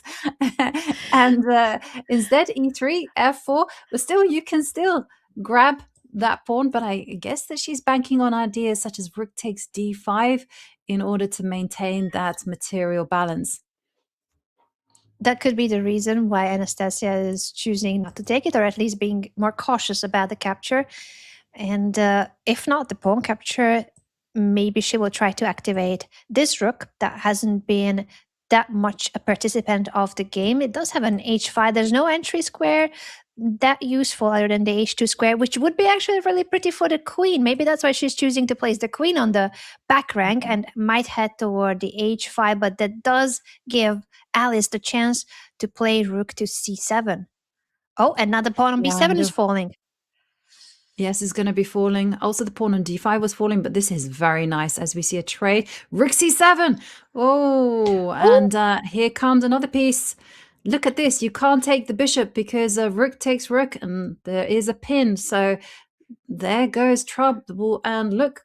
But it's a mistake. It's a mistake because you can take, and then queen h8 apparently, and the checkmate to the white king was incoming.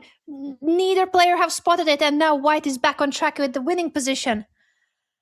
Wow, that was such difficult idea to spot and to understand that the white king is the one in danger. But look, the white king is going to be met with some checks, and this is a nice idea. Unfortunately, 2 queens will overpower the black king, and Alice Lee wins again. Wow. Oy. 7 Some going from moments. 7 wins to 8 wins in a row.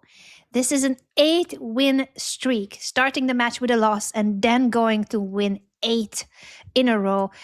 Unstoppable. Alice Lee, huge lead already in the match, but there's still 41 minutes left of the 3+1, and then we are heading to 25 minutes of bullet as well. So very long match. Anastasia still has all the chances to make a comeback. She had chances in that game. She had a winning position on the board and also more time on the clock. So she definitely has the chances that she needs, but somehow it slipped away in that game. Yeah. And the scoreline is such that, ironically enough, that if Anastasia wins one game, it's enough sometimes to shift the momentum completely. And then you just manage to overturn things and you can get that that roll going on. But Alice, I gotta say, everything is working in her favor. The wild positions, the gentle positions, everything is going her way. Knight can post up to c5. That's a very natural move, targeting the defender of this knight on c6, and Anastasia plays it. And it's nice to see that Anastasia is heeding our advice. She needs to stay in control of the clock. Alice is just as fast as she is, so she has to make sure that she's not too far behind there. So queen attacks, and immediately I'm looking at moves such as knight to h4. Knight takes b7 is in the air. I'm not sure I can make it work, but it looks very, very tempting. Very tempting indeed, and I think that's why the computer is questioning this defense by Alice. But it was the natural move to guard the pawn with the queen. I feel like there are tactics for what you mentioned, the knight coming to h4 or sacrifice on b7. A combination of those moves should make it possible that you're opening up this diagonal for the bishop. Your rook is also staring at that knight. And Anastasia chooses the move order knight to h4 to attack the bishop. Computer says knight takes b7 was the best move to give up the knight immediately. But again, it's easier for us here. Looking at the evaluation bar, the players with the time pressure, with the match tension, they have to figure it out on their own. The bishop drops back to d7. That's why it was more important to start with the sacrifice first. Even then, it was complex of a calculation. I feel like this is still very promising for Anastasia, though, because she's animating the light square bishop of Alice. Her knight is jumping to f5, close to the king of black. So I feel like, from a human perspective, this is really promising. If you don't know that there was a sacrifice you missed, then this is perfect. White is better. Exactly. And even if you notice the sacrifice, I mean, why take that risk when the other one is also equally attractive? So I can understand why White went for this particular route, but be careful. Isn't there rook takes b2? And that one will come and attack the queen. And yeah, I think Anastasia missed this one. She has to move the queen to e3. And now decision time, rook takes queen. Still keeps some activity. Instead, she takes with the pawn. The problem with that is that this rook on b2 suddenly becomes very, very powerful. So you do need to neutralize that, either by going rook to b1 or getting active on your own. But not an easy one. She chooses d4, trying to break out of the situation and open up the e file for her rook as well to get into black's position. But as you said, this is a really powerful rook for Alice. I think she'll be considering taking, because otherwise, what other moves she might be considering? Knight to b8 is very creative to put pressure on the bishop and the pawn at the same time and claim that this capture is not a problem, because the black rook was going to double down on the second rank. That was too much of an attack to want to allow. d5 keeps the d5 closed. And I'm wondering whether you can get away with knight takes bishop, pawn takes knight, and then just double up on the second rank and just threaten. And we might even see it rook to d2. We might see our very first draw, because if a pawn goes to c7, you can just check the king until perpetuity. Perpetual check is what Alice is threatening, and I don't really see a way for Anastasia to prevent it, because her rooks are in the way of the king running away. And just in general, ever since the second rank opened up for black's rook, and now rooks in plural, it really has been the case that you either allow the perpetual or you might be even worse. So threatening to promote, and that's why Alice has to continue giving checks. There's no way for either player to make progress. This is a very first draw in the match. It took us over an hour and a half of constant back and forth, dynamic games, very complex situations, time scrambles to get our first draw. This is how much of a fighting chess we have been witnessing in this match. Not a single draw until this game.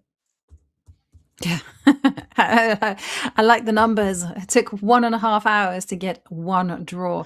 And since then, you know, on the way there, we had a lot of adventures. We had some near draws. We had a lot of fluctuations. And Anastasia understanding that she needs to play in a really unbalanced way if she wants to unsettle Alice. And she's posted up a knight to c5. Alice is very happy with that pawn chain. A2, B3, C4, D5. She's going to be looking at reinforcing it at a later point. Maybe she'll go bishop B2 and then maybe E4 in order just to get complete grip on the center. But Anastasia, rook to b8, e5. Yeah, you do need to break out at some point.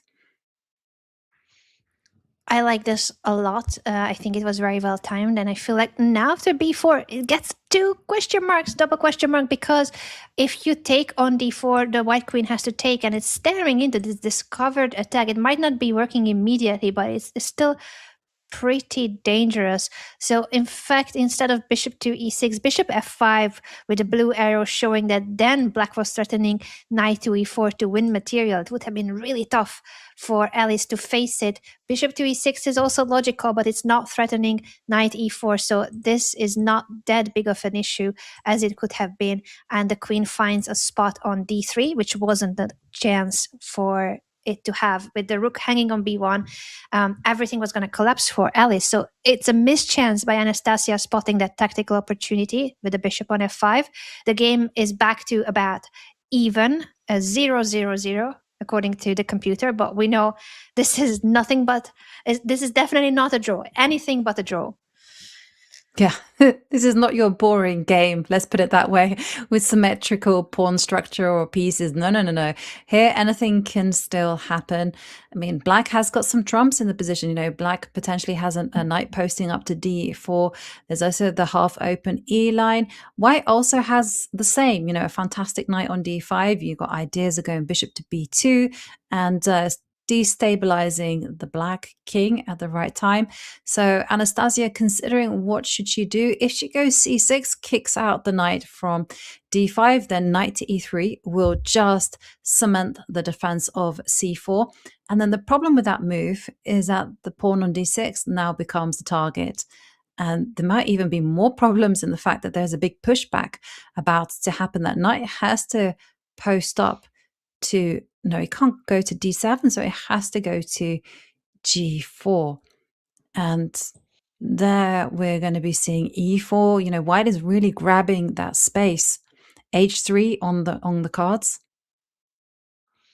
h3 is very certainly on the cards, or you might consider starting with f5 to try to trap this bishop in a way that it wouldn't have where to go back on the diagonal. So black needs to be quite careful here, making sure that this bishop does not get into trouble. Yeah. And I do feel like white does have the advantage because I love your f5 idea, trapping that bishop. This is why Anastasia moves it back. And I thought bishop to b2 was also quite a nice softening move, you know, just to remove the cover from the black king. But Alice is going into full-on space mode, which just means that she's going to try to deprive black of all the squares. And then just double on the D line, D6 is the target, force the black pieces to be passive. That's exactly what's happening. And c5, you can push that now as Alice chose to, or she also had the option of bringing the rooks in first. But she says, I'm going to push c5 and then follow it up with b5 immediately. I'm a bit surprised that she's going all in without bringing the rooks. It feels like maybe it's a bit too soon. And I think it's to do with the clock situation because Alice has nearly a 2-minute advantage over Anastasia there. And she's got ideas of just locking out that bishop on g7 by going e5. b7 is the target in mind. And okay, that was a bad move apparently. But what could be more natural than doing this, as we're seeing that Alice is being forced to trade off rooks. And I guess Anastasia's point is that the B pawn is now going to get marching, is going to put on its running shoes ASAP. Next move is going to be B5, if you're allowed, B4. And, okay, repeat the position once, build up the time. Well, we see b5 next, but the queen can also choose to go to a different square, keeping an eye on the b5 square. Bishop to d4. Okay. Anastasia choosing to go active. Rook d2. Rook takes f2.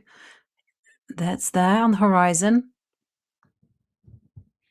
And very tense position with e3. an extra pawn for Alice, but very active pieces for Anastasia. We have seen situations like this going in the way of Anastasia, but then not being able to convert because time is running out.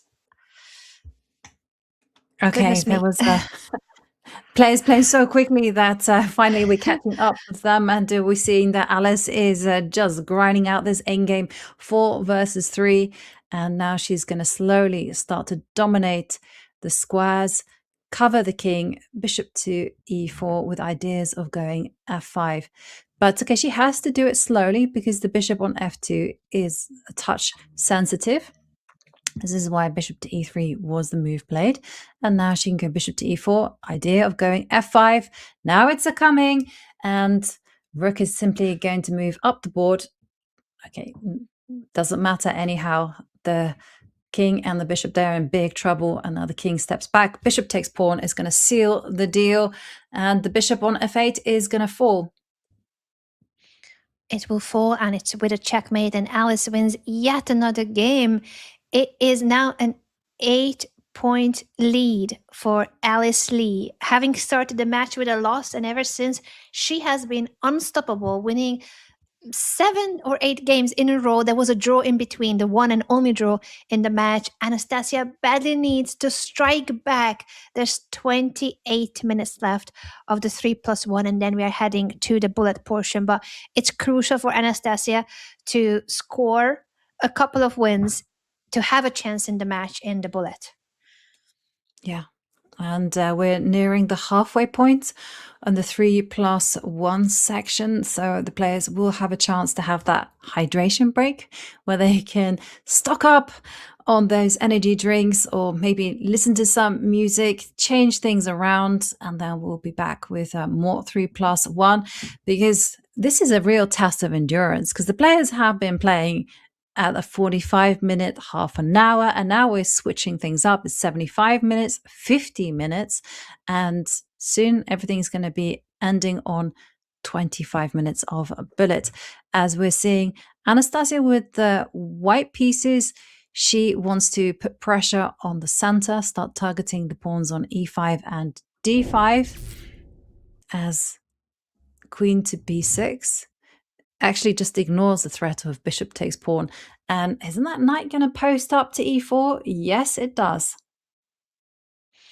It does, and it's looking very scary, having that knight in the center and following it up with a pawn push. d4 looks like an option for black. Knight to c5 is very logical as well, threatening a knight fork with knight to d3, picking up one of the rooks. You need to step out of this by bringing one of the rooks to the d file, but even then knight d3 will be possible because there's also pawn fork of e4 at the end of the day. So it's really troublesome for Anastasia, and I don't know if there's a way for her to defend against this idea of knight to d3. Yeah, that knight looks like it's posting up regardless of whatever white does, and she covers it. And look at this. This is a nice, accurate way to do it because after rook takes knight, after all of the swaps, there's going to be e4 at the end of the day, forking the queen and the knight. Great technique. Fantastic accuracy there from Alice. And yeah, if you move the rook, knight takes bishop, and suddenly this bishop on g7 will unleash itself and wreak havoc. So yeah, it's almost, I don't really know what to suggest, Anna. It's all gone wrong. Very difficult. It has been so difficult for Anastasia ever since that knight maneuver by Alice was played. It is really going downhill. Bishop to g4 pins the knight, threatens to push e4 by attacking the pinned knight and opening up the long diagonal for this skewer attack over the queen and the rook. So it's bound to be the case that white loses material. The question is, how do you minimize the damage? How do you make sure that there will be something to fight for? Maybe move the queen out of the diagonal, but even then, e4, and you are about to lose one of your rooks, lose an exchange. Yeah. I don't see any salvation. If you dodge the pin with moving the rook, bishop takes knight will occur, followed by e4. And there's problems along the diagonal. There's problems against the bishop. So again, I can't suggest anything like that. So she moves the knight out of harm's way. But there is a rook on tap, and Alice is going to be grabbing that one. And this will be the last game before the hydration break. As there we're seeing e4, attack the queen, lock out the bishop. And look at this. The technique is flawless from Alice. Now she just goes about opening up those lines for not only the rooks, the bishop as well. The bishop as well, indeed. And it is so difficult for Anastasia to find some fighting chances. She's trying, but even after this, rook takes after beautiful rook sacrifice. If you were to take it, then bishop to d4 was going to win the queen. So yet another huge win by Alice Lee, who extends her lead, and it's a scoreboard that I think we didn't really expect. We thought that Alice is the favorite, but so far she's absolutely dominating the match and not giving chances to Anastasia to score. It's 10.5 versus 1.5, a 9 points lead. 9-point lead, and we saw earlier on from our cameras that Anastasia was out of there. She just wants to forget this portion of the tournament. She has to look forward. She has another 25 minutes of 3+1 ahead. But for Alice, everything has been working like a dream. And you know what is working like a dream? You want to be making things better. And you know how you can do that? Well, you can subscribe to Chess.com, because your sub will unlock exclusive emotes made just for the Women's World Championship, entertaining content during the breaks, plus an ad-free experience on Chess.com. So use !subscribe in chat to level up. And we're going to be back with the rest of the 3+1 right after.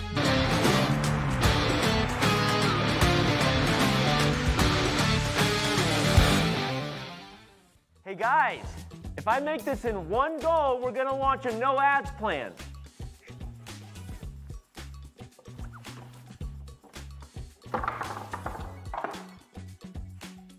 Does an own goal count? Hey guys, new plan. If I make this shot, we're gonna launch a no ads plan. Hey guys, last try. If I make this bullseye, we're launching the no ads plan. No more questions. I did it! I made the bullseye! Do it! Launch the no ads plan! Love chess but don't like ads? Sign up for Chess.com's no ads plan and play chess ad-free. That's the only record I have. Well done, but come on. Awesome. Okay. Who is the youngest woman ever to become a grandmaster?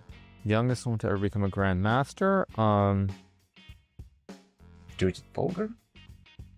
Actually, there's so few possibilities here. The youngest woman ever to become a grandmaster. So I think Judith became a grandmaster when she was 15. Yifan, I think, was 14. The question is if there's anybody younger. I'll go back to... It's like one or two people again. I'm going to say who's Judith Polgar? But who would that be? No, it's got to be Yifan. Polgar. It's actually Ho Yifan.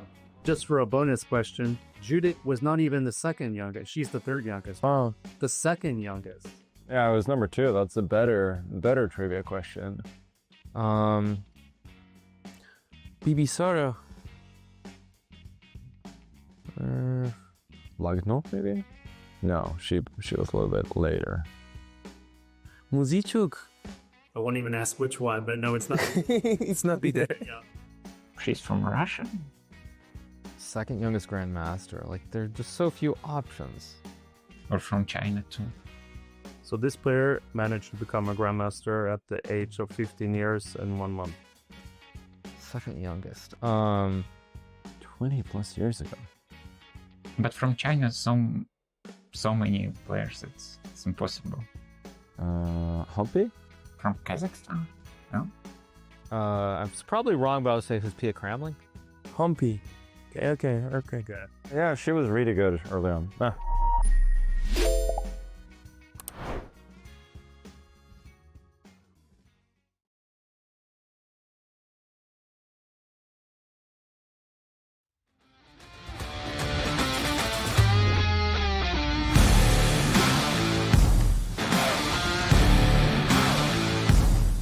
We are back with a 3+1 in the WSCC semi-finals. Alice Lee is storming in this section. She's already got 10.5 points to Anastasia's 1.5 points. Now, will Anastasia in the second portion manage to make one hell of a comeback? Well, she has to do that if she wants to remain in contention for that spot in the finals. Alice Lee there with the support and the knowledge of the periodic table behind her. It's giving her all of the knowledge via osmosis. That's why I used to say in university. I used to buy all the books in the world, Anna. Never read them, but I was like... It works. Just put it under your pillow. That's what Ludwig did during PogChamps with Dwarsky's endgame manual. You put it under your pillow and all the knowledge will seep into your brain. It has to, right? It has to go somewhere. It can't just remain on the paper. And that is exactly what is going to happen for our two players. They have to be using every ounce of knowledge, every ounce of instinct if they want to make it through to the finals, because that's literally what's at stake. It's a single elimination event. You win, you move on to the big one. You lose, everyone says well done, but ultimately you lose, you stay home, you get eliminated. It's a really brutal format, but both of these ladies have been fighting so well in the entire event. They have not been the favorites in their side of the bracket, but they are here. Both of them qualified and much deserved qualifiers to the semifinals, but only one, as you said, only one of them can make it to the finals. Alice Lee looking great so far, even if I can't see her on the camera at the moment because I think we have her camera frozen, but she is playing. You can see her moves being played on the board, and it is a 9-point lead for the 16-year-old American star. It's gonna be crucial for Anastasia to try to strike. She has had her chances, but it was Alice who has been so far showing on the scoreboard what a dominant performance she's capable of with any color in any time control. Yes, and the scoreline tells us one thing, but honestly, I would say the games have been very evenly matched. Alice has been that tad quicker. She's played very actively and she's understood exactly where her opponent is weaker, but the games have been very entertaining. As we see H4 there from Alice, although we can't see Alice, we can just see the periodic table in full flow. And I was quite liking seeing that move around. But okay, H4, and the bishop goes back to G6.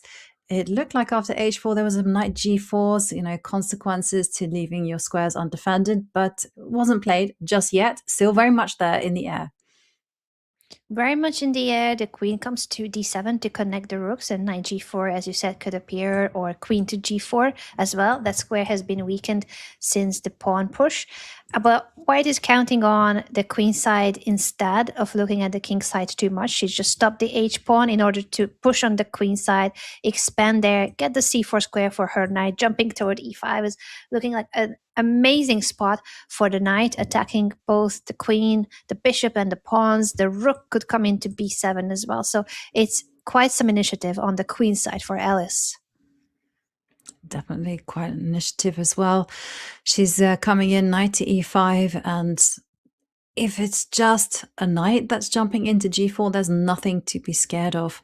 But at least the knight does cover the E5 square. But the problem is that white is free, as you mentioned, Anna, just to start taking those queenside pawns. And in comes the queen to B3. Okay.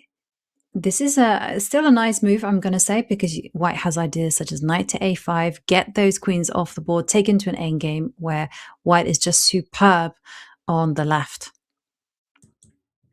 Very much superb on the left, and that's why Anastasia is trying her best to create counter chances on the king side. But since h4 was pushed, it did weaken the g4 square, but it did stop black's h pawn, so it's not easy to create a breakthrough. And how do you make some progress on the king side without being able to open up a file or open ways toward the white king? Yeah, it's a big question there, how to break through. And unfortunately, it's difficult. I'm struggling, and we're seeing that's why Anastasia is also just burning the time on the clock as well. She decides just to defend the pawn on c7, just hold up white's attack there, but Alice is relentless. She knows her stuff. She knows that the endgame is her friend, so that's exactly where she's heading. That's where she's heading, and this is an endgame with a very, very promising setup. The rook is already on the 7th rank, targeting the pawns. That's why Anastasia is saying no to the queen trade, to keep at least that piece on the board, which would be the most dangerous piece in an attack against the white king. But how do you get to that king? It's really looking like a mission near impossible to attack Alice, while at the same time she's making quite a lot of progress on the queen side and already has an a-pass pawn and an extra pawn. Yeah, and I agree. It's if only Hannah, if only pawns could march through their pieces. If you'd managed to get g5 in, then knight fork because of the pin. And there goes a rook. And not only that, we're going to be seeing that queen trade, queen to b7. That is going to clinch it. And Anastasia, in order to remain in the game, she'll have to make moves like queen to e8. The c7 pawn will fall. And white's pieces are just primed and active. Very active pieces indeed. The 7th rank with the queen and the rook on the 7th. This other rook might come into the game as well through the b file to the 7th rank or the back rank. Mm-hmm. Yeah, she goes for d5, also good, attacking the rook. And now d6, d7, and a second queen will be appearing on the board. Really difficult position there for Anastasia. She's about to go 10 points down. That is going to be a huge lead for Alice with only 19 minutes left, less than 19 minutes left in this 3+1 blitz portion. Then we will still have a final bullet segment, but it's crucial for Anastasia to not be trailing by that big of a difference. 10 points is huge, and Alice, as we already highlighted several times, is the only female player ever to cross the 3,000 rating barrier on Chess.com in bullet. So she's also great in bullet. It's not like Anastasia will have the upper hand in bullet. No, Anastasia is a very strong bullet player, but so is Alice. So this match, unfortunately, from Anastasia's perspective, she needs to try everything she can in any of the segments, because Alice is just a superb online speed chess player, full stop, and superb chess player, one of the brightest prodigies from the United States. And at the age of 16, she's our youngest participant, and she could very well be in the finals. From the way she's playing, with a 10-point lead, it's looking amazing for Alice.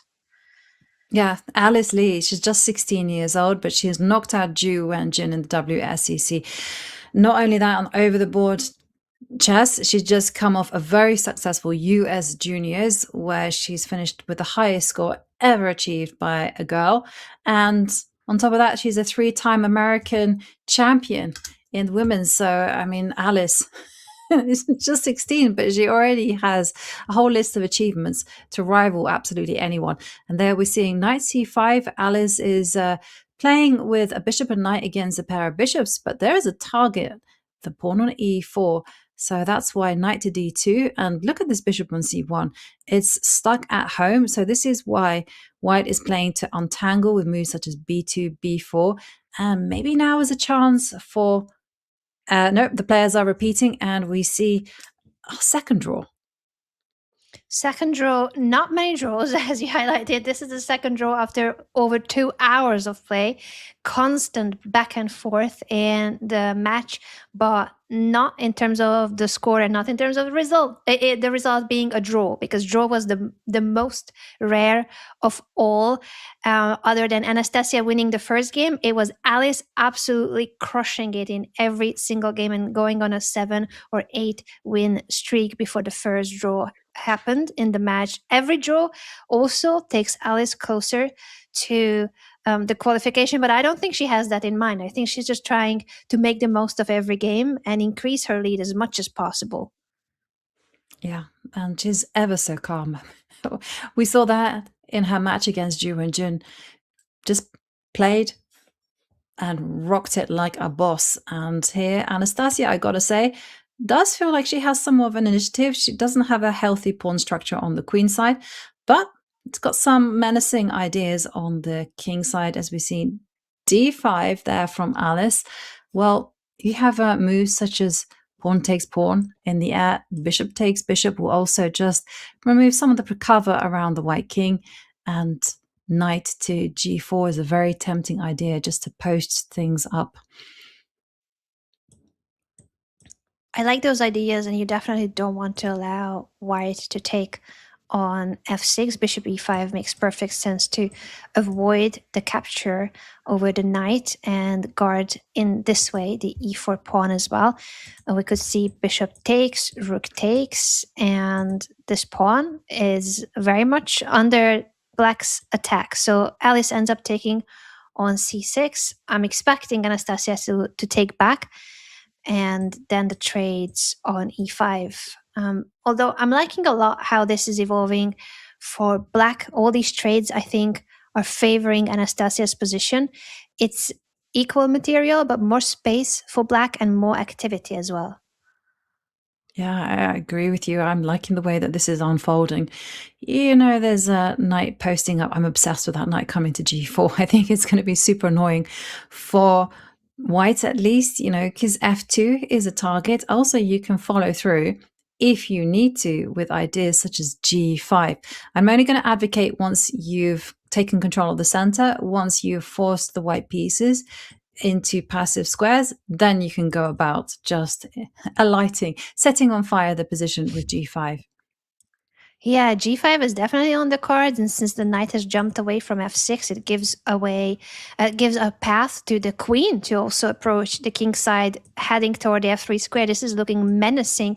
That's why Alice stops it with the queen posted on e2 to prevent queen f3. But it's not what she would love to do, I'm sure. It's quite passive now from white's perspective. And it's only a matter of time for this other rook as well, for Anastasia to get into the game. She's pushing c6 in order to stop white from trade rooks with rook d5. I feel like that's why she's pushing the pawn. Yeah, and I agree. She wanted to stop that. I would thought that the knight could post up to d4, but instead rook to d4, but doubling. So Anastasia is actually following my kind of formula that I was advocating. Maybe she wants to go rook f5 first. And okay, now there's something happening here. Maybe now is the time for g5, because the knight on d2 is passive. And everything is kind of screaming, let's get mobile. I like that idea a lot. It feels like this is the moment when the position is ready. All the black pieces are ready to take action. And Anastasia said, wait a second, I'm just going to make one more pawn push on the queen side. I'm not sure why she wanted the pawn on a6, because now they're stepping a little bit into this idea by Alice that she immediately plays to target the a6 pawn. Also, rook d6 is now on the card. So this has improved the position for Alice. It has, as there you go. We see the rook just offer itself up for the trade. Now, Anastasia hoping that her pressure against the pawn on c5 and the pawns on f2 is going to force white to go passive. But I think if everything, rook, hang on a second, can you play that as we see the rook's trade off? I thought rook to go to f5, force that rook back to f1, but the d pawn is falling. But as Anna's indicating, well, it's a bit of a false hope because knight to c4, and still calculation because the queen can come up to c5, set up a new pin, as you highlighted. No, I think she probably had to take that pawn on d6, but 37 seconds, and she's trying to play it slow and say, what about if I just corral everything together? Rook takes c6. The whole point is that you want to go rook to f5, and then there's going to be unpleasant pressure against f2. That seems to be her idea, and that's why Alice is pausing here, making sure that capturing the pawn is okay. It seems to be the best move according to the computer, but I'm not quite sure what what is White's idea after rook to f5, because it does look really, really powerful to have the rook and the knight attacking the f2 pawn and threatening to win the queen. Yeah. I don't think Alice will be going for that one. Instead, she's got a more sophisticated idea in mind, and that is to push the d pawn. And, well, this one is clever, but it does knight takes pawn. I like the way that Alice has played this. I think this is very human. You know, eliminate the pawn on e4, which was quite frankly annoying. And now, here, you got to step up and defend. Oh, that snaps into rook to d5, and now the queen is overloaded. It has to be guarding both the e4 knight and the rook on d1. So rook d5 wins material. Wow. Okay, and this is going to clinch it for Anastasia. So is this the start of Anastasia's comeback? As queen at h7, Alice. Boy, is she tricky. But she can go queen to d6. Queen to d6 or queen to d7. Get some space on e7 for the king. Yeah, she does that. And I thought the game was all over, but Alice proving that there's still fight left in her position. Queen can move, and the knight on g4 covers all of the squares. Okay, if the knight is forced on the passive, then this is a perfect move in order to get the point. But Alice, knight to e3. Oh no, it's a check. Knight to e3 check is going to be a big threat. That's the major threat in the position. But with the checks, Alice at least is gaining some time off of the match clock, which matters as well. Since she has such a huge lead, she wants to make sure that even if this game is a lost endgame for her, she's going to drag it out as much as possible. Yeah, and look at that. Anastasia just got 2 seconds, 3 seconds on the clock, and she's making sure that the king is going to cover the h-pawn. Excellent technique. And now it's going to be all about the a-pawn. It is going to become a new queen. And if Anastasia can just hold it together and make sure that she does not lose on time, the king is good, then she will win this game.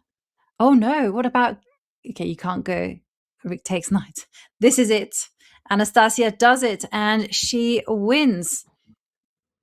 Much needed win for Anastasia. She won the first game in this match, but ever since that first game, she has not seen another full point, even though she was close to it in a couple of games. But this is the second time she wins in the match after 2 hours of play. Will this be the start of a strike back? Can she start a winning streak? She badly needs it because there's only 8 minutes left in the 3-minute, 1 second increment blitz portion, and then we are heading to the bullet. So it's absolutely crucial for Anastasia if she wants to stay in the game with chances for the finals, the qualification. She needs to minimize that gap as much as possible, narrow the gap that is right now still a significantly 9-point lead for Alice Lee. Yes, she basically needs to fit 2 games into the remaining time left, win those 2 games, and then it's just 25 minutes of bullets, which we know Alice is also exceptionally strong at. And it's a difficult task because she is chasing down a 9-point gap. We see the checks. So bishop to d3, bishop to b7. Alice says no to the trade. And Alice does have the bishop pair. Castle, maybe she's going to castle queenside. But that would be voluntarily ruining the pawn structure, and no one wants to do that. So knight finds itself a good home. Plan of going b5. So Anastasia says absolutely not. And what Anastasia wants to do is just make sure that her knights have the good squares. So she wants to perhaps post up a knight to d4, maybe lock out this bishop on e5 with an e5 and establish some kind of pawn wedge.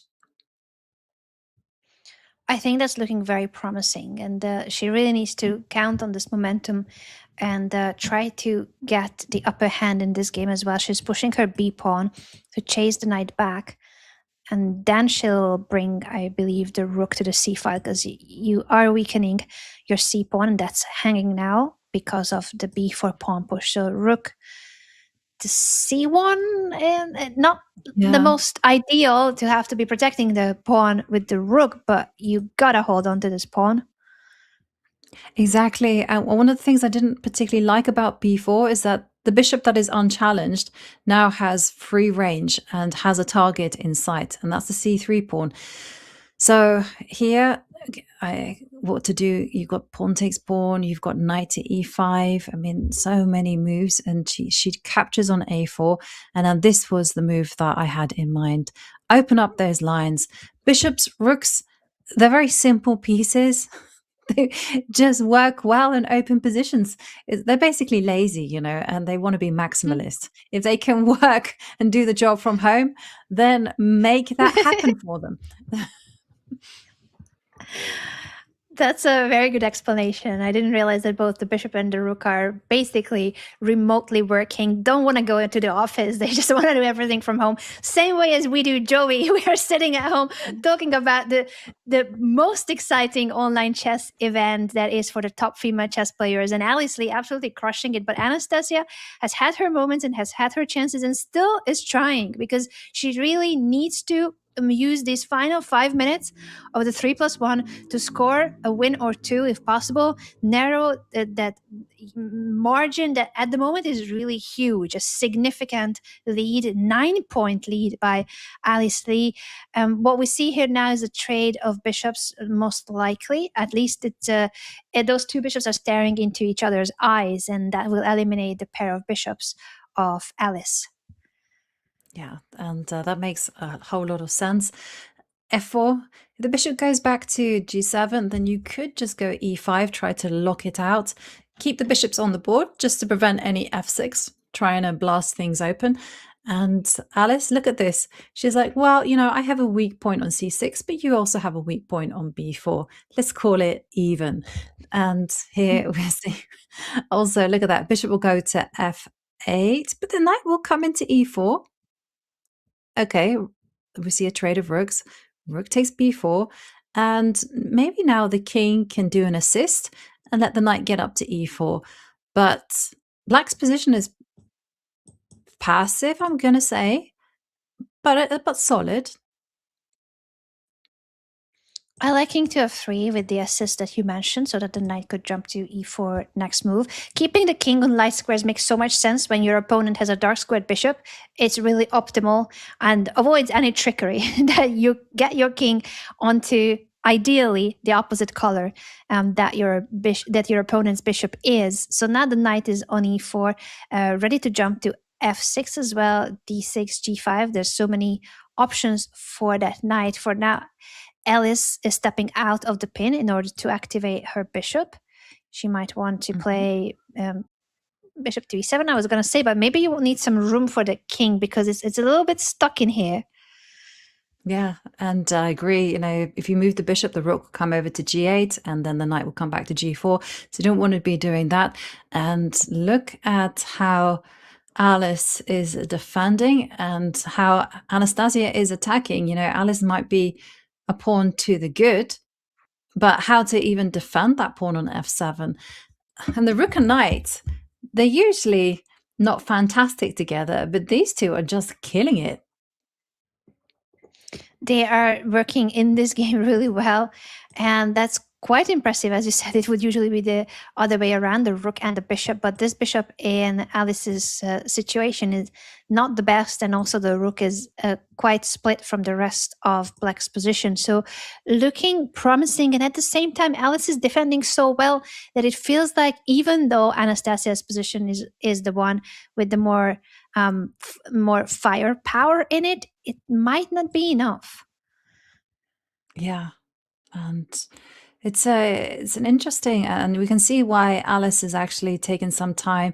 Oh, hang on a second. Anastasia rushed that decision. I mean, there were still other moves to play, like rook takes pawn instead. And look at this, rook to f2. And suddenly the black king is out of its cage, and big threat of rook f2 on the board. And if the king steps up, then the black rook is about to get active and start harassing that king. In fact, how do you even protect the pawn on e5? And this is why Anastasia is thinking some. How? But now the takes king can pawn. take, and this is the same situation. Rook f2 is the threat, but without the pawn on e5, so you can't even go to e4 anymore with the white king. It's checkmate with rook f2. Yeah, and well, it was a good find there from Alice to find g5. I think it was her only chance to make life complicated, and it worked a treat as she extends her lead 13 points to 3. Just under 1 minute remaining in this portion of the game, and we're coming to the stage where, okay, yes, we're going to have 25 minutes of bullet ahead of us, but it's going to be very, very difficult for Anastasia to make up a 10-point gap.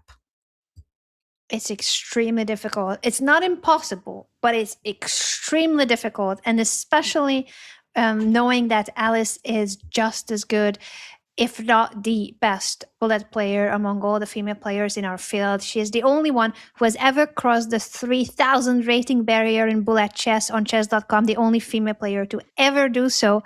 And she has a 10-point lead in the match. She has absolutely been dominating the match today. Anastasia has had her chances, had her moments, but overall, the picture has been Alice finding, even in the heat of time trouble, even under a lot of pressure, it was Alice finding the ways in which to score and convert her advantage, and has been putting a lot of pressure in Anastasia throughout this already over 2 hours of a battle. Yeah. And Alice has just been in impressive mode. I gotta say, the way that she dispatched Zhu Wenjun and now how she's playing is just feels like she's in a class of her own here. She's quick, she's fast, she's practical as well. Look at this. I mean, this is a typical type of tussle that these two have had. It looks really scary. A pawn on f4. But Alice is able just to fight back these threats with great ease. You know, pawn takes pawn is never a move that I would make. But Alice is like, that's fine. I assess that practically there's a lot of chances for white just to maintain the dynamics in the position in order to hold the balance. Queen to g5, there's bishop takes bishop, and two sides are playing with unsafe kings. And I just love Alice's bold decision making. I like it a lot. She's just going for it in every single game. She's a 10-point lead, but she wants to extend that lead, I think, to even more of a margin heading into the bullet. As we said, this is the final game of the 3-minute, 1-second increment blitz, and then we will have the final section, 25 minutes of bullet. Rook to d1 gets a miss by the computer, but again, the engine has been so critical today of normal human moves that make sense. I don't think there was any way for black to exploit it. It wasn't the blunder. It was just simply not the best move according to the engine. Exactly. I mean, it's a fish by nature, and it's cold fish because look, it's just got ice water in its veins. It's like whatever. It's not human. Like here, I really like e4. It's a kind of very natural move, and big ideas of going e5, and again, just blasting open the lines for the rooks to infiltrate. So queen to e5.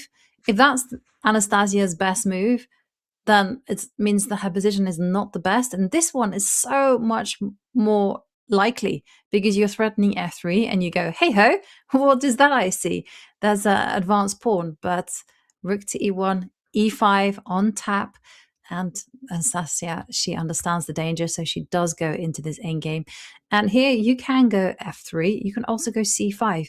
And this is just brave decision-making from Alice. And by the way, this is going to be the final game in 3+1. After this, we're going to go on a break, and then we'll have 25 minutes of bullet. Will Alice manage to grind this one out and extend her lead? Well, we see Anastasia fighting hard as she makes use of the pin against the two rooks. That was a great move to bring the rook from the 6th rank through over to the a file and now b6, capitalizing on the pin. So she's about to win the a pawn and have some chances in this endgame.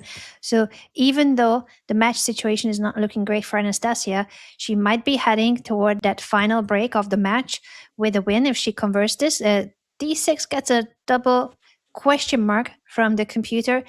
I don't think it's that unreasonable to try to push the pawn when you were about to lose a pawn anyway. So I'm not really seeing why it was such a big mistake. But in any case, we have the pawn captured on c5 and now Anastasia about to collect the pawn on c7. Yeah, I think the engine is just being very harsh, saying you could have gone rook takes a5, and this also looks very promising. But if we see, White has managed to keep the asset on a5 alive, whereas the pawn on c3 can be rounded up. So rook takes c7 is a possibility just to remove that far advanced pawn. But the pawn on a5 is still going to remain alive for quite some time. It will remain alive, and that is the problem. Anastasia had a better way after the pin on the a5 to convert this, and now it feels like Alice is very much back in the game. Maybe she will even have winning chances since she's the one now with the 2 passed pawns still alive on the board. Yeah, and Anastasia finding all of the nice moves to keep her hopes alive. She's just saying that the White King is going to be shut out of play. So this is why Alice reacts.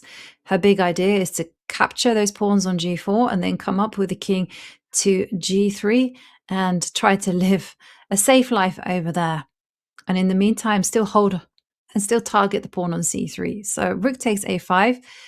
King is going to move up to g3, but okay, not the best move. Rook a2, blue arrow.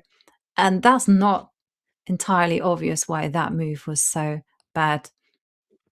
Yeah, it's not at all, but it really was with the idea to play rook a2 to then get the rook onto the back rank. I feel like it's still a move, but maybe that's why Alice would need to do something about it and bring her rook back to the back rank.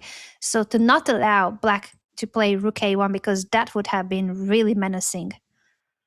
Yeah, and instead, it's a lot more natural just to go for that c-pawn, then go rook to c5, try your luck in the bishop and pawn endgame, but maybe the engine is kind of seeing beyond the horizon and saying, actually, that's not as easy as you think it is. King takes pawn. Alice is getting active with the rook. 4 seconds for Anastasia. Take the pawn, and now with the bishop planted on d5 guarding the d4 pawn, it's going to be really difficult for Anastasia to make any progress, even though she's up a pawn. Yeah, and Alice putting the rook up on the h line, just making sure that there's not going to be any black rook appearing on h3, because that would be checkmate. Instead, throwing in the checks, and I like this, targeting the pawn on e5, saying to black, hey, that's a weakness.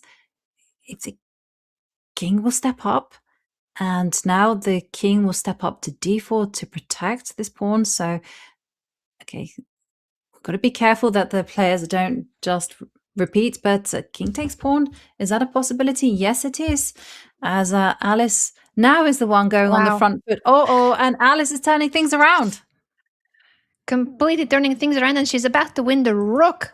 That's why she had to block Anastasia here, but that loses the bishop. It's a completely winning position now for Alice. She turned the tables around from a defensive position. Now she's winning the rook as well and winning yet another game. 11-point lead for Alice Lee heading into the bullet.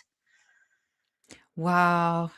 14 points to 3 in Alice's favor, and it's just been one-way traffic. Just take a look at the scores. They have been huge in her favor. Well, bullet coming up next, and for Alice, we know she's good, we know that she's quick, but what does she have to do to hold the nerve? I think she's been so calm that she has the secret to life figured out. We're going to need to ask her about it if she wins the match. And for Anastasia, this is her chance to try to shine in the bullet. She's really good at bullet herself, and she has done some incredible upsets in this event already. So definitely don't write her off. She'll try her best. 25 minutes of bullet coming up next. And that's the final portion in the semifinal. Who will qualify to the finals? Who will qualify to the final? Well, it's often said that if you look the part, you be the part, then you will be the part. You are the part. And talking about clothes, well, if you need an upgrade for your own long chess sessions, check out the Essentials collection at the Chess.com store. We're talking high quality tees, ultra comfortable hoodies, and clean hats built for pure comfort without any distractions. Have a look at those two cool caps. Give your wardrobe a tactical upgrade at go.chess.com/shop merch, or just hit !merch in chat to learn more. And we are going to be back with the final portion of 1 minute plus 1 second right after this break.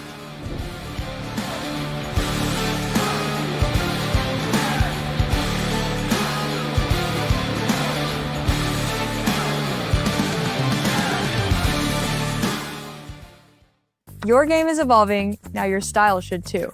Welcome to the Chess.com merch store, your home for everything off the board. We have studied the theory of comfort so you don't have to. The Essentials collection is the ultimate low-profile kit. Premium tees, hoodies, and hats with zero distractions. It's the baseline for your wardrobe that lets your moves do the talking. From the classic rook to the legendary mittens, our plushies now come in every color to match your setup, mostly because they'll never judge your accuracy. And for those who still love the tactile feel of a win, explore our official chess sets. Durable, tournament-ready, and designed to handle every celebratory slam or graceful resignation. Whether you're a beginner or a seasoned pro, we've got the perfect setup for you. So head over to chesscom.shop to explore these and many more. Grab your favorites before they're gone. Name all of the world champions, the classical world champions, and you get bonus points if you name the year they became world champion. Let's start with the newest, so that's easier. We can begin with Gukesh 2024, Ding Liren 2023, Magnus. There are several years where he became the world champion. 2021 was his 5th one. Before that, that was with Nepo. 2018 was with Caruana. 2016 with Karyakin. 2014 with Anand. 2013 with Anand. So that's 5. Then before that was Vishy. He had the match in 2013 with Magnus, but that he lost. So 2012 with Gelfand, 2010 with Topalov, 2008 with Kramnik, and 2007 was the Mexico tournament that he won. Then we have Kramnik, who became in 2000 by beating Kasparov. In 2004 he beat Leko, 2006 he beat Topalov. So that's Kramnik for you. And then we have Kasparov, who won with Karpov several times in 84, 85 that match. But he didn't win then, it was a drawn match, so 85 to be precise. Then he won again in 87, so maybe it was 85 was the first time, then 87, then 80 and 90 I remember. He did win his 5th match with Karpov, but there was maybe 87 or 88 or 89. 87 was there for sure. So these were his 5 wins with Karpov. Like 4 times he won, 1 was a drawn match. And then Karpov won against Korchnoi. This was 78, and so he did 82, these 2 wins with Korchnoi. And then we go backwards, that was Karpov. There was Fischer, who won in 72, then didn't defend it before again. Spassky. Spassky maybe won in 70 maybe, or 69. 69 was Spassky, yeah. Then before that was Petrosyan. He won in 66, I guess. Before Petrosyan was, yeah, Smyslov. Sorry, Smyslov would come, yeah, correct. I mean, the thing is with Botvinnik beating them back and forth, so it was like Botvinnik would become the world champion again. But Smyslov, if you go like in one way, then it's Smyslov there. I think he must have won in 64, 63 or something. Then there was Tal who beat Botvinnik in 60. Then Botvinnik beat him again in 61. Before Tal was Botvinnik, who won against Bronstein in 1950. Then he kept winning, you know, everything.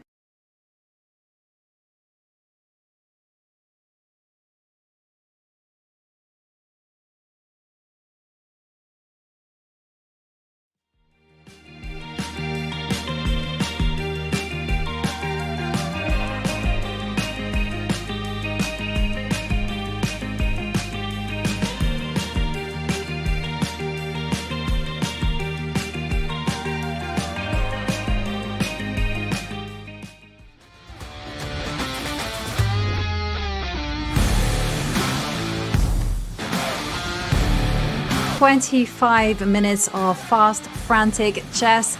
And out of our two competitors, Alice Lee is the one storming into what could be the finals, as she has a 14-3 lead. For Anastasia, she is looking for that miracle comeback. Anna, for both of our players, it's going to be all about holding their nerves, playing quickly, having, as Ho Yifan told us earlier on, those quick instincts. Quick instincts for sure. 1 minute, 1 second increment is our final segment, the bullet. 25 minutes. It mathematically is still possible for Anastasia to make a comeback, but as you said, it's a near miracle for her to get it, because Alice has been playing so well. Anastasia has fought incredibly well. She is a much deserved player in the semifinals, but Alice today has just proven to be an absolute beast of the youngest participant, becoming probably now the most likely first qualifier because of this huge lead he has already that she has already built up an 11-point lead. 25 minutes of bullet mathematically is still doable to flip that, to make a comeback from an 11-point gap. But your opponent is a really strong bullet player herself. Alice Lee, the only female player ever to cross 3,000 rating in bullet chess on Chess.com. And now she is facing an Anastasia Avramidou, who badly needs to start a winning streak to have chances. Yeah, and she's going for it already, advancing the H-pawn up the board. So Anastasia needs to win, and she needs to win quickly if she wants to keep any hope of qualifying into the finals alive. In comes the knight to b5, big threat of queen takes queen, followed by a knight posting up to c7. Alice spots that one, and the big question for Anastasia, now that she's gone on full assault mode, how is she going to continue her attack? Is she going to go bishop to d2 and try to castle the king queenside, or is she going to go into that endgame? We see her take a pause. This is something that we've seen her do time and time again, and now, oops, that knight is going to jump into b4. Also, this knight on on b5 could be driven back with an a6. And here, there's big ideas on the board of a6, rook to c8. So we're seeing blue arrow appear, Anna. It was a must indeed to push e4 because of the threats around the white king. Knight d3 here is a really strong move. And this bishop is such a monster, cutting the white king. There's no queens on the board, but the white king is still in danger because of the activity of the black pieces, the rook coming to the c file, as you mentioned. And then if you start pushing the b pawn, how do you get out of that pin? How do you do that? Yes, that is the question to be asked. And sure enough, the pressure just keeps on growing. There we see pawn takes pawn, but you can still go knight takes knight. This is even more beautiful. Knight to a2 is going to be a beastly checkmating idea. So that's why the bishop had to go back. And now this one, look at this. The king is just caught in the crossfire. There's no escaping that one. And Alice Lee, she starts with a bang. Wow. And extends her lead to 12 points already. Alice Lee looking very, very confident in her quest to qualify for the first time ever in her career to the Women's Beaches Championship final. While for Anastasia, this has been a dream event, knocking out two very strong players, including Katerina Lano, to make it to the semifinals. And she's still fighting. She is a true warrior. She's a doctor by profession, and as her hobby, she's also a very talented chess player who has been very active on Chess.com, especially in online speed formats. And she's still trying. She has had her chances in the match. Will she have more chances in the upcoming games? There's only 22 minutes left. Yeah, and Alice just proving to us that she is one to watch, not just in this event, but in the future. Just look at the speed with which she is racing through these positions, and she's just upping the pressure every single move. You know, she's not going for anything that's going to give Anastasia a whiff of counterplay. Now comes the rook onto a7. c7 is what she has in mind. Bishop to h3 is going to be the next point in question. So this bishop on c8 is going to be in such big trouble. So Anastasia has to make this move, and then the pawn comes to h4. And just take a look at Black's position optically. Every single piece is just passive. Very passive, and with the bishop stuck on c8, having to hold on to that, while also the rook on b7 is stuck. This is really a sad position to play from Anastasia's perspective. Alice now needs to find a way to continue making progress, because this is all looking beautiful, but you still have to convert it. She ends up sacrificing this pawn in order to get the bishop, but it also comes at the cost of weakening her king. Anastasia says, I'm not interested in giving up my bishop for that attack against the white king. I would rather trade my queen. Yeah, and bishop to f1 given a question mark, but okay, it's good enough. I mean, big point in this position is just simply to go queen takes queen and just get maximum control. And there's nothing that Black can do. You just have to make sure that the white king is looked after, and white is at liberty to trade off queens whenever they want. And Anastasia finds herself down on time, and now rook to a7, rook takes c7 is even more clinical. Take all the material when it is given. 7 seconds for Anastasia, and white is the one crashing through. And again, it could be doubled rooks on the 7th rank for Alice. She has already used this very powerful technique in several of the games, and now we see again the rook on the 7th making an appearance with the extra pawn, and also still the activity in her hands. It's looking very, very promising. She's bringing her king also closer to the central squares in an endgame. This is very instructive to get your king as active as possible, make it a part of your army, fighting and exchanging in the right moment, sacrificing the rook temporarily to win it back through the check. And this is a king and pawn game that's winning for Alice. And just as I said it was a draw position, but Anastasia lost. She resigned, I believe. Everything happened so fast. Yeah, it actually was a drawn position because there was no way that white could break through. But Anastasia, I think she's just not happy with how the match has gone. She didn't quite realize that, and she just resigned, thinking king and pawn endgame, pawn down. But we move on to a new game, and Anastasia, she needs to, if she wants to fight back, I think that's almost impossible right now. But what she can do is, by winning points, she can get a bigger prize distribution. So she has that in her favor. She still has an incentive to fight it out until the very end. G4, excellent move there from Anastasia. She is going for it. It's what the crowd wants. It's what the crowd wants, and as you said, it still matters for the prices, even if it feels like it's almost near impossible at this point, with 18 minutes left in the match and the 13-point gap to flip the script and qualify to the finals for Anastasia Avramidou. But she is playing for a lot of prize money, and every point gives you a bigger chunk of the price. So it is crucial for her to continue fighting. But now Alice is back in the game, and maybe now she has the better attacking chances with the open c file. One rook has come to the c file, the other rook is about to appear on c7 as well. Yeah, and first up, she posts the bishop Okay, the bishop goes back. I thought that she was going to post in with the rook, and she can still do similar ideas, but first the queen is attacked, and now it's just a case of controlling the g4 g5 pawn break. Now this is a good move. Still no chance of going h4 f4, so black has some time to start improving the pieces. You can do that by doubling. You can come in with your knight to d5. There's a lovely square on c3 that has its name on it, and beautiful move there from Alice, just building up her position. In comes the bishop. Oh, even more classy. Just simply saying you can't trade off bishops because the knight will come and find a lovely place to sit on c3.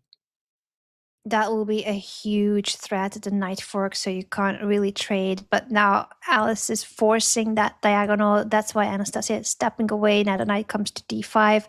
And this position is still looking so menacing with the bishop, the queen, and the rook. They're all staring at the c2 square and the c5, trying to get to the white knight king. takes pawn. Oh, Knight there takes was pawn, knight but takes pawn. Anastasia doesn't see it. She didn't see it.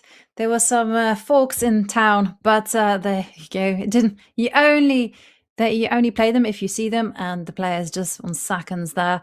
They did not spot that opportunity, but it will be there again. Knight takes pawn. Sure enough, it appears, and now Anastasia is a pawn to the good, and she can, for her pride and her good humor, I think she can try to push for more. But we're seeing Alice once again just prove that the bishop is just as powerful and even mightier than the knight.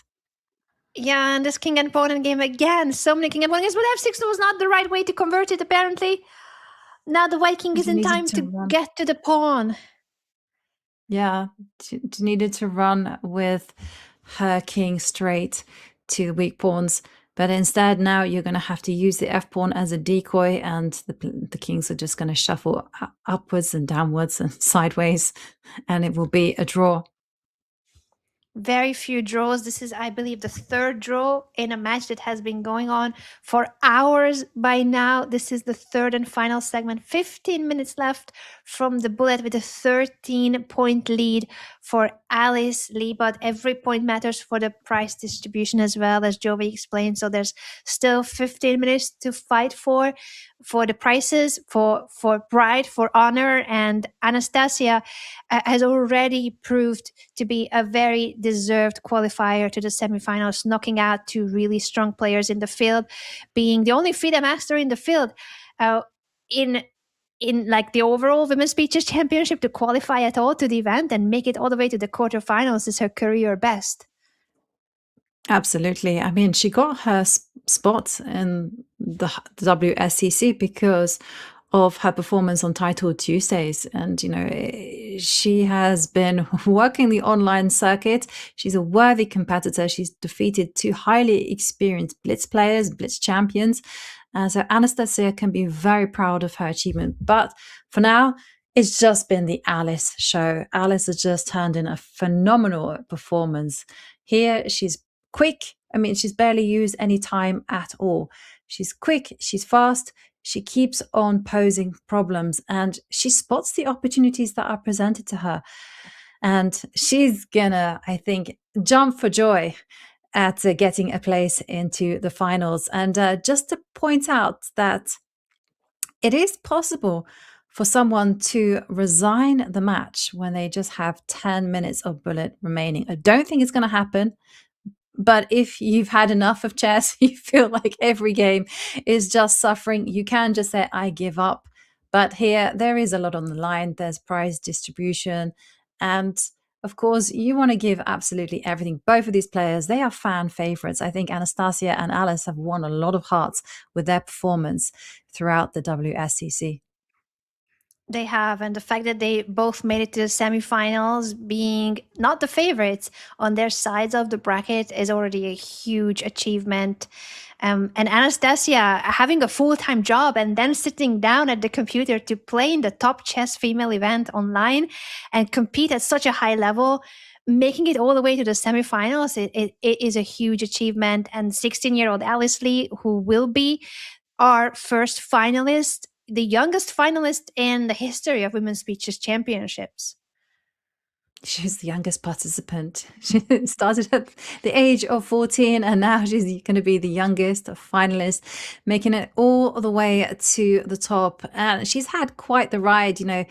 It went to tie breaks in her match against Alexandra Kastaniuk, but she got there with her phenomenal bullet skills.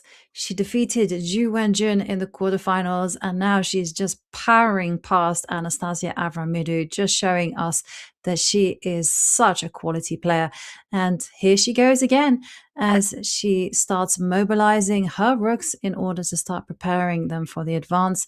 The rook comes down to c3, Anastasia playing as actively as ever. Maybe she's got ideas of going rook to g2, but instead she takes some time out to go rook to c7. Rook g2 was played, but this is going to allow king to f3. And Alice doesn't spot it, but she doesn't need to.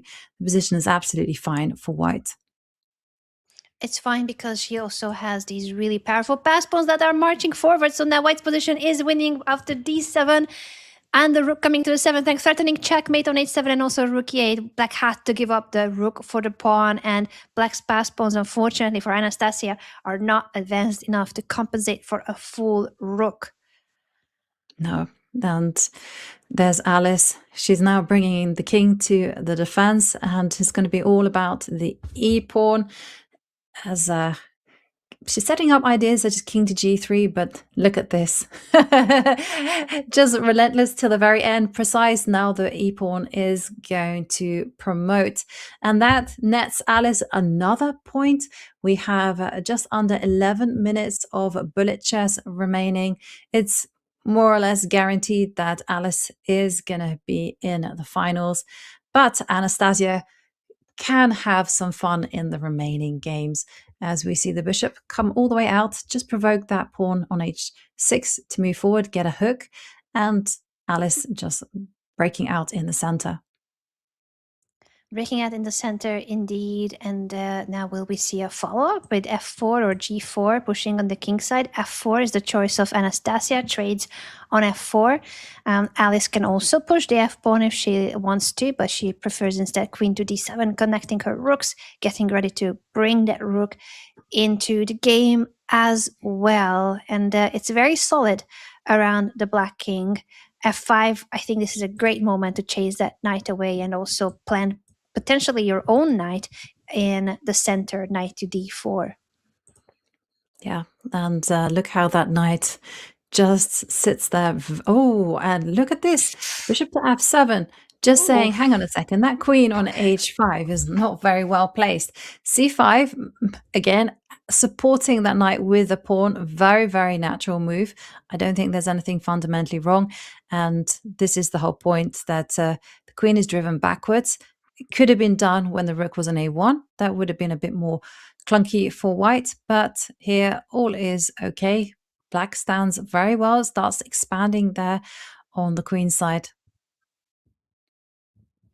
Expanding on the queen side, and can expand further or prepare to double rooks on the e5, for instance, moving the rook all the way up to e7 or e5, I was going to say, and then bring the second rook to e8. We see a trade on d4. The knight comes back to e2, and it seems there's a bit of a back and forth with the evaluation bar, because the pawn on f5 was hanging with some tactical factors over the bishop on f7.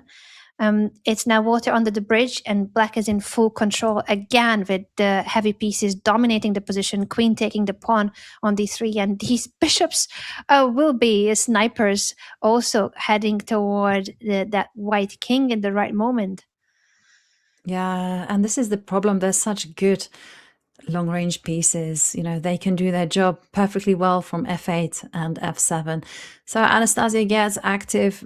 Ultimately, she's not hitting anything. The pawn on g6, very well covered. So the rook just slides up, and maybe we're going to be seeing moves such as, I thought queen f2, but I love this move. It's so effective. f4, draw the white king out into the open. There is some threats from Anastasia. Knight. Okay, the queen can go up to c5 if necessary. 6 seconds. Yes, the queen does a fantastic job defending and attacking. And oh, there goes a knight. And with it, checkmate. Alice wins again. What an incredible match this is for Alice Lee, who already is leading the match by 18.5 versus 3.5. That is a 15-point lead with 7.5 minutes to go in the match in this final bullet segment. Alice Lee, I think we can safely say, is our first guaranteed finalist in the Women's Speed Chess Championship this year, the youngest participant and also the youngest to ever qualify to the finals. Alice Lee has been performing remarkably in the WSCC, and Anastasia Avramidou very much deserved her qualification and all the way she has been playing to the semifinals. But today it's Alice Lee, as you said, the Alice show that we have been watching. And for Anastasia, these matches are very good as a learning experience as well. I think she will take it that way, that there's so much to learn from facing one of the youngest stars that there is now in the women's scene, Alice Lee, only 16 years old, and you're gonna see her name, and not just in the WSCC. We're gonna hear a lot more of Alice, and of the fact that Anastasia is playing her for 3 hours straight, back and forth. I think this will make Anastasia also a much stronger player. She already is strong, but there's so much you can learn from facing the best in a battle like this. Definitely. You learn a lot by playing, quite simply, and a nice trick set up there from Anastasia, giving up the e7 pawn, but in order to get this attack on the queen. And this has cost Alice some material, but it's typical of this match that, yes, Anastasia was the one to set a very crafty trick, but ultimately it still works out okay for Alice. She's always fine. She barely has ever made a big mistake. And in fact, we can say the same about Anastasia. The quality of the games have been really high. The accuracy is always around 90, if not more. Even this game, they are on an 89.3 accuracy, having played so many moves now down into an end game in a bullet game. I don't know how it's possible to play so well. I definitely cannot do that. No, I mean, also the way that they just keep calm and slowly find the best moves. No one is flapping around. No one is panicking with the mouse. They're just calmly trying to outmaneuver the other person. The rook comes over. Okay, so white does have to be a little bit careful because there's a pin against the bishop. So you might see ideas such as, first cover the h7 pawn, go h5, and, e5. Could be something. Oh, but she's been tricky here, Anastasia. Big threat of bishop to d1. So Alice says, of course, I will handle that one. And now there's going to be a constant attack against the bishop. So does the g6 pawn. It falls.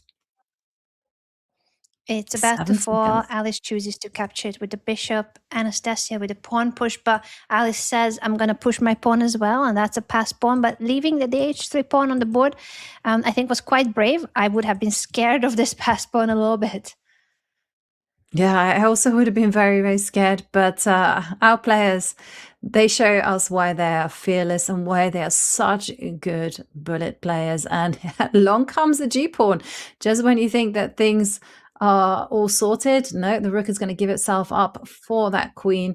And after all of that, we now have bishop and 2 versus bishop and 2. Just under 4 minutes remaining in the match. So we see a check, king, and here we go, a draw.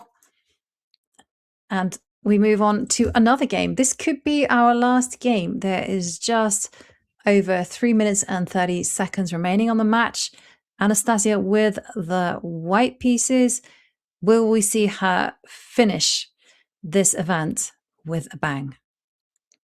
She started with a bang. She won the very first game, so I think it would be very fitting for her to also end on a high note. And she has been fighting so hard. She has had her chances. I think the scoreboard doesn't show how much she has put up so much resistance in every game, how resourceful she has been, and how it really was a lot closer in several games than what we can see on the scoreboard. But at the end of the day, it's Alice Lee who has kept her cool and was better with time management, sharper in the heat of time scrambles, and manages to convert in several of those really complex games that could have gone either way.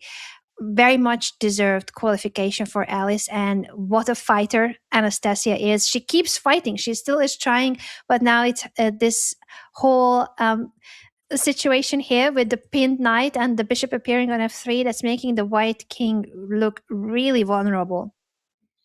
Yeah, it's just the position has collapsed there for white. She found her king caught in the center, just a brief miscalculation. And this time control, this whole length is tough. I mean, the players have already played a whole load of chess already. And as time draws on, you can expect to see mistakes like this, as we are 2 minutes remaining in the match. And Anastasia exchanged down, but the rooks are about to get mobile. There's one hope for Anastasia in this position, that is the D pawn. And look at that. Alice says that is going to be guarded to the end of its life. So the bishops offer a trade. Bishop takes pawn, and you still can't advance the 2 pawns in the middle of the board. That's all kept under control.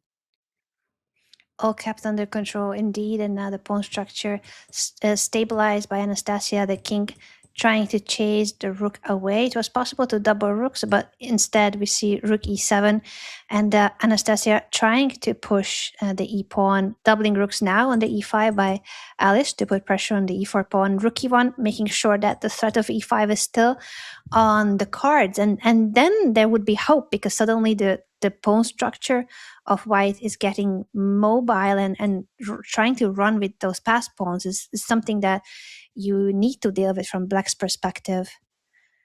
Yes, and look at this. The rook's doing a fine job of preventing the advance of the pawns. F6, and the pawn wedge is gonna be broken. 38 seconds remaining on the match clock. As nice touch there from Alice, just corralling that pawn. But Anastasia keeps the fight alive. The king will step up to g7, cover the g6, but Alice says, no. I don't need to do this. I'm good enough. And okay, here, there are some possibilities. Perhaps this was missed by Alice. The knight will come to e4 and everything will be guarded.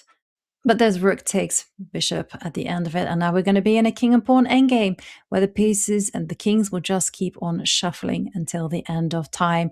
And it is the end of time. This is the end of time, indeed, Joey. You couldn't have called it better. The final bullet game. And Alice Lee, 16-year-old American prodigy Alice Lee, is our finalist for the 2026 Women's Speeches Championship. What a match this has been, and huge congratulations to Anastasia Avramidou for making it all the way to the semifinals. But this has been today the Alice show, as you called it, Jovi. She is our much deserved winner of the day. Yeah, youngest participant, just 16 years old. And she just smashed it out of the park today, winning 19.5 to 4.5. And the scoreline tells us it was all one-way traffic. And that was in large to Alice's instincts, her speed, her practicality, how she kept on finding resources when she was pushed to the edge at times against Anastasia. But Alice kept on rising to the challenge. And as Anna says, we have our first finalist in the form of Alice Lee. Now, going to the brackets, we also see that Yifan and Bibisara Asaubeva, that's going to be our next match in the semi-finals. The winner will play Alice. Oh, it's getting exciting. It's getting very exciting, and whether it's Yifan or Bibisara Asaubeva, we will know of that throughout the week.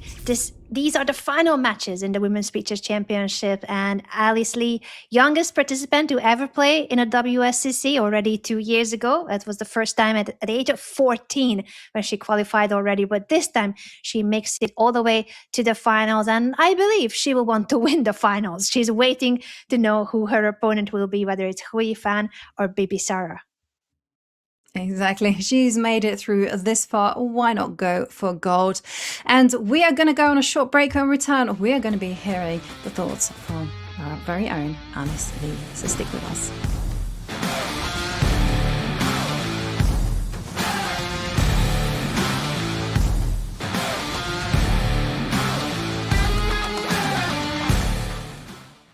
Alright guys, what are we thinking for food? Down to get pizza. Ooh, let's get Mexican. Mexican. Pizza sounds good. Mexican sounds pretty good. Thai food. That's the worst call. I'm not getting Thai food. Let's play for it. All right. Playing for it? Nope, not sitting through this. I'm getting pizza.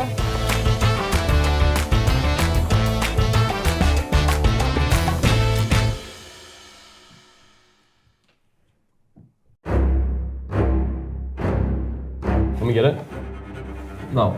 Why? Dude, I have way more pieces than you. You're already massive. You're already massive. Play me for it.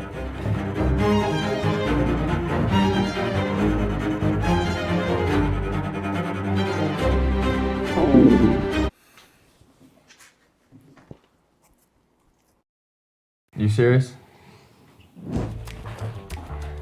All right, let's go. No, you got it. I'm not sitting in the middle. I sit in the middle every time. That's a you issue. Play for it. Okay, I'll play. My God, just get in the car. Let's go. Daily puzzle? I already did it, bro. Let's just go. Dude, I sit in the middle every time. Dude, grow up. Dang guys, the chess world is crazy. I know, I had no idea. That's insane. Have you guys even been watching this whole time? Yeah, we watched the super good show. The whole thing. It was really good. It was good ending. It was crazy. We watched the whole thing. Yeah.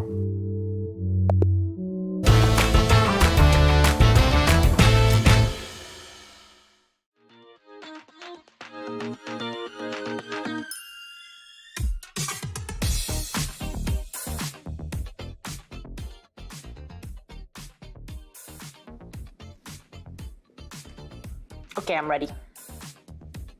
All right, good luck, Dina.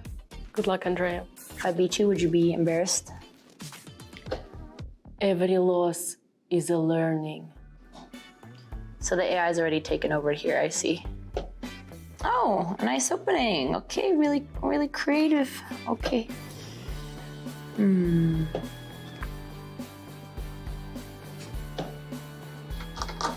Oh, ASMR. Trying something new?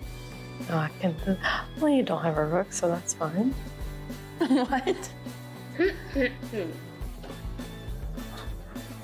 Huh. I didn't like that. Let's try something spicy. No, I don't think there's any tricks. Okay, let's see how spicy this is. I feel like I wasn't supposed to take that, but I don't. Okay. Can I just develop? Fine. Is that your plan? 2 moves? Thought in Russian School of Chess they teach you to calculate a little bit farther. Just capturing it pawn by pawn. Uh-oh. Uh-oh. Something's warming up. All right, sweetheart. Oh, shit. Check. Okay, check. On your queen. Okay, sure. That was not good. It's okay, I don't really need the rook anyway. I'm gonna checkmate you in a few moves anyway. Can take it, I'm not too concerned. All right, I'll take it. I didn't even think if this was my queen, I could... So it's not. Okay, which one is actually your queen? Okay, so this is obviously not your queen. I think there's the glitch again. Okay. You need to update your software. I'll work on a more human interface. Let's take... I can't. What?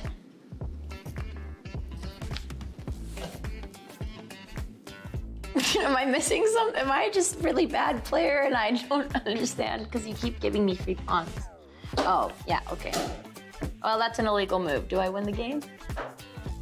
I think I win. I finally won a game! Oh, it feels good. Oh my God, we did the same queen again.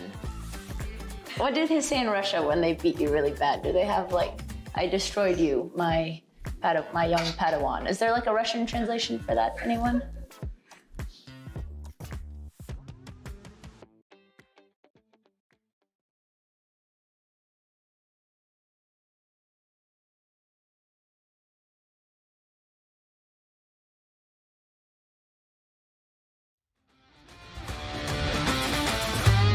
Back And we have with you someone who's actually making it a habit to appear with us, and I'm very glad for it. It is, of course, our winner and now finalist, Alice Lee.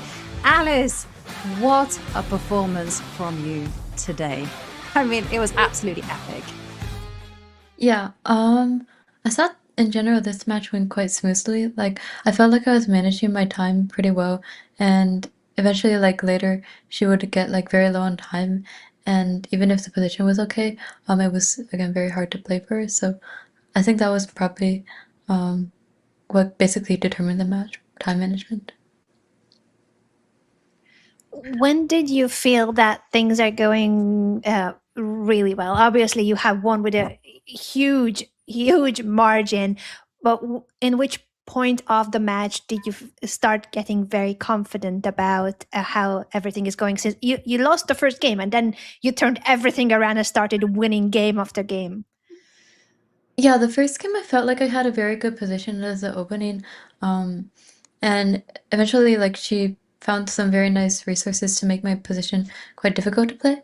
But yeah, I think after, say, maybe the fourth game where I won, I thought I was in good shape because it seemed like I was getting good positions every game, and she was never quite able to, like, come back after that. Yeah. And you, early on, I just want to go back to that point where you said you mentioned about time management, because we did notice that you were constantly ahead on the clock. Was it a deliberate match strategy to play fast, put her under pressure?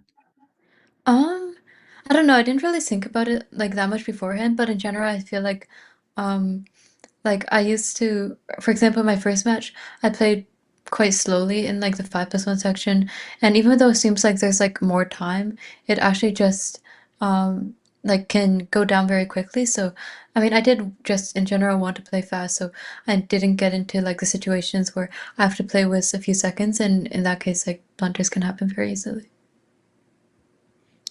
You have so many fans in our audience, and they all want to ask you questions as well, Alice. One is related to this: what we're talking about in terms of the match and your preparation for the match. Backup Apricot is wondering if you have any rituals or specific preparation on the day before a tournament, whether it's online or OTB. But do you have any rituals or specific preparations? Yeah, I think like in general, when I'm playing online tournaments, I try to play like some warm up beforehand. So today I actually only got one bullet game in, but that's because the match was like starting very shortly after.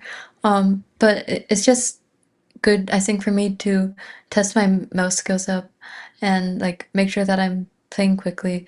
And yeah, for over the board, I don't really think I have any rituals. I mostly just prepare the day before. Yeah. Very good rituals, I gotta say. And your whole thing of playing bullet beforehand is working out super well for you. And these two last matches have seen you in absolute dominant fashion. And I'd like to ask a question from Magrat of Lancre. It says, when you dominate a match like this, is it ever difficult to keep motivated to play your best chess? Yeah, I felt like at some point, when the margins became very big, I was basically for sure that I would win the match as long as I didn't like uh, lose very quickly in my games. So, I was mainly, I think, in the bullet portion, just making sure that the games were like long.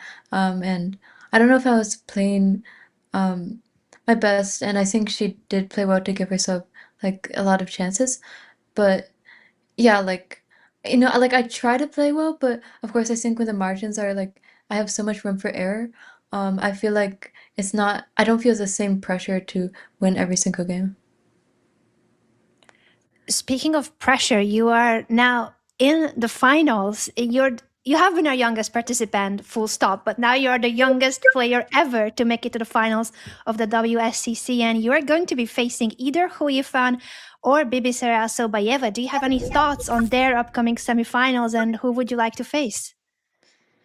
Yeah, I think that it would be a very interesting match because I saw for both of their like quarterfinal matches, I think it was like very close. So I think their match would definitely be like I don't think anybody will like completely run away with it.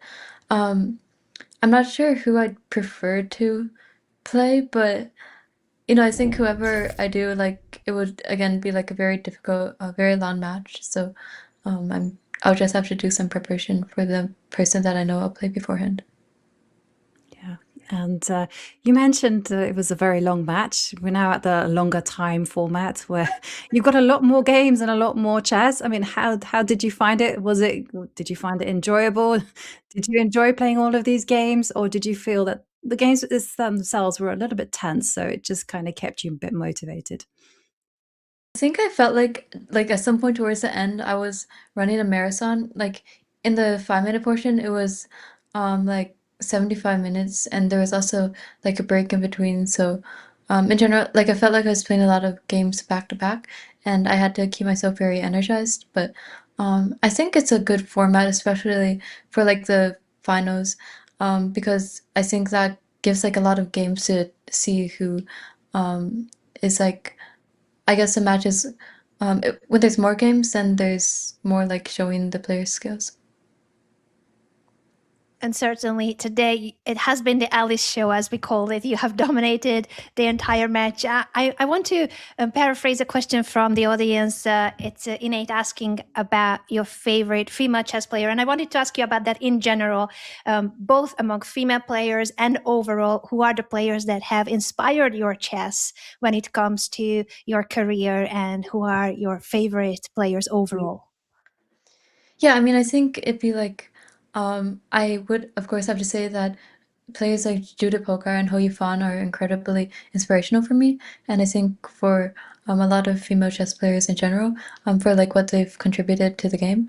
Of course, I think also for me, because I live in the US, I'd say that I think a lot of the American female chess players are very inspirational. Like Irina Krush is a first women's grandmaster in America. And also I think I looked up a lot to Krista Yip, both of whom are actually my Olympiad teammates coming up. But I think probably I'd say right now I'm quite inspired by Carissa and her run towards GM. Yeah. And they're both fantastic people as well. So I can understand why you looked up to them. And I think our chat have been playing I Spy, because it does look in your background like you have a board game. So we spotted the periodic table, and I'm just saying, so we were wondering whether you, I say we, myself and chat were wondering whether you played any other board games. And this is actually a question from Legend Saw.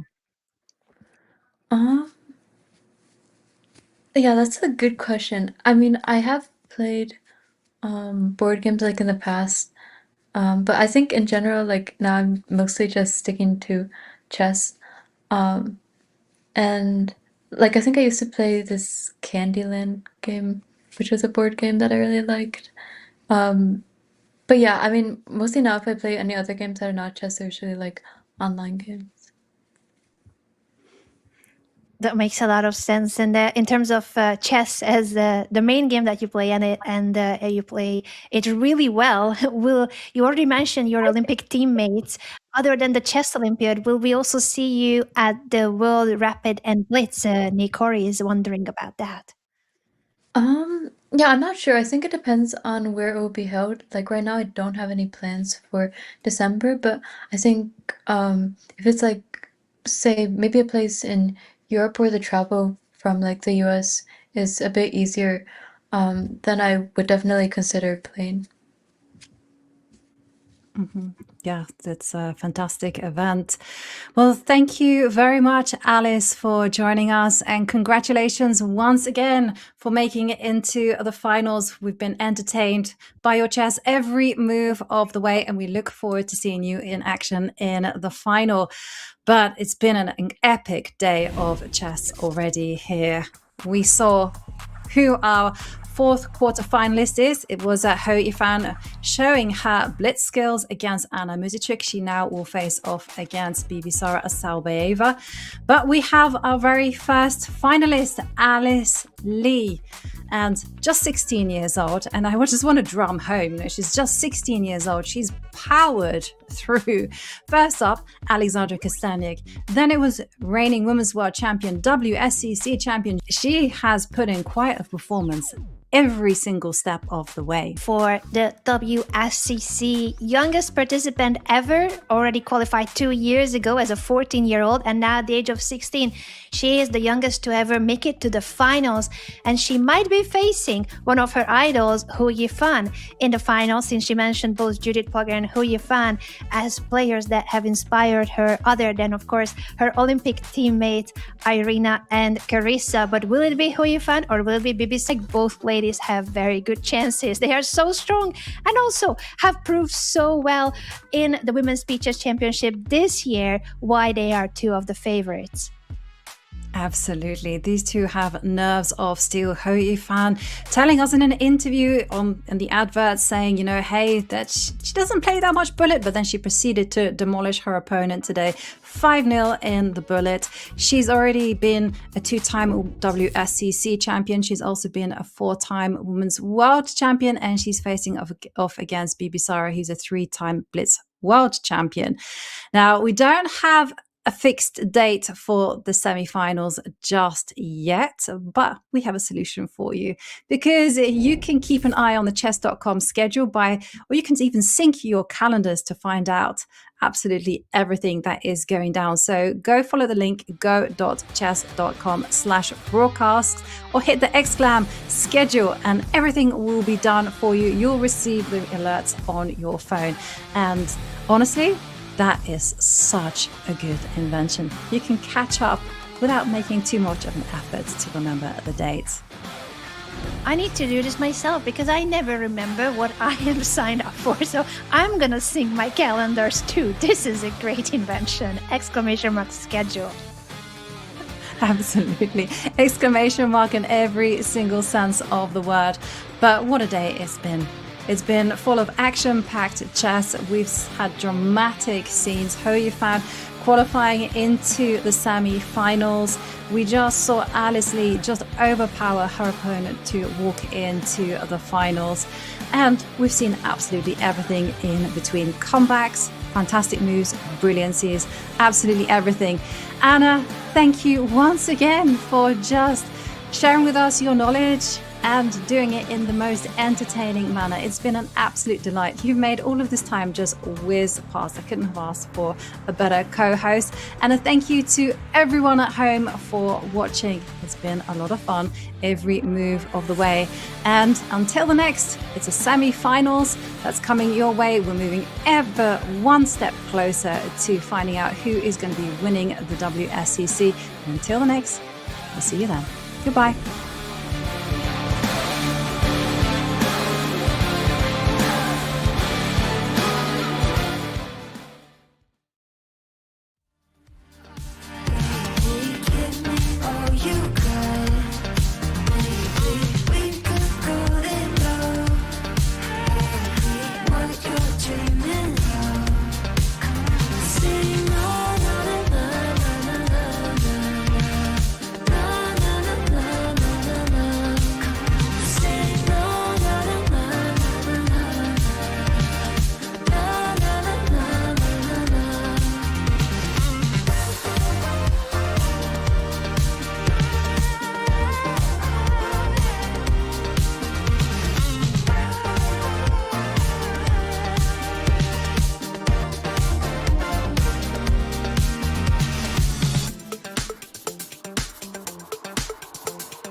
Thank you.